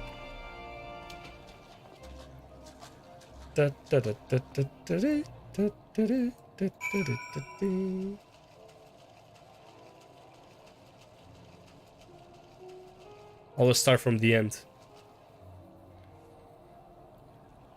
It doesn't matter. I think it's always like requires 3 tries anyways. You delve into the murky water but come up empty-handed. You add injury to insult. The icy wind on your damp clothing chill you to the bone. Obviously. And I healed right away anyways, so it doesn't matter. Beneath the water, your fingers catch on what you think might be a handle. Hey. Okay, maybe it's the second one.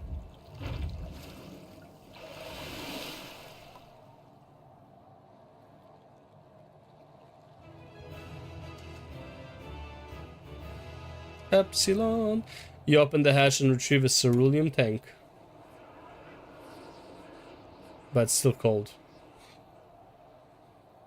However, your grand discovery comes at a great personal cost as you become acutely aware of the freezing cold and the rancid odor emanating from every ilm of your body. Julius will doubtless feel compelled to pinch his nose shut when you deliver to him your prize.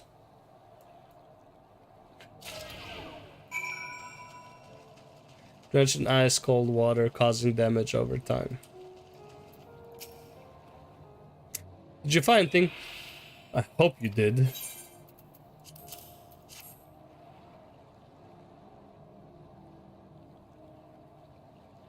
That's it. And there's still some cerulean left.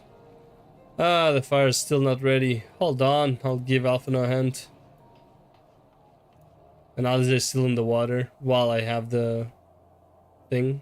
Interesting.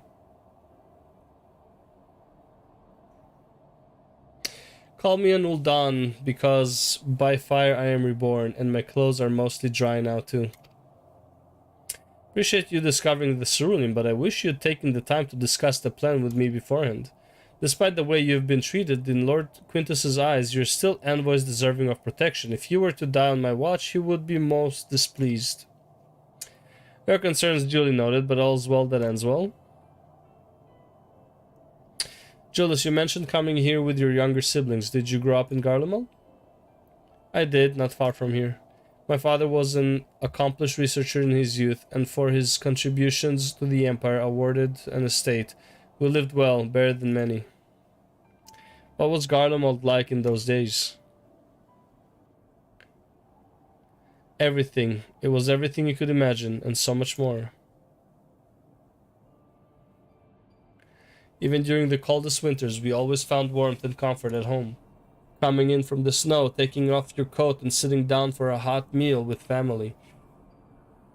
Dom Toretto would be very proud. Visiting friends and relatives, receiving that same welcome. Knowing they had everything they needed. Walking down the street, seeing the lights in all the houses, hearing the faint sounds of laughter and song of happiness.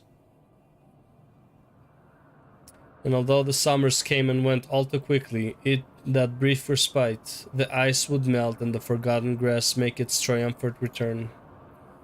Gray clouds gave way to blue skies. Some mornings we'd climb to the top of the tallest building we could find to watch the sun rise. Never again. Those rooftops are rubble, those friends dead, and those memories. But if I could reclaim even a fraction of what we once had. Soon our chance will come. We just need to hold on a little longer.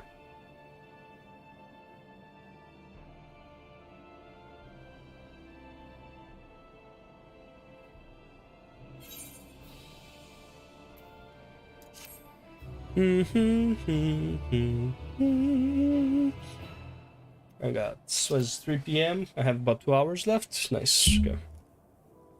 Well, 2:40. No good deed goes unpunished. Alright, now that we have discovered from your escapades in the pond, there's another location I'd like to search just outside the park. When do we start the dungeon, huh? Has to be a dungeon or a trial coming up. Like every 2 levels, like 81, 83, 85, 87, 89, right? Usually how the expansions work. Dungeon trial, dungeon trial, dungeon. As you can see, this place is littered with the remnants of various types of war machina. While my comrades and I have already recovered the tanks from the less damaged units, those that took a more severe beating are harder to scavenge. We decided to save those for another time, that time being now. Rather than prize them apart piece by piece, it would be quicker to remove the outer casing using compact explosives. With luck, we'll gain access to the tanks without rupturing them. Though the force generated by these devices is relatively weak, I would advise you to stand well clear to avoid being hit by any shrapnel. Before even bothering, though, you should check the Machina's ceruleum gauge to see if there is any left. It should still provide an accurate reading even when the unit itself is inactive. If the gauge is broken, I'll let you decide whether to use an explosive or not. Should you need more, come to me. Gauge is broken. Oh, the gauge on the Machina. Understood, let's get to work. Dum-dee-da-dum.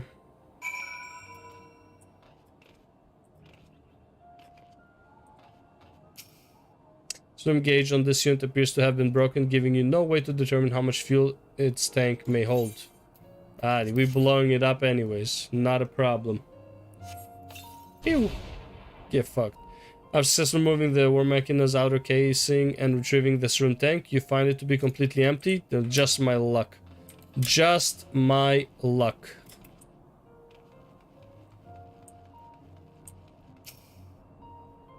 Yes, the unit appears to have been broken, giving you no way. Okay, I mean, come on. I can't lose twice, right? I've just removing one Machina. It's empty. Get the fuck out of here, man. Where's the shit? Yo, I need more explosives, bro.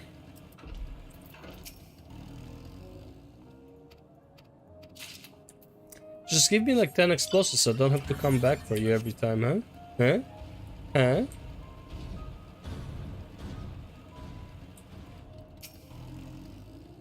This one engaged. The unit's fuel tank is empty.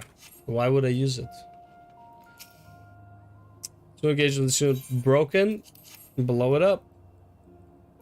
Can't be 3 times in a row, right? Hey. One's perspective either way, Julius will surely be pleased by your discovery.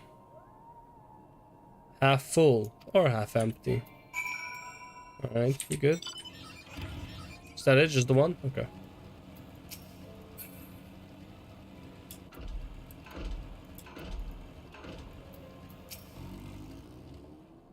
More explosives. Wait, is that what I think it is?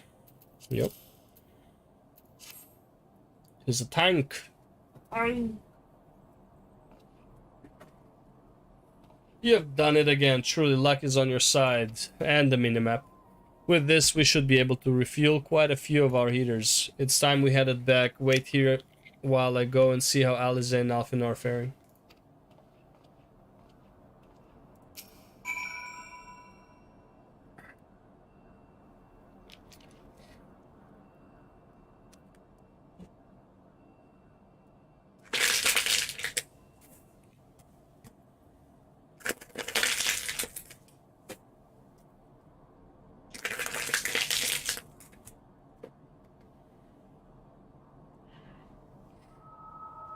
Finally escaped the watchful gaze of your keepers, have you? There we go.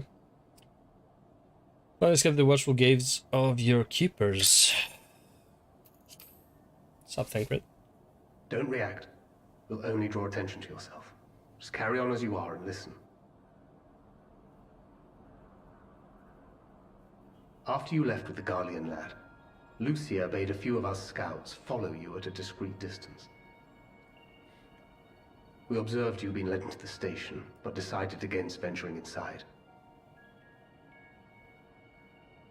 When you emerged sometime later, and we saw that the twins were sporting Magitech collars, it was clear what had taken place.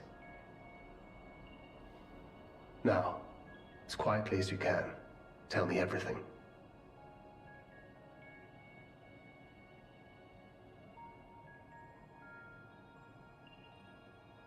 The Legatus himself, eh? Now there's a surprise. This is also the first I've heard of a plan to join forces with the 10th and storm the Tower of Babel. An interesting development, and perhaps the opportunity we've been waiting for. Our comrades back at the camp also received some rather promising news, but it's still too early to get our hopes up. For now, keeping yourselves out of harm's way comes before all else. Whatever demands the Garleans make, indulge them.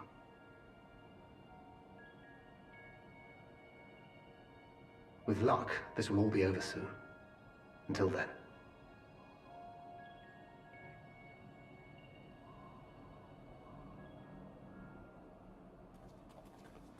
Okay. They had not gone far. Yeah, you were just around the We corner. searched talking to them. high and low, but no luck, I'm afraid.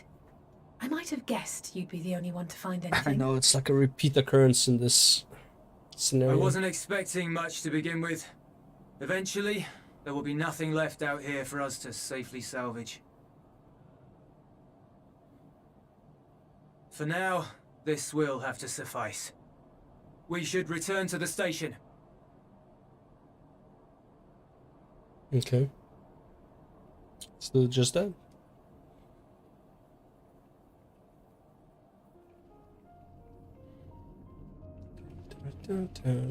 Oh, there you are.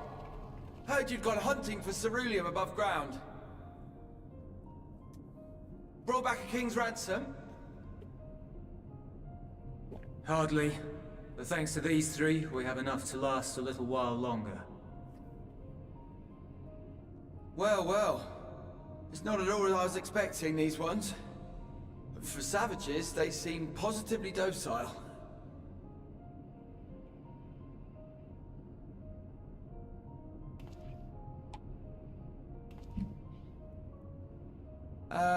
It's a poor attempt at humor. In all honesty, I'm grateful for your efforts. But even with another night of warmth, there are those among us who may not live to see the morrow.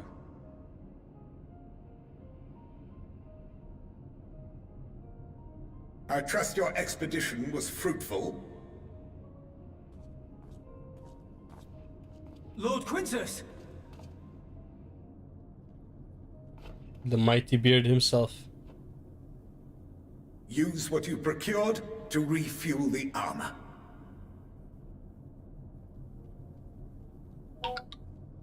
But, sir, what about the heaters for the camp?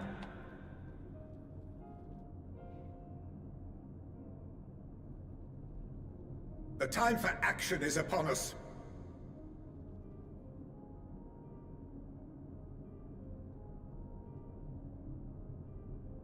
My men and I have matters to discuss. In the meantime, you are to wait here. Do not forget, you are being watched.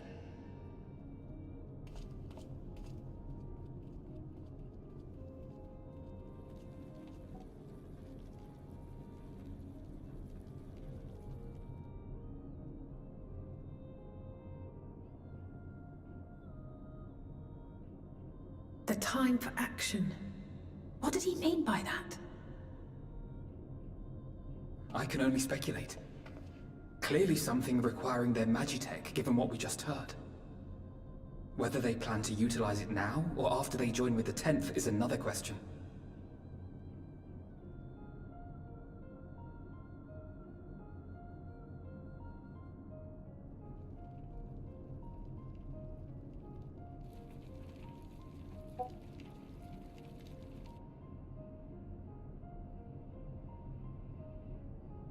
Will they ever escape this cold? Return to and reclaim the idyllic spaces of which Eula spoke?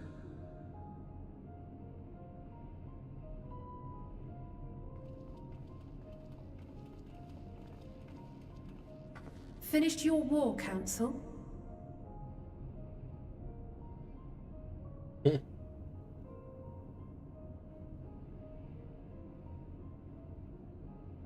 Alphino and Alizé are to stay here, as our prisoners. They will be released once your comrades have relinquished their supplies and withdrawn from Garlean soil. Until our terms are met, they will be detained at a separate location.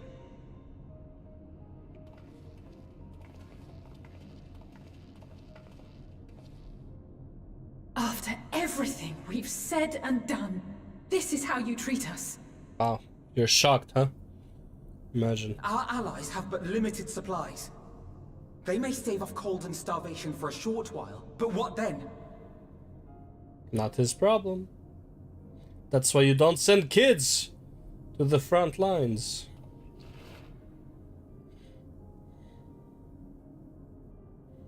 Yep, clearly doesn't want to do it, but it is what it is.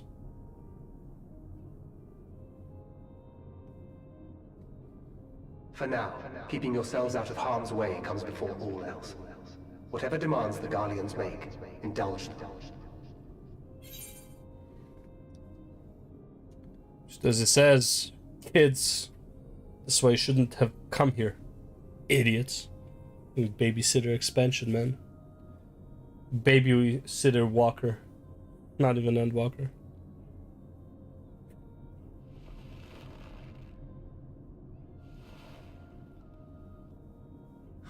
Get them out of here.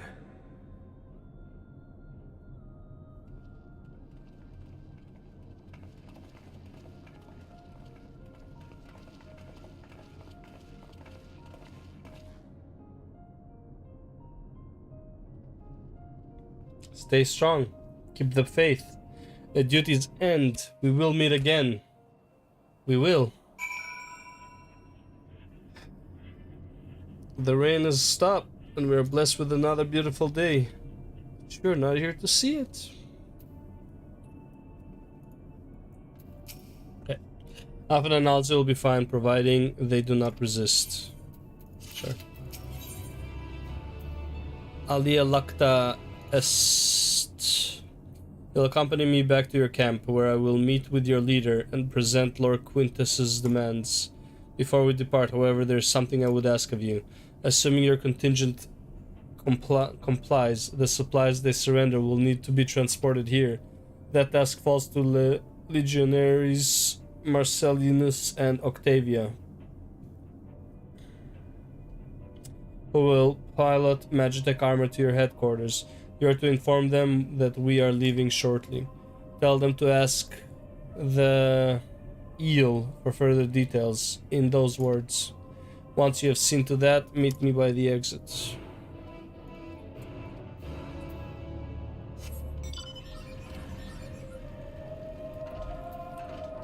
This guy? Who? You again, yeah. Yeah, me again, yeah. Your trusted friend, the one you want to beat up the most. Ask the eel, he said. So that's to be the way of it after all this.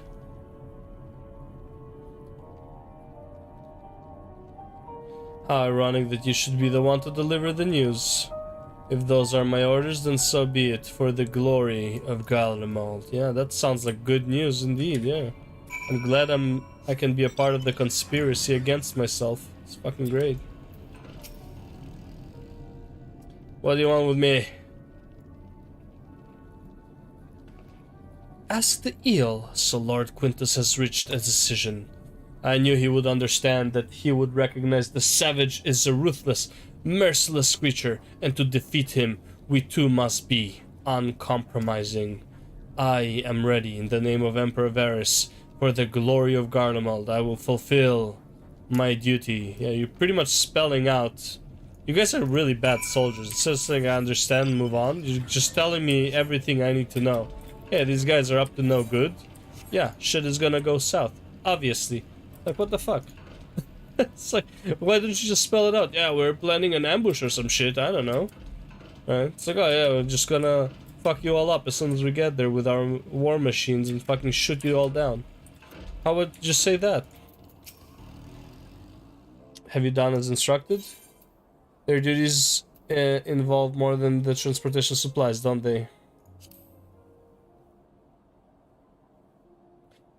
Duty is rarely a simple thing. We have been given additional orders, though whether we will be required to follow them depends entirely on your contingent.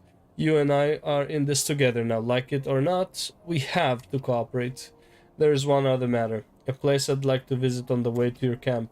It's a short walk from here. Follow me. The graves of his brother and sister, I'm assuming.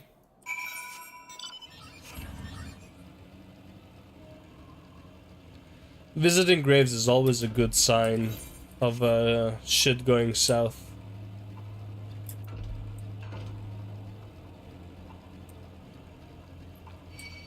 Uh-oh. Uh-oh.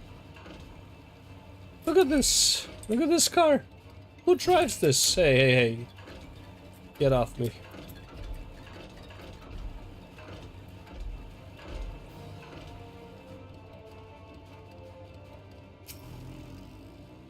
Judas lingers by the ruins, reluctant to leave and reluctant to stay, unable to move on. Wait here? Yes. This is house, I guess.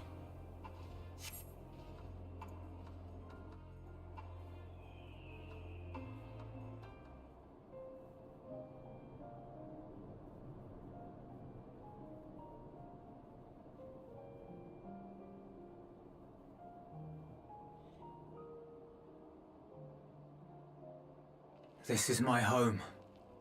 Yep. Our home. Right. At least it was until that night. I was with Lord Quintus when the capital fell, and thus spared. My family, who did not own a radio, were less fortunate. When dawn came, I made my way here. My parents, my little brother and sister, they were still inside. But they weren't themselves, and they tried to. And I had to. Why does he mention the radio? It's not like he knows that the radio blocks the ether, right? So like, why does he say my parents, my brother, sister didn't have a radio? It's like, why does that matter? I know it matters to us, why does it matter to him? Was there a warning on the radio? There shouldn't have been, as far as I know.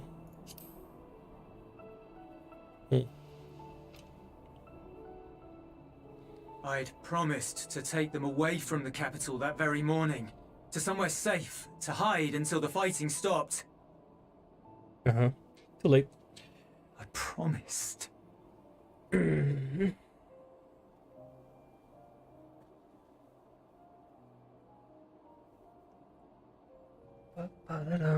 Garlean flag bears a chain.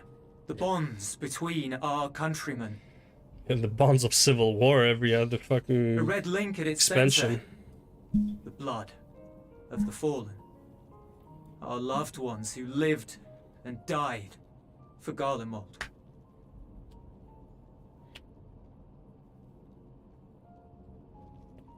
But if she too fell, who would be left to remember them and their sacrifice? What enduring proof would there be that they were ever here? Remember us. Remember that we once lived. If we had turned to your gods, would It's they have interesting. saved us? It's interesting that Garlemald is built on the memory of the fallen, which is basically, and the one who built it is Emmett Selk, who is his all thing is remembering the fallen, right? So, kind of interesting.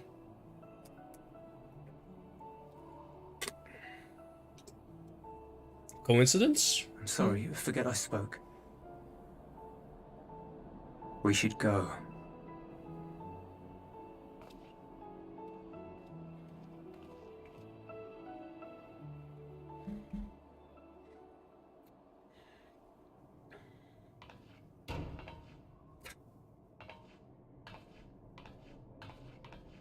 It's no use.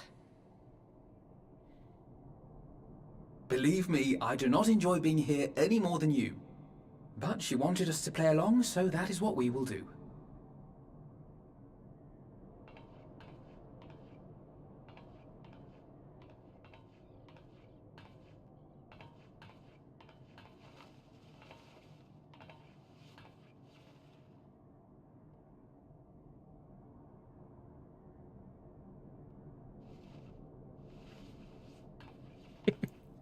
Reluctant to do it.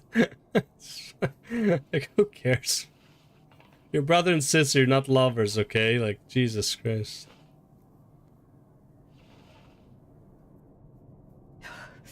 It's so cold. We use Verifier. Painfully so.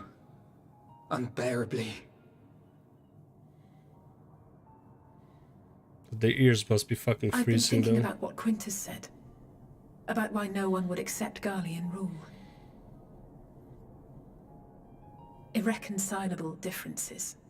When coexistence isn't an option, only conquest remains. You guys should do some push-ups and Varys squats at and Gimlet stuff. said much the same. Only by uniting the world beneath a single standard would we rid ourselves of the Ascians. United as one people, One race cleansed of imperfections. Yep. A cold and unforgiving vision. And when we fail to live up to their standards, what place is there for us in their world? But the truly sad, truly frustrating thing is how damnably similar it all is to the lofty ideals of Father and the Forum. Non-intervention. Always non-intervention. Protect our knowledge and our people, and to hells with the rest of you. And yet, I can see how it happened. Varys and Father looked to their elders for guidance and took their virtues as their own. But for this world was of their making. In who else could they place their trust? All of us lost in a sea of chaos, searching desperately for purpose and meaning. But it shouldn't just be an extension of another's. It has to be ours. It has to be. We all have a stake in this world. No one should be silenced. I won't deny that we lack the experience of people such as Father or Quintus. Perhaps they've come to see the world as a series of problems, and the most efficient way of solving them, to reduce everything to fundamental forms. A stone is a stone, a cloud, a flower, no more than that. Simple descriptions that strip the subject of distinguishing characteristics. A man is a man, divided according to race, creed, or allegiance, and to some, defined by such associations. Is that what you think? In my misbegotten youth. But what I believed wisdom was no more than aggressive ignorance. I've since learned to look beyond the banners and the politics, to see people as individuals with their own hopes and dreams. As for my dream of building a better world, well, every day I'm reminded that it is far more complex than I had ever imagined. Usually how it is. But it only spurs me onward, to find the wisdom and the strength to see it through to the very end.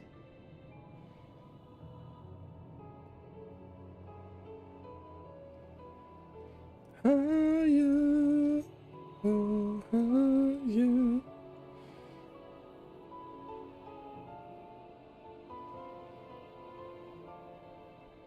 All of our supplies and an immediate withdrawal. These are your conditions? It's like mockingly saying it. Demands. And you forgot about the airship. Once again, you will leave one behind. It will be used to return the prisoners. Their collars will be removed prior to the exchange.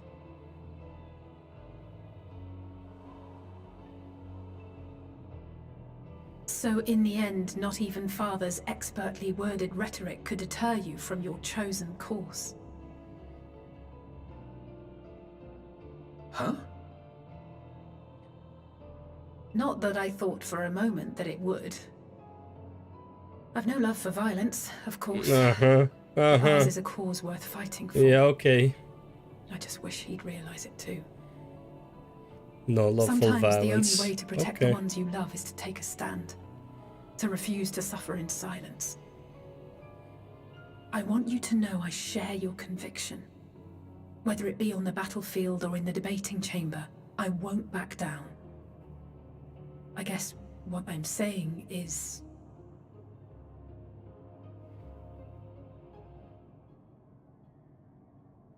You've found your own reason to fight. Yes. Yes, I have. God's willing, there will come a day when we can finally lay down our arms, and there will be peace. But not until the Lv.81 have been defeated once and for all. And you, brother, will have a vital, part to play. By your words and deeds, you'll lead the way. I pray I am up to the task. There'll always be naysayers. Those who think us fools for even trying. It's easy for learned elites to criticize earnest efforts and assert their moral superiority, all without offering alternatives. Not that their sophistry has ever wounded you. So stubborn and strong. Stronger than you even know. Don't ever change, you hear me? If you stumble, I'll be there to catch you. Or give you a thick ear. Maybe both, for good measure.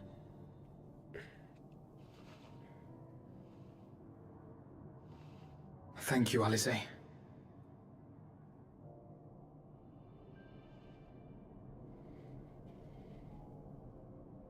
Meanwhile, Tancred already opened the door and like, yo, you guys done talking or... Oh, actually, never mind.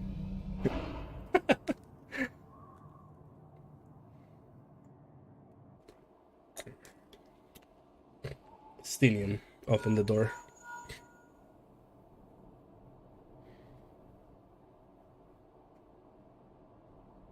The scouts have secured Alice and Alphino. Their collars were removed without complication as well. They report no casualties, not for their party nor the guards who will wake from their premature slumber in due course. Well then...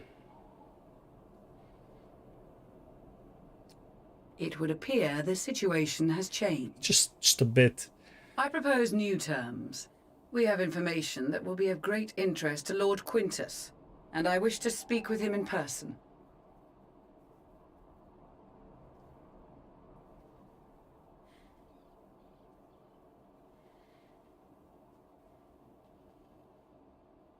No. In the event you rejected our first proposal, we came prepared with a second.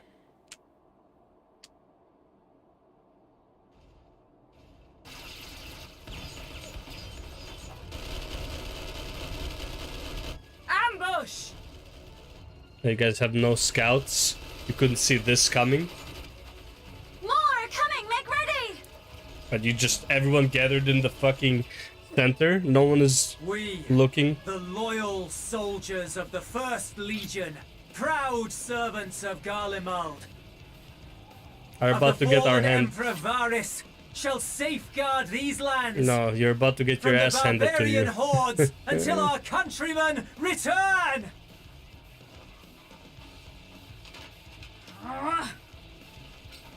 Stop! Both of you! Oh, wow. If you say so, young child, I guess. This child may be the worst emissary I've ever seen. Says the child, eh?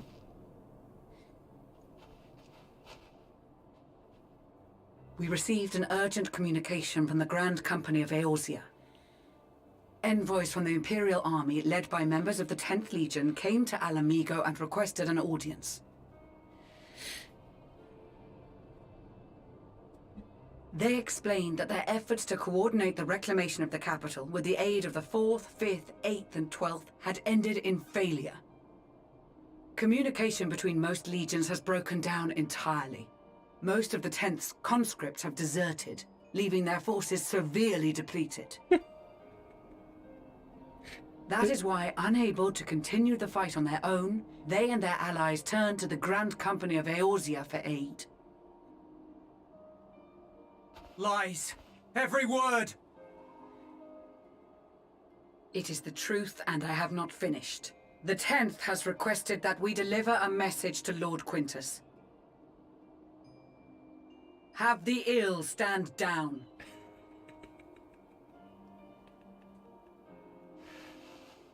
You have been listening, my lord? What are your orders?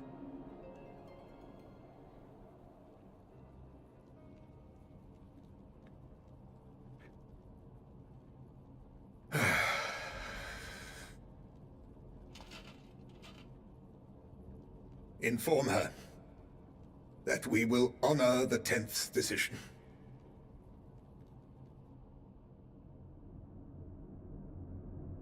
Bereft of hope, and now dignity. Yep. That's what happens, man.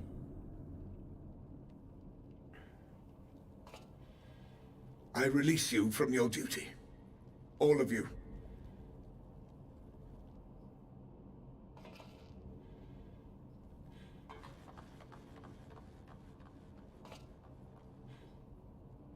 I take solace, your radiance, in the knowledge you are not here to witness our debasement. 'Twas a grand, glorious dream we shared. Of a world united, of peace and prosperity.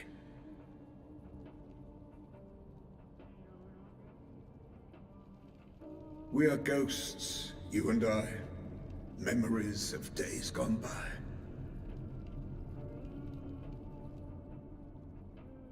Bonds forged in blood that I will not see tarnished.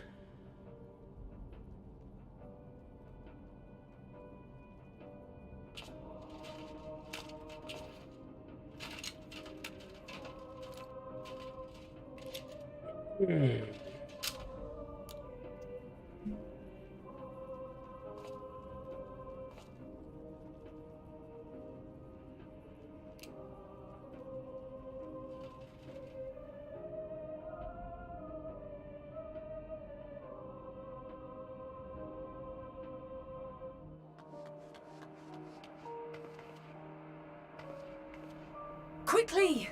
We have to reach the station before it's too late.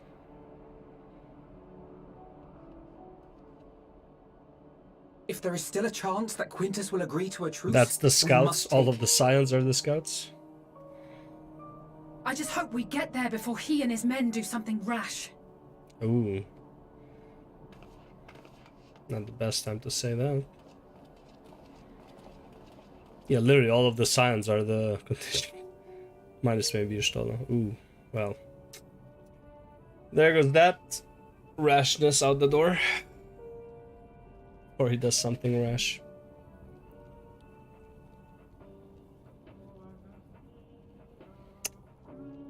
Yeah.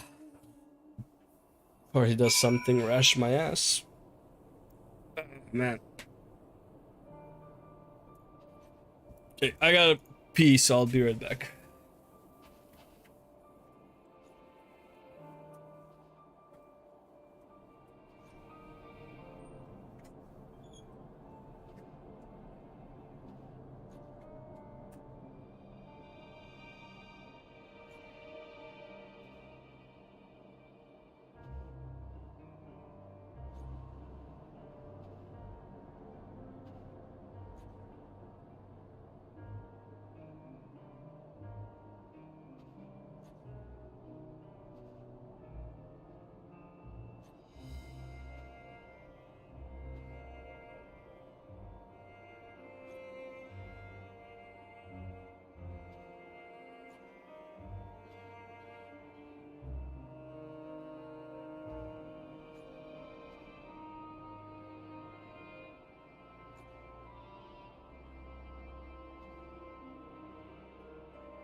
Okay, let me check something real quick though.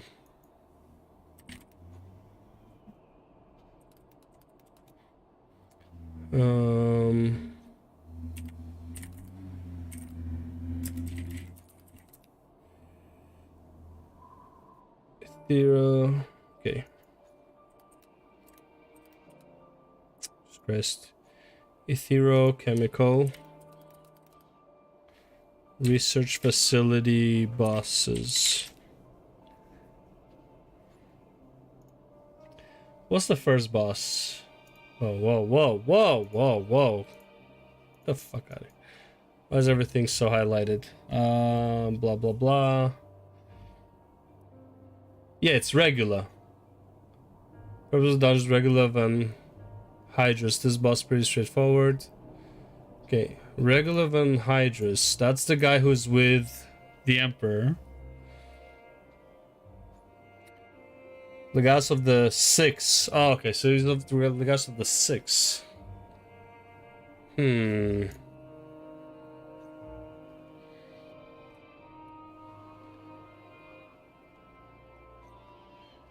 Kazrgula, Azasla, blah blah blah. After defeat Gaius van Baelsar and the Ultima weapon, Garlemald continues to work on the development of the new Ultima weapon-like projects, which host synthetic Oracite with skilled Guardian soldiers data within. The second of these encountered by the War of Light, the Sephar weapon, housed Regula's data in the score. Yeah. But when did we kill him? Zurvan's defeat Regula's men prepared to bear his body like... Okay. When the Sounds arrived in Azazla to defeat Zurvan, the final remaining member of the warring triad, Regula approaches them and offers to join them in an alliance. Having decided that the elegant technology used to bind primals is flawed, and thus unworthy to obtain for his emperor, he now seeks to destroy Zurvan. Together with his scions, he ventures into containment base Z1T9, where his troops are already battling Zurvan's awakened thralls. Regula rushes to protect the vulnerable Unukalai, but is mortally wounded by Zurvan. Oh, okay, so that's where he dies? So we didn't even kill him, just fucking dies. Okay. I was wondering what happened to him, because I do not remember... Fuck, did I even see the cinematic of the last bay? Not even sure. Maybe I skipped it, I don't know. This is why you don't skip stuff. Much and more has occurred since we last met. As for determining what comes next, we must speak with Lord Quintus, who just died.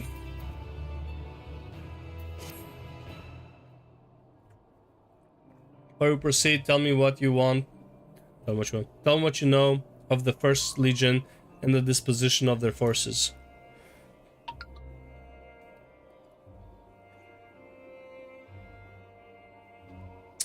They were preparing for war while the refugees in their care were left to go hungry. A reckless, short-sighted plan that risks the welfare of the people they are sworn to protect. Nevertheless, we cannot compel them to accept our aid. If we were to arrive in force with the intent to do so, we would only incite panic, but perhaps they can be persuaded to follow one of their own. Go with Julius back to the station and have him lead the refugees here. Some may be unwilling or unable to leave, but for the time being, I'll take what I can get. Alfinalize and the scouts sent to extricate them should already be at the station. I will also have our other comrades in the area lend their support should it be needed. Understood. Oh, here's the guy. You know this is the guy who was talking shit and super happy that I delivered the message to him, because he's the only injured one even though there was no fighting. These guys are just huffing puffing, sure. But this guy's straight up injured. So we know it's you, motherfucker. Yeah. Fuck you up any day of the week, alright? Don't mess with me. I really don't like that they made us run all the way back here because you can't attune to the ether crystal. At least if there was a chocobo there or something like that, I would understand, but like, obviously it wouldn't make sense there's a chocobo, but like, this is just a why moment. Like, why are we running this?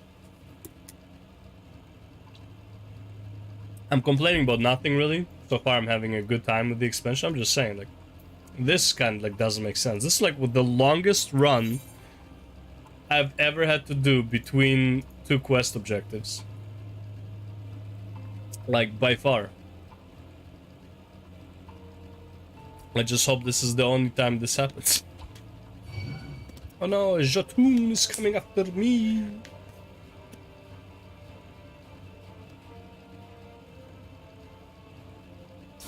Oh no, an automated death machine is coming after me.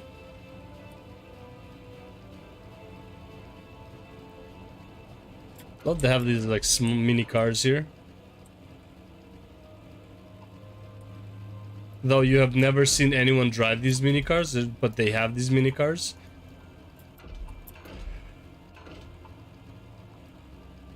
But then again, we have bikes. There's the Regalia Type G as well in this game, so it's like, to say that it's inexplicable, unexplainable, a heresy to say that there are cars in this game. It's kind of off, you know?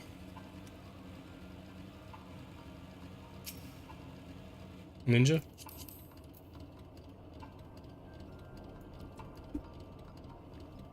An eye patch? Jesus Christ. Is he cosplaying as a pirate? A leather wearing pirate? Right. Uria J. Wait. I do talk to Uria J. Let's see. Alize, what you gonna say to me, girl?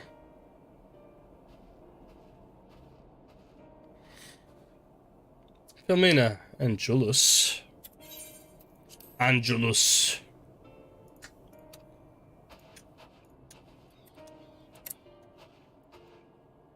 We arrived just before you did, and too late. Too late for what? What's happened? It's Lord Quintus. He took his own life. What? About the news... After the news about the 10th, he relieved us of our duties. Then, when he was alone, he... pulled the trigger. No. No, he wouldn't. His duty was done. He is sick of this world. Decker and the others, assisted by the soldiers, have seen to the remains. In due course shall the legatus be afforded a proper burial. He released us from our duty. He wanted us to be free, free to choose our own fate. Without him to guide us, we are... I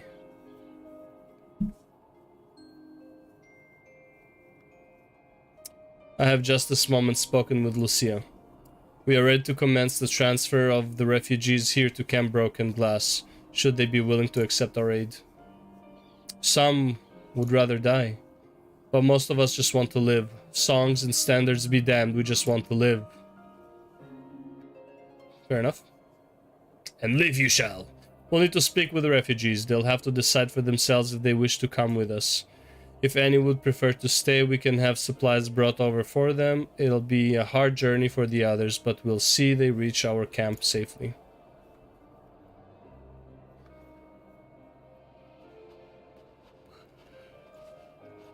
Sorry, why will we be risking our own necks and bringing supplies over and over? It's like, no, you either come with us, or you gonna die here. Like, fuck, man. Like, this self-sacrifice. Like, think about your own troops. Imagine you're the soldier who is tasked with bringing these fucking rations to these assholes who refuse the generosity of, like, help. And then you are tasked with bringing the food and, like, all that stuff to them, and then you die on the road. Now, what do you tell the family of that person? It's like, listen, he died to a random mob because he was busy moving supplies towards to help the enemy, you know? Like, such... I don't get it. No, you either come with us, or hopefully you'll manage to stay here until we can make this a base. But right now, you're gonna be on your own. Cold-hearted or not, but like, bro.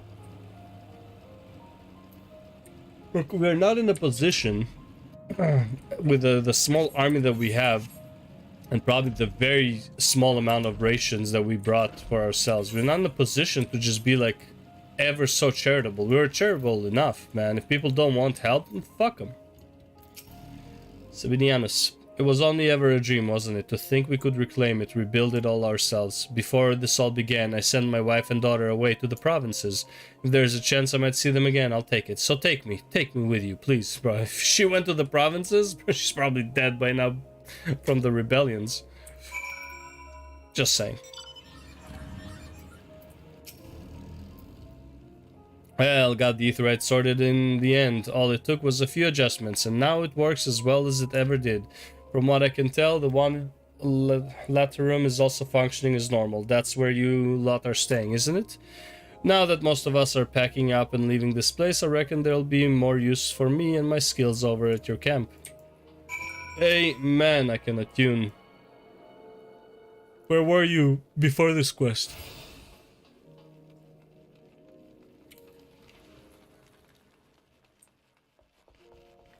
Hop, hop, hop, hop.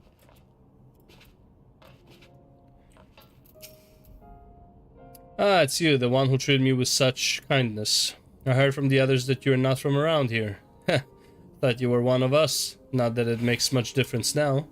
Purebloods, migrants, savages. After a while, the words start to lose meaning, until all you're left with is anger and fear and hate, and I'm too tired. If you and yours have come to offer aid, I'd be glad to accept. 1 second.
Holy shit, man. I'll be right back, 5 minutes. People do not understand. Happy 2 more bad years of red. Yeah, my comment. People just don't... I don't know what it is, man. My grandma's TV, every day there is another issue. And, man, I have no idea how she manages to have issues with her TV every so often. She lives 3 floors above me. And every day, I have to go and fix something with her TV. Every day, I'm not even kidding. Literally every day. Most of the problems are the same problem every day. She just somehow manages to do it. So I'll be right back. It'll take me like 5 minutes. It is what it is. Sorry.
Okay, hopefully all the problems for today are done so I can play a game peacefully.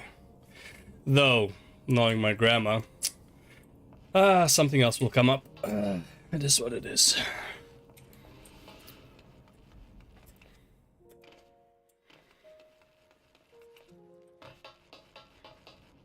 Splat.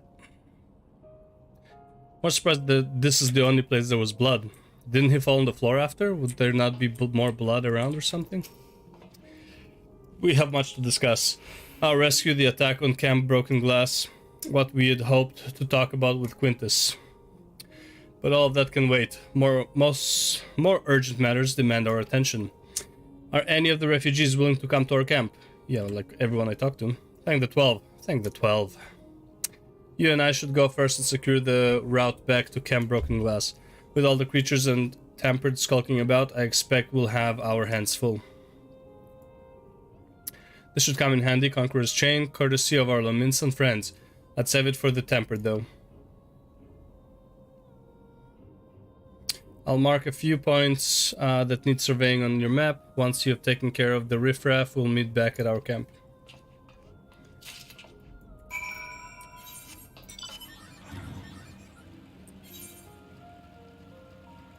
A few, huh?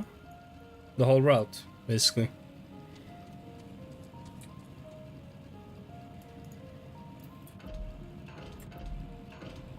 Yeah, not gonna lie, Garlemald is probably my most hated zone. Not because the zone is bad or because the chatting is bad or anything like that. I actually enjoy the story.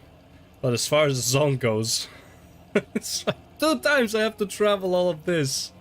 Jesus Christ.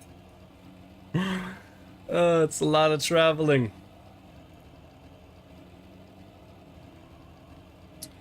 Where's the first one? Over here.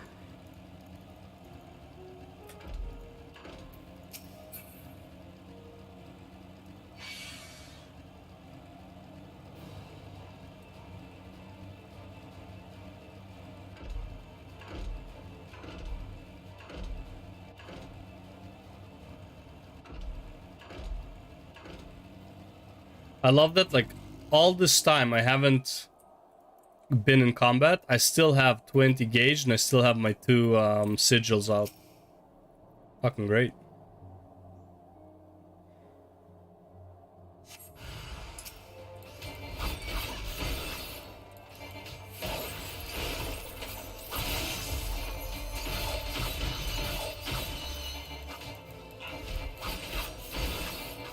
Why is this guy so strong? Holy shit.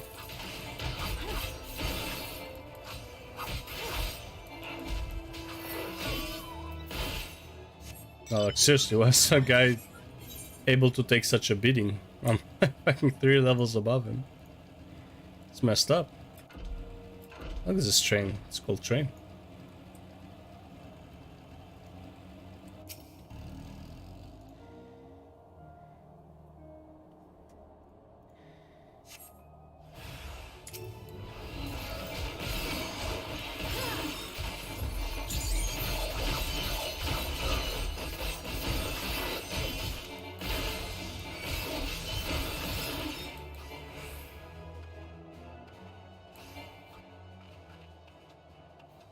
Oh.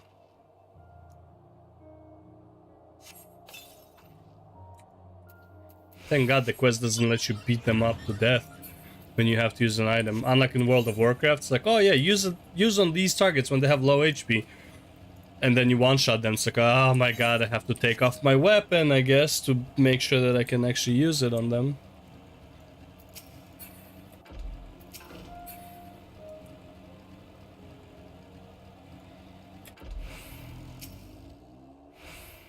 How's that?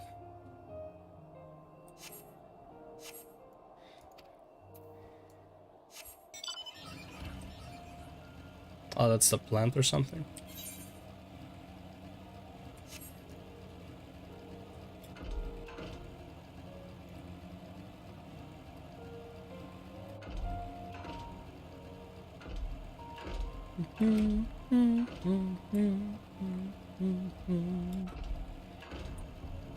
Destination unknown, known.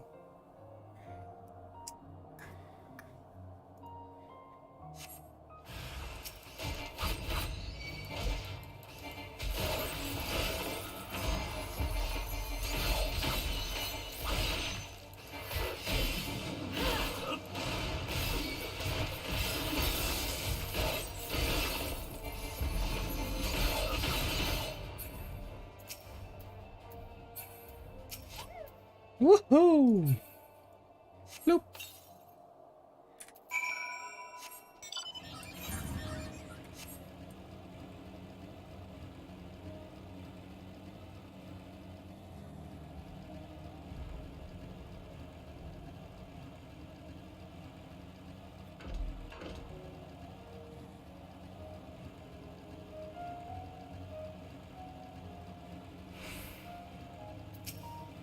How'd you get here so fast?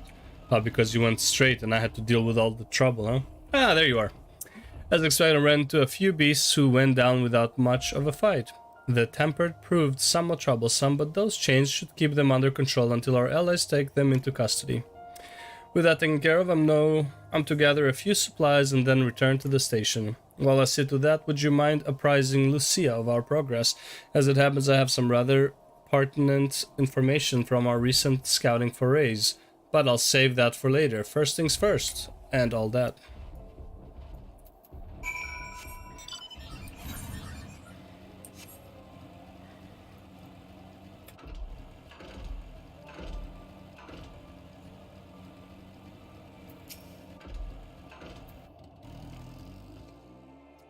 Philomena, I was informed of Quintus's suicide. It must have come as a great shock to his men. What of the refugees? I'm told some were receptive to our proposal, but I would hear your first-hand account. That so many did not hesitate to accept proves how desperate their situation has become. We'll do our best to make them feel welcome. The troops who participate in the ambush are no exception. They will be afforded the same treatment as any other refugees. Perfidy notwithstanding, after all, even if I wanted to make an example of them, there's no one left to learn from it. We will tell our allies that these soldiers were acting under the direct orders of their legatus, and that following his suicide they offered a full and unconditional surrender. Perhaps Quintus thought that had he lived he would be tried as a war criminal and his men punished with him. Perhaps by taking his own life he hoped to absolve them of any culpability. Or perhaps, like too many others, he was a true believer to the end. Probably all of it together, to be honest. Who can say I didn't know the man or his heart? His reasons, noble or otherwise, died with him. And it falls to us to clean up the mess, basically. Well said. In from the cold. I assume you're curious about how matters have progressed here in your absence, quite well as it happens. Now that we have procured ceruleum from Tapper's Den, the recently repaired heaters can provide much needed warmth. Furthermore, we have prepared sufficient food for everyone. Those from Tertium shall find a hot meal waiting upon their arrival. There's one for you, so go ahead and get some well-earned rest. I believe that we are capable of wielding a ladle or two without your assistance. On your way, might I ask you to seek out Y'shtola? She was but recently attending to the wounded, but she's meant to be taking a rest herself. See that she is. Okay, where do we go from here, guys? What's the next big event you guys had planned, huh?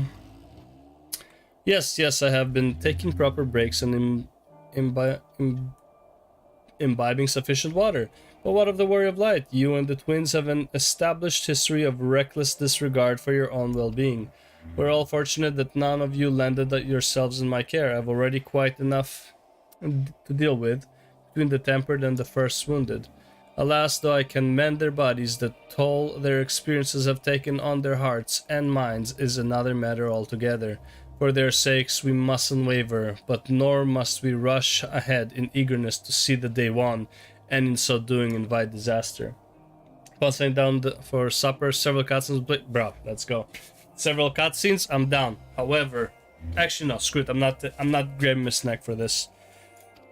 Let's go. Several cutscenes, I'm ready for you. Let's see what happens.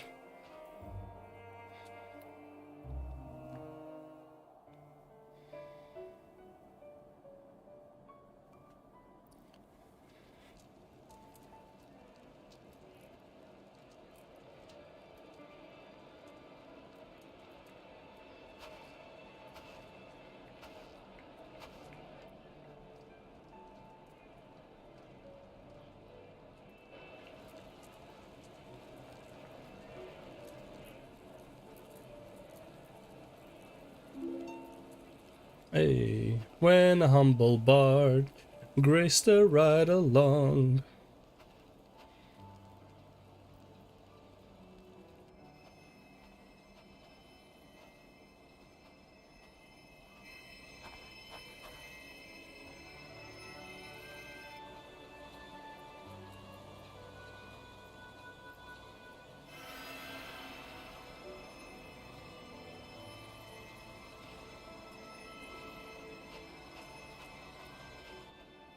Is that all of them?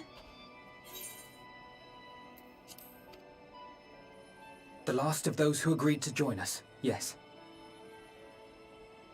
We left heaters and provisions for those who wish to stay behind. They won't last forever, but hopefully they'll last long enough. For now, I think everyone's earned a rest. We'll see to those in need of medical attention, so take the others with you and get yourselves some hot soup.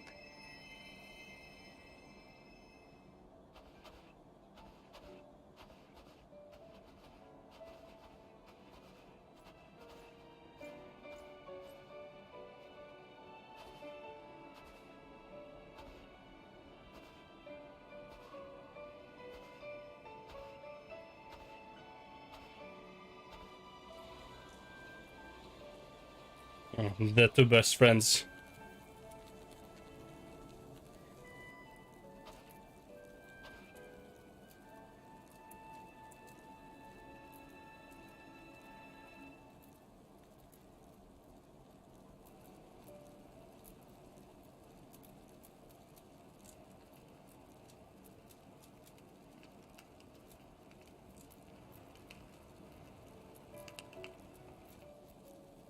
Warmth.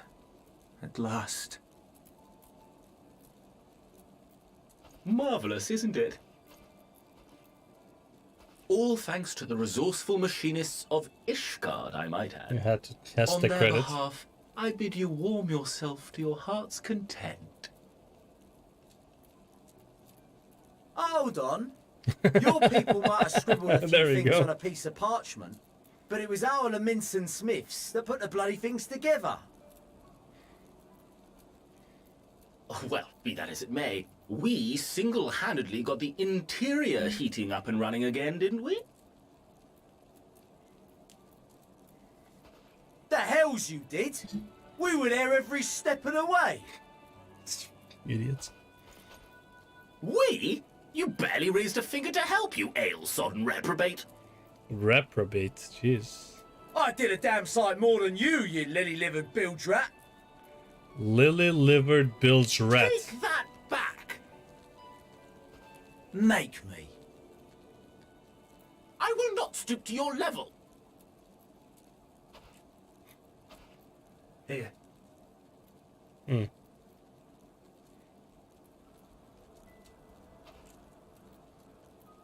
At ease, man. There's nothing funny in it.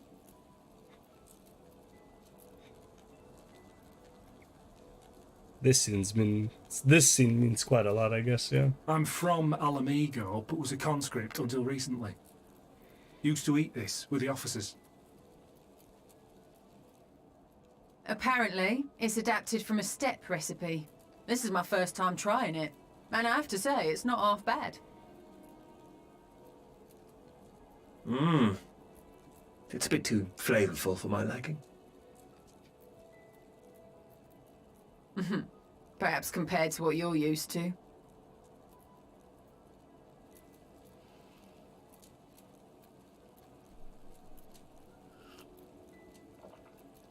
So you burn yourself taking such a massive gulp.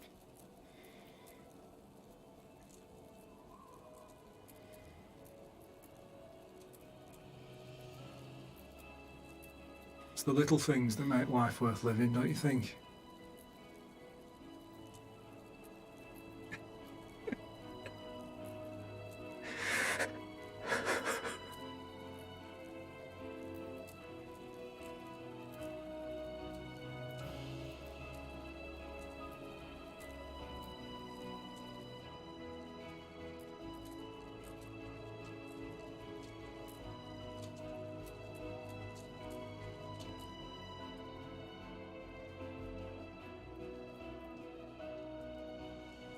I know this is not a dream, and yet...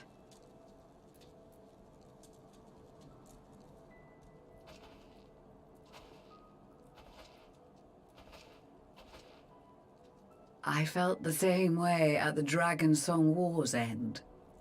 Every morning I would step outside and need to be reminded that it wasn't my imagination, that my world had been forever changed.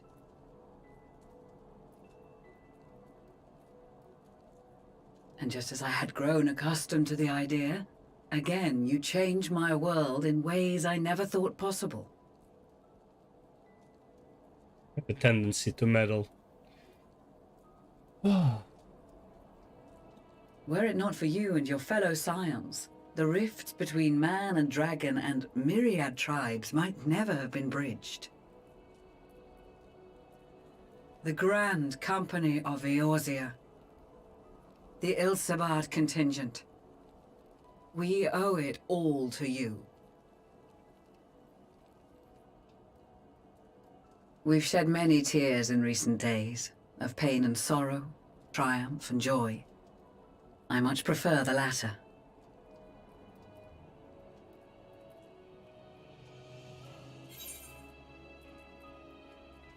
You often don't have the luxury of choice. Yeah, pretty much. I'm a realist.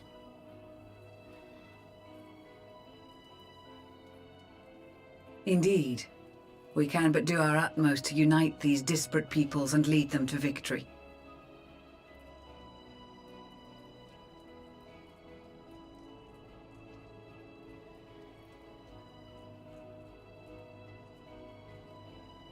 It is a remarkable achievement. Everything that I and the Populares had hoped for, and more. Would that it had come sooner. Mm-hmm. Indeed. Too many are not here to see it. And yet, there is a warmth in my breast, as if they still share in this moment. Yes, I know what you mean.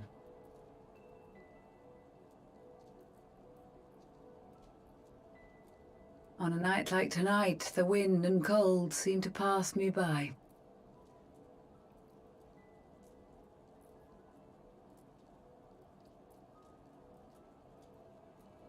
The calm before the storm?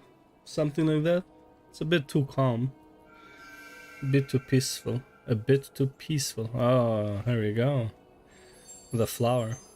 What would that mean? Serenity? Serene? Calmness?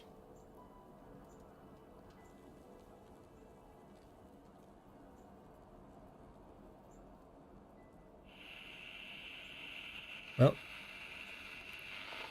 There we go. Shit is about to hit the fan.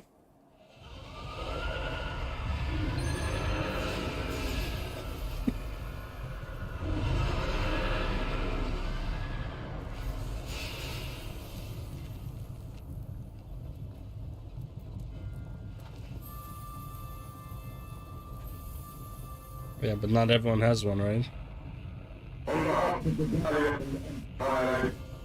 Thank you for inviting me today.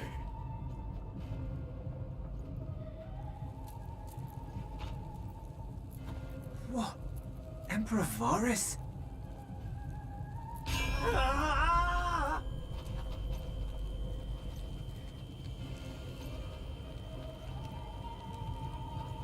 They are being tempered. The talismans! Quickly! Good timing.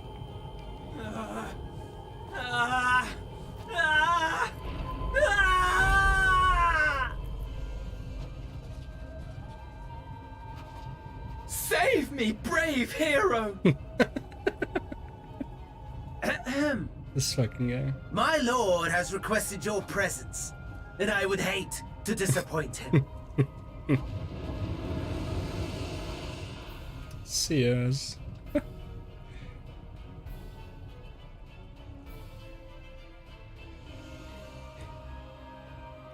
It was getting a bit too calm, wasn't it? The experiment was a success, but I fear our time is short. What experiment was that? I shall begin the preparations.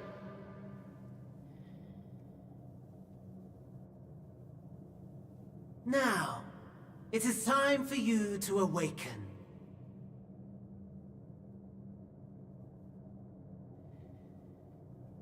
Ah, food. Nice.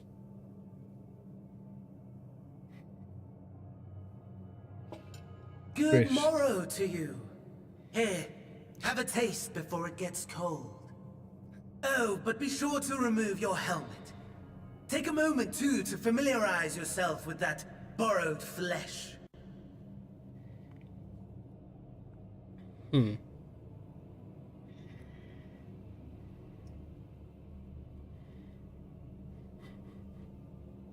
So, how does it feel? I, for one, find those first moments within a new body to be most refreshing. We had a Magitech engineer by the name of Aulus to thank for this method of soul extraction and implantation. I believe the two of you met briefly in Alamigo. Yeah, I believe he was the second to last boss. His was a rather sticky end, wasn't it? Thankfully, he was thoughtful enough to leave behind his mind-jack technology. I took the liberty of making some improvements and selecting you as my esteemed test subject.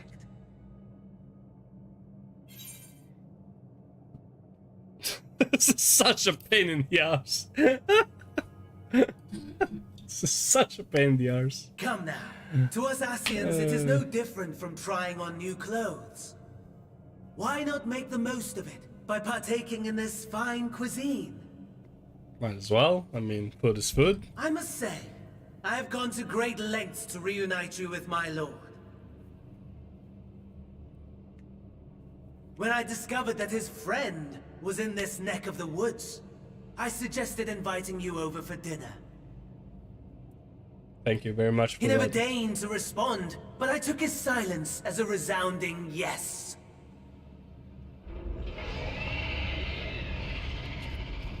Oh, shush.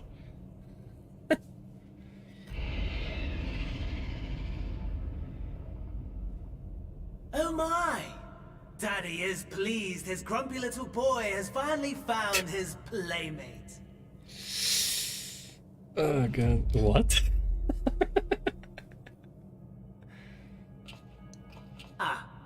Exposition is in order. Yeah, that would be nice. The Garlean Empire has long outlawed all forms of religion. No gods to worship, no risk of summoning. Brilliantly simple. But people being people must turn to something or someone in their hour of need. Yep. Who then? Why, His Radiance the Emperor, of course.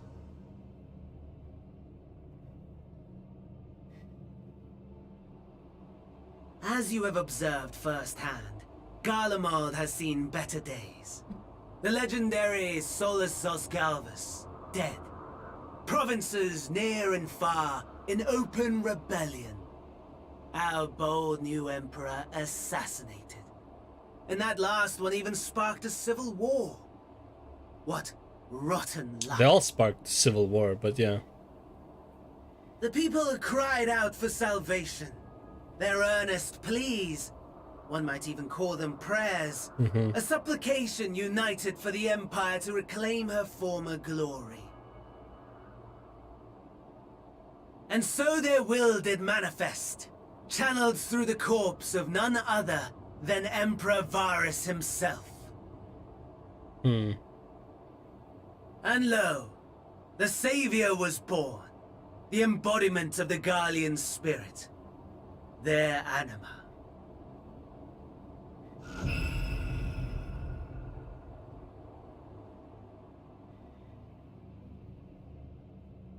It calls to its subjects, compelling them to take up arms and fight.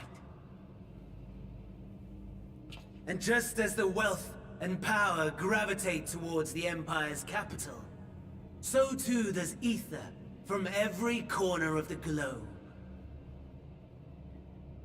The towers with which you and your allies have been so preoccupied were created as an extension of Anima itself. An ingenious design. That's why we found a limb there or some shit like that? We do not agree, my lord. You talk too much. it's like completely unfazed. Does the pursuit of prey you have bested before excite you? It's a completely different subject. Of course not. Absent the challenge, the thrill, your prize is a hollow victory. Butchery. I love how much it relates to like the players, because players don't like doing the same boss multiple times, right? Perhaps you think it's not that as to be the interesting extent anymore. of my promise. I have no doubt fallen in your estimation since Alamigo. Not really. Fair enough. But do not let your disdain deprive us, of an opportunity to craft an even more majestic moment of euphoria. I have been honing my craft as I set the stage for our reunion.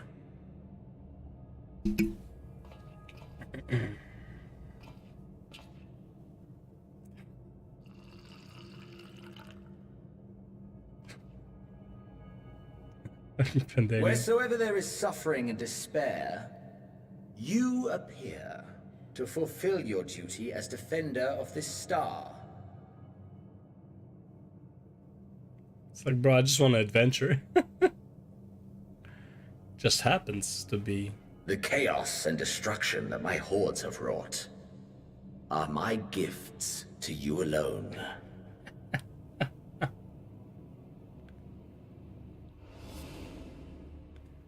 All of that. Yep. Yep, all of that. Just for you, buddy.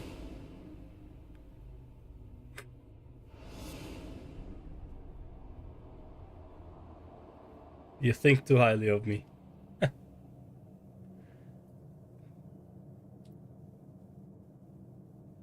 At a loss for words? No matter. As you will learn, I have only just begun. Oh, will you not finish your meal? There is only one thing that can sate my hunger. And it would seem my friend has lost her appetite. I hoped this display of civility might prove an entertaining diversion. But clearly, we are above such pretension. Oh, you want me to lose my shit here? To get angry with you? Yeah, no. While my lifeless body was in the possession of the Ascian, I too claimed another's as my own. It was an enlightening experience to fight in an unfamiliar form. Flaws and failings in my technique were plain to see. Whence rises one's true strength? The flesh? The soul? Perhaps you should like to discover the answer for yourself.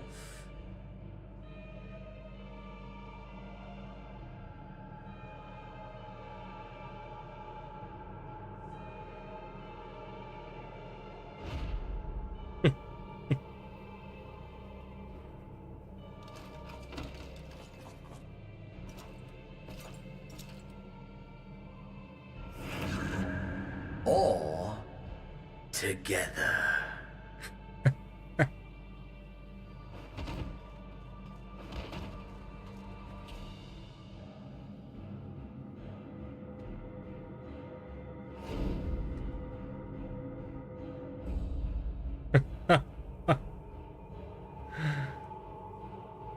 Oh shit.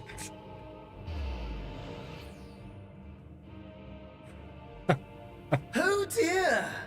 Whatever would happen if my lord were to greet your friends as you? A lot of rain. I shudder to imagine what carnage he would wreak. Oh yeah. When they're unprepared, right? We'd better hurry if we want to avert the bloodbath. You can thank me later for my generosity. Fucking guy. Oh yeah, I can totally see you as the good guy now. Thanks. Oh, great. You're such a good guy, Daniel. Thank you for the help. Just don't drop me from this height, man. I don't have my damage fall prevention. There it is. Your camp, I believe.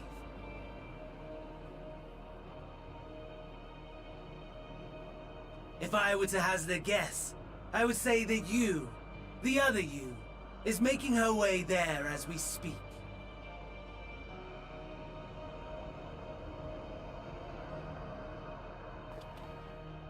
Alas, this you will have to walk from here. Or run, if you can manage it. My lord would be cross if I made it too easy.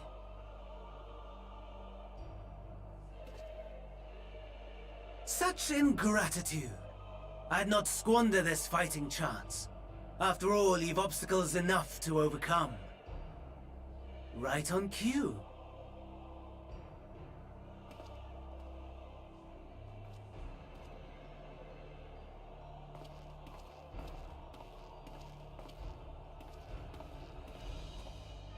Tempered soldiers, with standing orders to kill those not sworn to Anima. Under normal circumstances, you would make short work of them.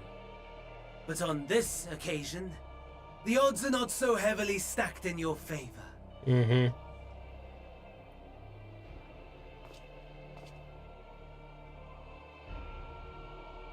How's that, though? The guy with the big-ass sword. Okay.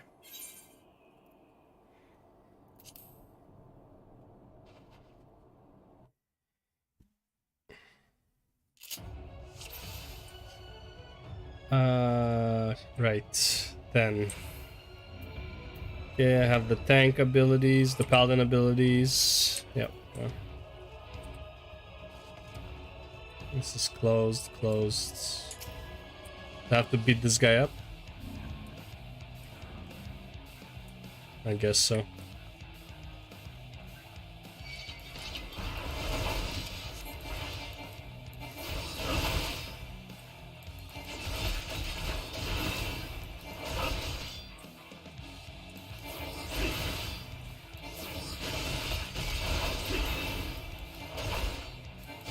Christ. Ah!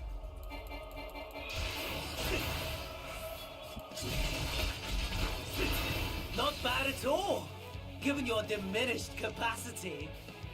Yeah, I'm so. Nevertheless, it would perhaps be prudent to keep to the shadows. Yeah, maybe. Scurrying about like a rodent. Like a rodent. Fuck you. Our Imperial has breathed his last. Inspect, of course. There we go. Use medical kits to restore HP. Okay. What else? Find nothing useful. Use medical kits to restore the dish. Okay. Let's pay your respect. When in possession of your own body, you may have had the capacity to subdue rather than slaying. Okay. In this battle, you are unable to use the full extent of your powers. To reach Camp Broken Glass quickly, you should avoid combat whenever possible. If you are discovered, your foes will give chase. The Magitech units are especially powerful, and your chances of defeating them in your current state are slim at best. Cool.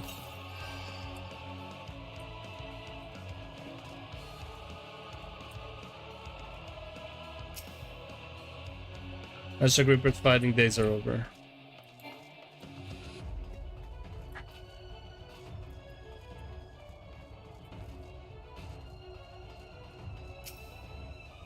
Sack contains what? Medical kit, okay.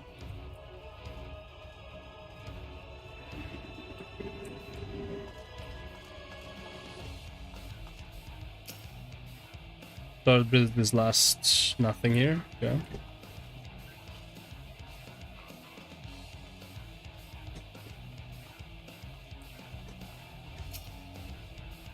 The Reaper's fighting days are over. Find magical kit in the cockpit, okay.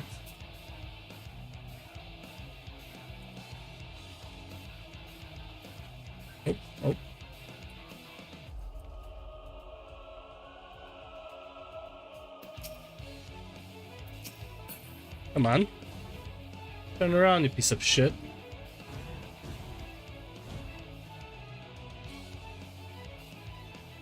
Turn around.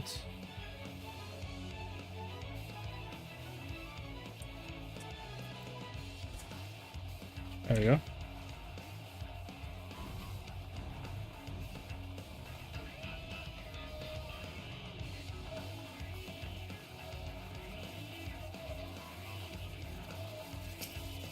Magic Reaper's leg has been damaged, but the weaponry should still function. You may be able to clear a path if you can find the identification key and fuel. Yeah.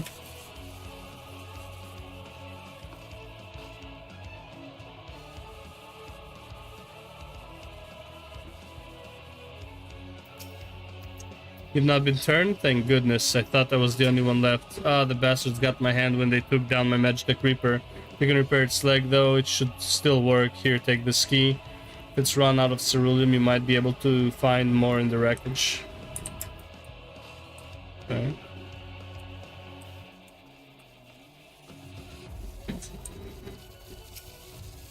I've inserted the identification key. Magic Reaper cannot be activated without fuel. Great.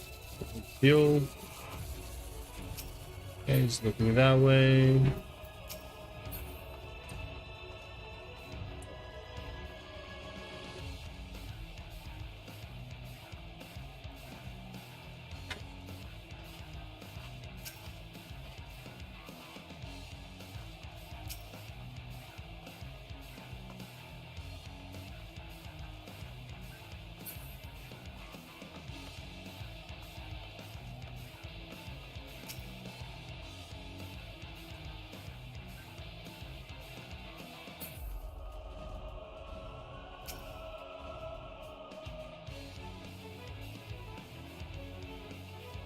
Come on. Turn around. Go away. Shoo. Shoo.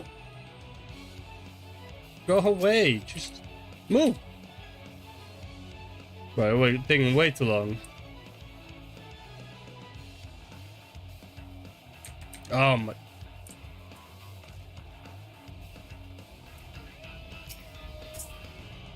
I don't even have time to read. I'm assuming I got a medic kit.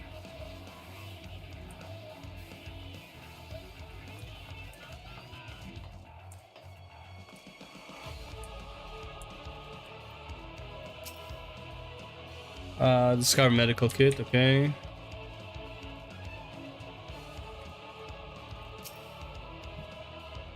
Medical kit.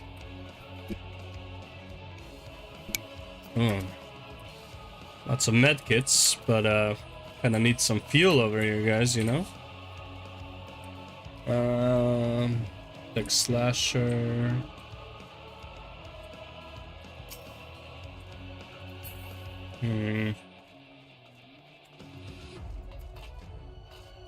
Oh, oh, oh, oh.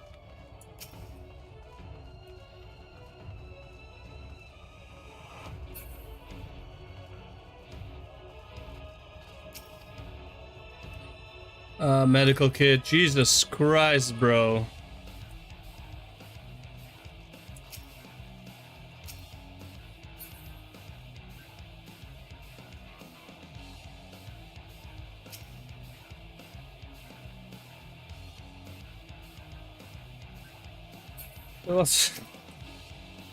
Fuck it. I'm risking it. Okay. Made it past. Their aggro range is pretty low, I guess. Big sword over there. Lots of these guys over here.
Christ, bro.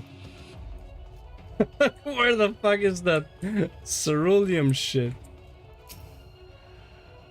Salutare was against to soothe your wounds. Okay. Heal over time, is that what it is? Yeah, okay. Oh.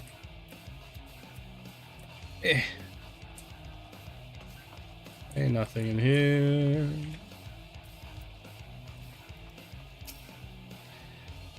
Medical kit, Jesus Christ. I can easily become a medic after this. Fuel concealing wreckage. Swim gauge indicates that some fuel remains. You should be able to recover. Okay. Alright. Amen. Jesus Christ. Not to get to that thing. 10 minutes, bro. Took me 10 minutes. Can I get in there or no? Can I get out of here though? Yep.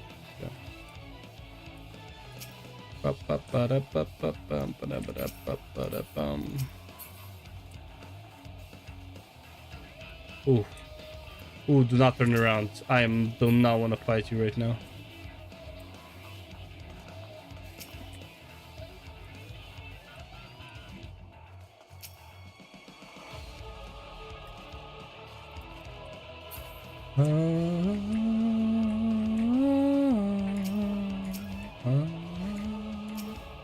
Don't turn around. Thank you. All right, there we go.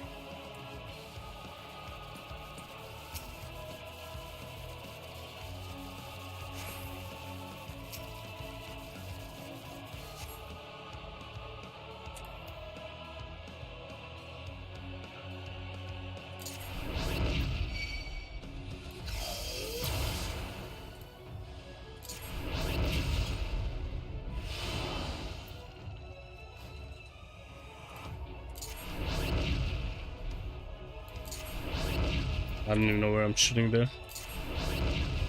Oh, oh.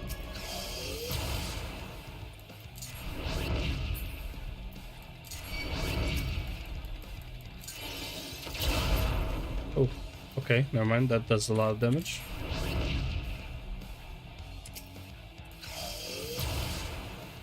Oh, not sure why it aimed there, but whatever. Okay, we good?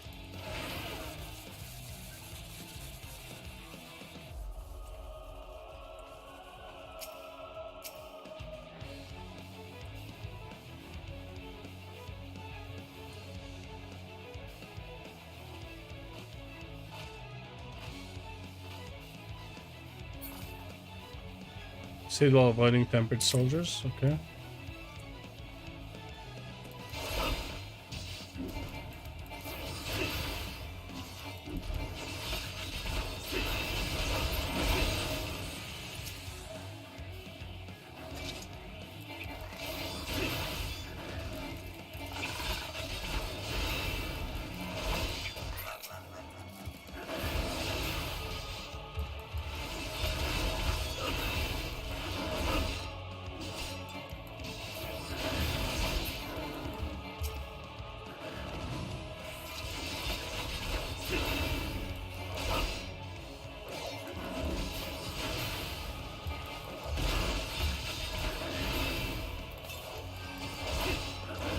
Got a lot of potions, so we're fine. Almasty.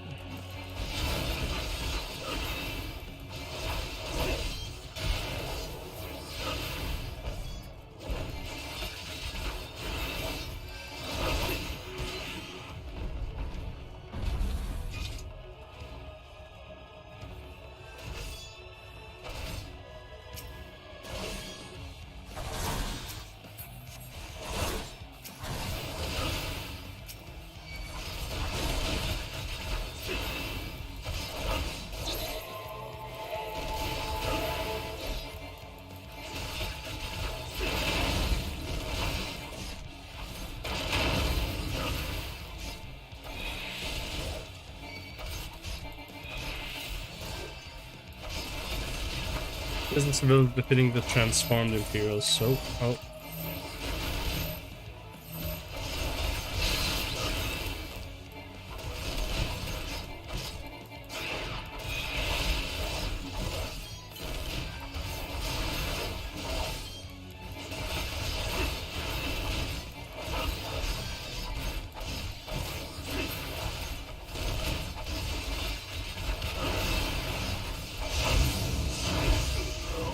Ouch. Okay.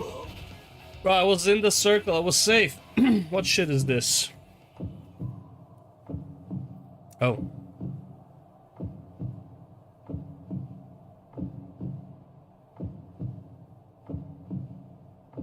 Unable to escape the blast, you begin to lose consciousness.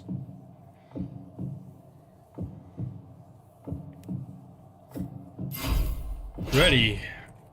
Nobody easy.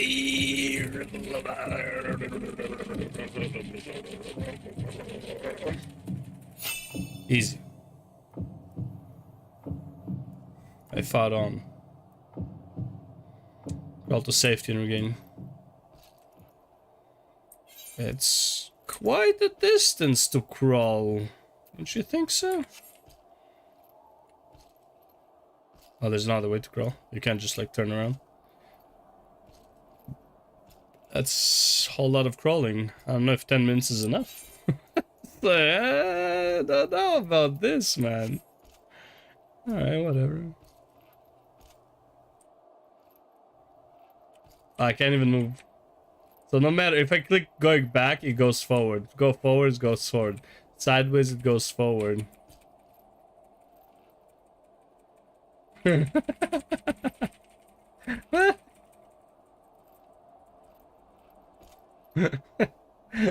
Okay, thank God.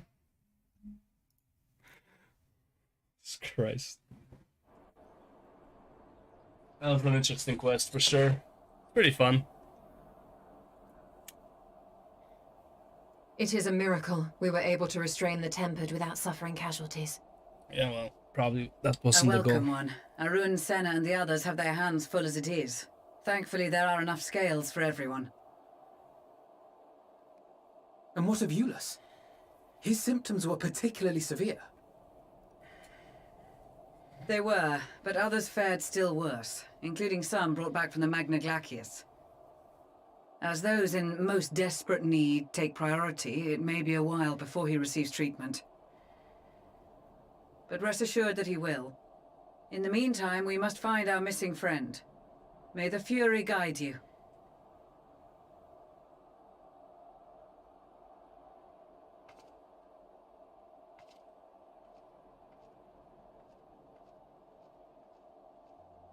Of all the bloody times for a disappearing act. Yeah. My fault, I'm right sorry. When the first wave struck, we'd be fools to think it a coincidence. But where even to begin the search? No one saw her leave in the chaos, and we've no trail to follow. It's as if I was teleported away. While I know full well she can handle herself, I worry all the same. Technically, they could have killed me easily, but whatever. Ah, speak of the devil. The ears. The ears. The prickling ears. Well, time to call off the search.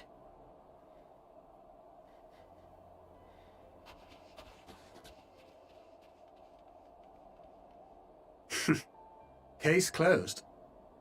Oh, yeah. That's her, over there. Is that one who can see? Aye, 'twould appear so. Thou art struggling to perceive her presence? I am. Perhaps, in the aftermath of the wave, there is some residual effect interfering with my faculties. But that's not her. Where have you been? We've been worried sick. No. All's well that ends well. Are you all right? Chad Graha. Jesus Christ. Are you all right? That's smart. Who are you? Who are you?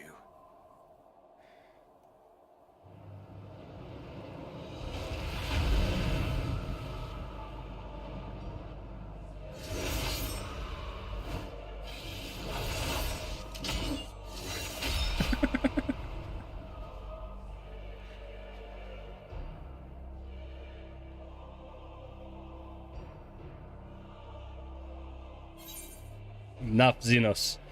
Get away from them, you bastards! Nah, enough, Xenos.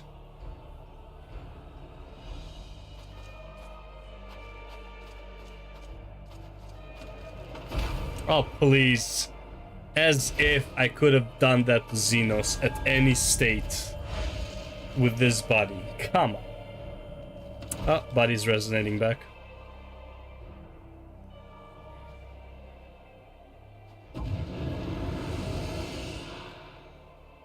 Sadly, that is all we have time for today. The effect has run its course, and back to your own bodies you must go.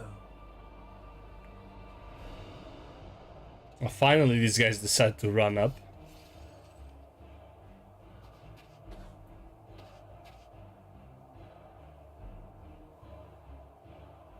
But where are my manners? You have all traveled so very far, and I have yet to pay my respects. Though in my defense, I was ill-prepared to receive so many uninvited guests. As such, preliminary entertainments were in order. A handful of tempered soldiers to hamper your progress. Refugees to command your attention while I siphon the ceruleum from the shadows. Particularly effective, that. Particularly? Charitable souls that you are. You bent over backwards to aid them. Heedless of the delay. Predictable to a fault. And so my plan approaches completion unhindered. Anima will soon have absorbed the requisite amount of ether. And then shall come the spectacle to end all spectacles. The eldest and most powerful of primals will awaken, and all shall bear witness to the final days! Ah. Well, kinda hinted at that, but yeah.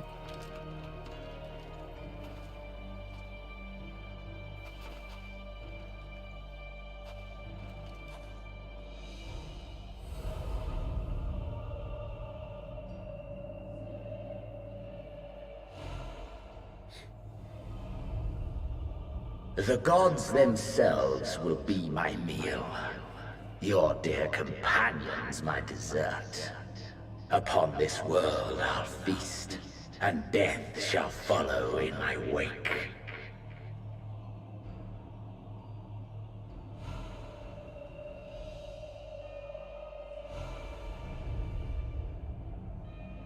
All your hate, all your rage, you will render unto me. My best friend.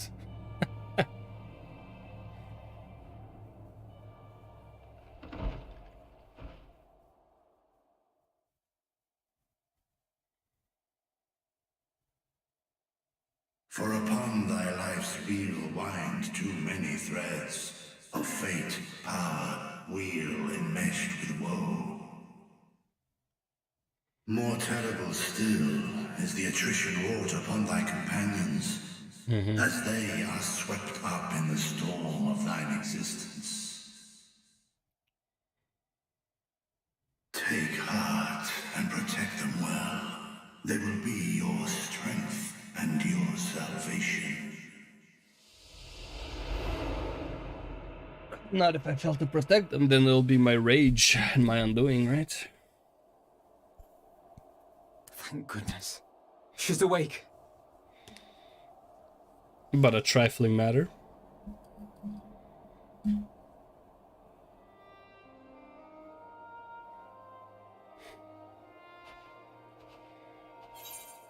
Is everyone alright?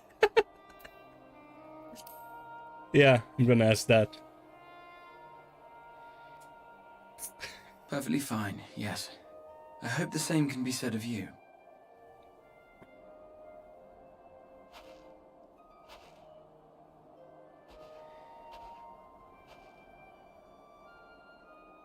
Everything in working order?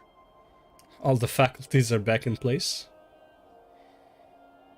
That's a relief. Oh, and before I forget, thanks for coming to our rescue.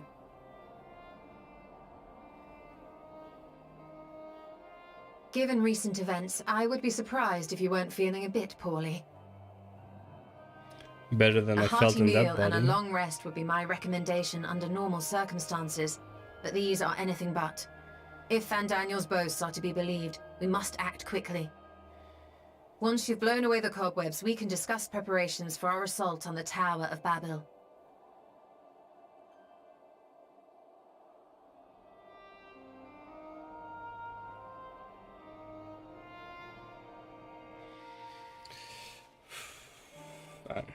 Cinematics are deep. I really got a piece of beer again. A lot of water drinking. Water's good for you.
Jesus Christ, son. Relax. Alright, where were we? Yes, let's continue. You're certain you're well? Nothing out of place? No missing bits? Good, though I won't promise the same for Fendaniel and Xenos after I'm through with them. Yeah, because you're the real threat, Alize. How much must these people suffer before they're satisfied? How many cruel, pointless tricks must they play? Prelude to the final days or no? This ends now. Gateway of the Gods. Ooh, this is the... nice. This is gonna be the quest for the dungeon. Are you well enough to make a report? Yes. Yes, yes, yes.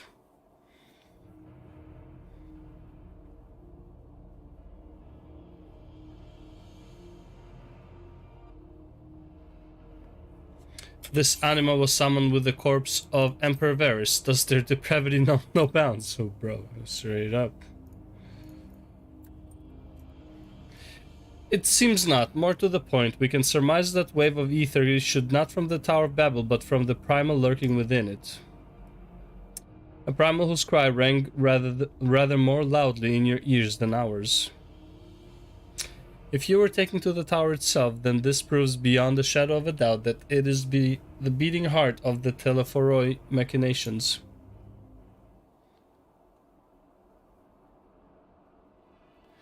In which case, we have some highly relevant information.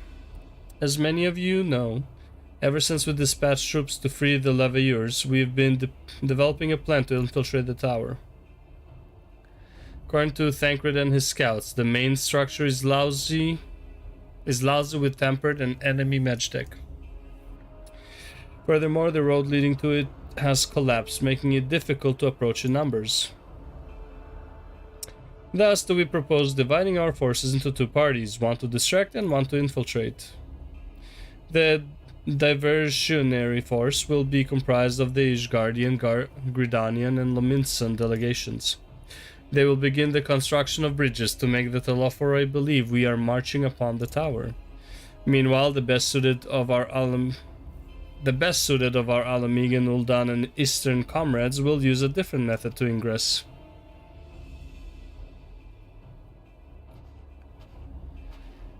Look here.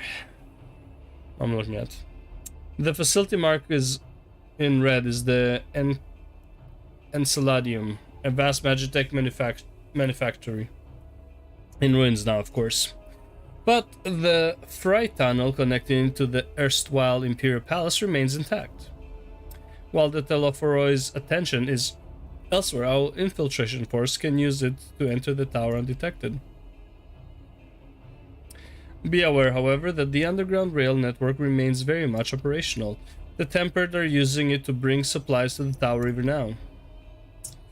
If it can carry their material, it can carry us too, providing we sneak aboard unseen. Or seen, doesn't matter. Just need to get there.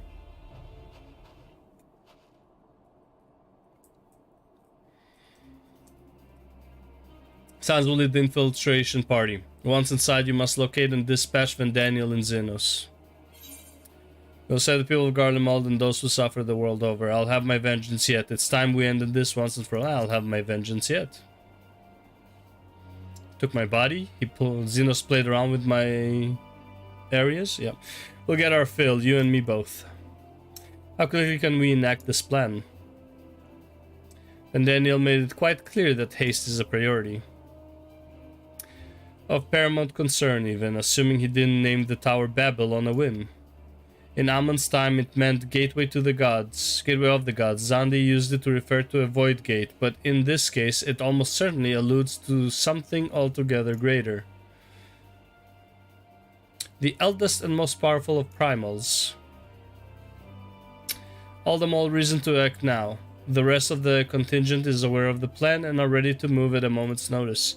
You are to proceed north to Forum Patens. Lisa's group will meet you there. As ever, we are grateful for your foresight. This is the moment we've been waiting for. Spare no effort in your preparations. Let's go.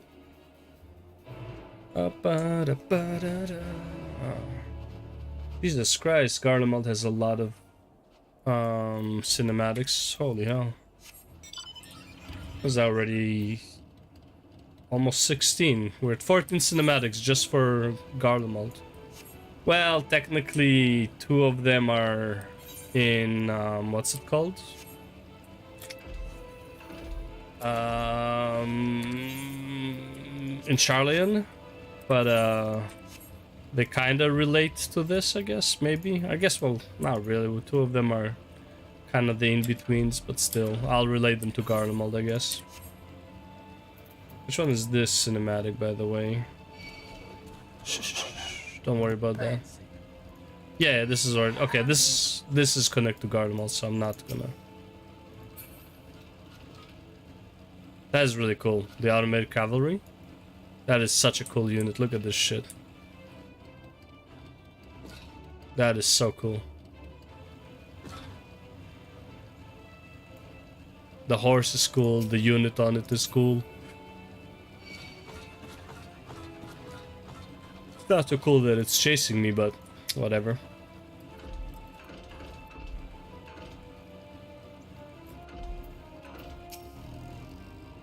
Let's go. Let's see what this is about. I mean, the way into the tunnel is clear. We have made sure of it. I wish you'd made sure to bring a coat instead. Then we'd best get in there before we freeze, especially you. Make sure to bring a coat.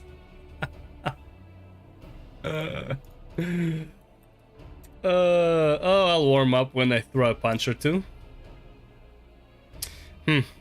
Barely enough cloth to swaddle a newborn. Clearly you have spent too long around this feral dog of a Dothara. Watch your tongue, fool, lest I feed it to the crows. We will see who is the fool when you freeze to death. Expect me not to warm your ill-prepared hide. These furs are for myself and my Nama alone. Should I be blessed to meet her this day, bro? Straight up.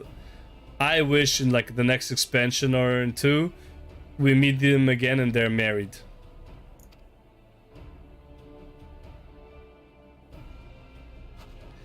As if any woman of worth would wish to be warmed by you. Little son, should we find such a warrior within, she will bask in my glorious flame. Maybe she's lesbian, I don't know. Stop, both of you. Save your fire for the enemy. As for extra furs, I have plenty to spare. As do we.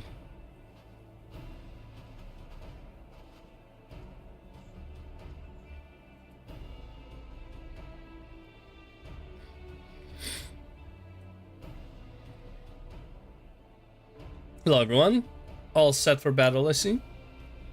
Yes, free of unnecessary encumbrances, if rather more susceptible to the cold. Let us review our strategy quickly if you don't mind. Pippin's group has gone ahead to the Enceladum, whatever. We are to meet them there. We wait until the Tempered's attention is drawn by our diversionary force. Then we sneak onto the train. Next stop, the Tower of Babel. If any, Tempered included, are injured, we Zayla will tend to them. Hero science must press on no matter what.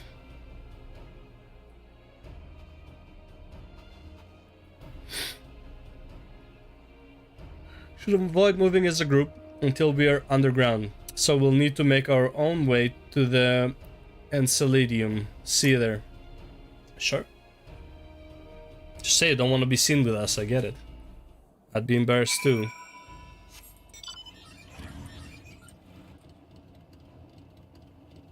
Yeah. At least if you weren't as dumb as a blonde. Yeah. Definitely, yeah.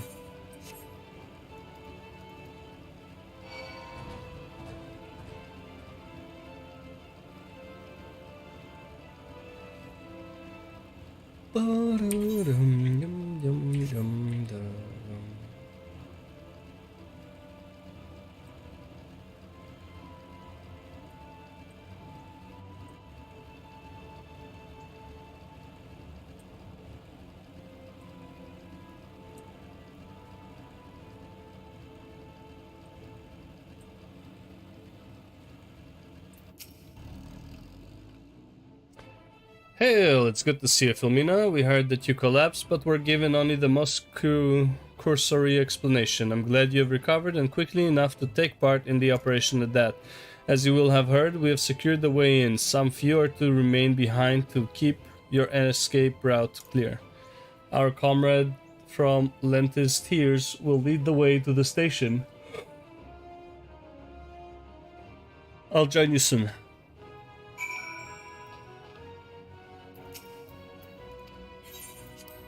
Proceed to station.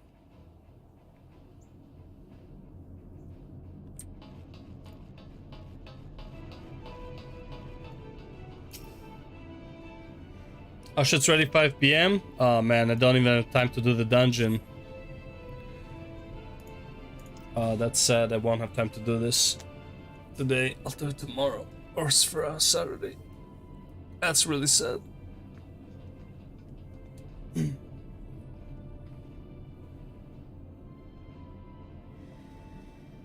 And Pippin actually, for Lala, looks badass.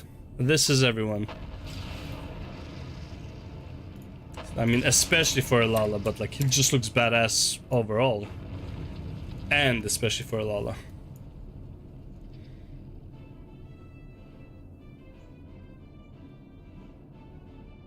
Consider the enemy well and truly distracted. Yeah, can imagine. Time to go. Our primary objective is, of course, the Telophoros leaders. But should we be presented with an opportunity to vanquish Anima, we must seize it. If it is indeed the force behind the towers, destroying it will deliver our allies from the Telophoros' reign of terror. Reign of chaos. I, for one, would not see the Guardian people manipulated any longer, be it by Primal, Asian, or anything else. Here, there's been enough of that. We came to help the people of Garlemald, and that's what we are going to do, together. Till the very end. The train should be along any moment now. Prepare to board, everyone. Ah! Guys, ready?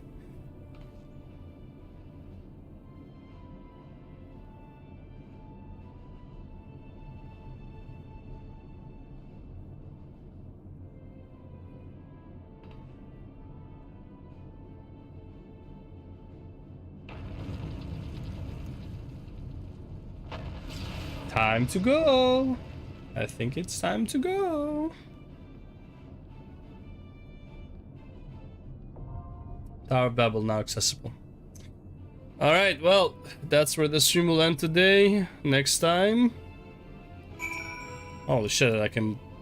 Okay, that's all the sounds. I thought there was someone else as well. Oh, I can't choose Lise now? Why are you standing like this, Lise?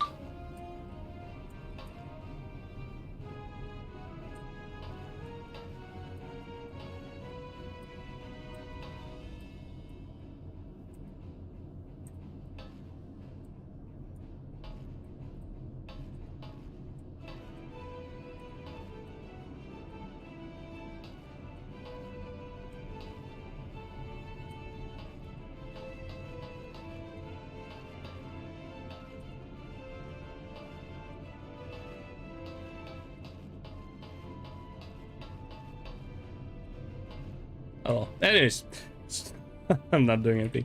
Yeah, I gotta go. I have acupuncture in like 30 minutes, so don't think I'll have time for the dungeon. Plus, I want to eat something, relax a bit, you know, all that stuff. Anyways, thank you for watching very much, and I will see you on the next one, which is supposed to be probably Saturday morning. Okay, it will be announced on the Twitter. But more than likely, Saturday around 8 AM is usually when I do my weekend streams. And this week will even have to be the earlier, so might even be 7. But pretty sure 8 AM is pretty accurate. Worst thing about 8 AM is I will not find any people for the queue, so I'll probably have to rely on these guys. So it will be a much longer dungeon than it should be. But yeah, anyways, thanks for watching. See you in the next one. Peace!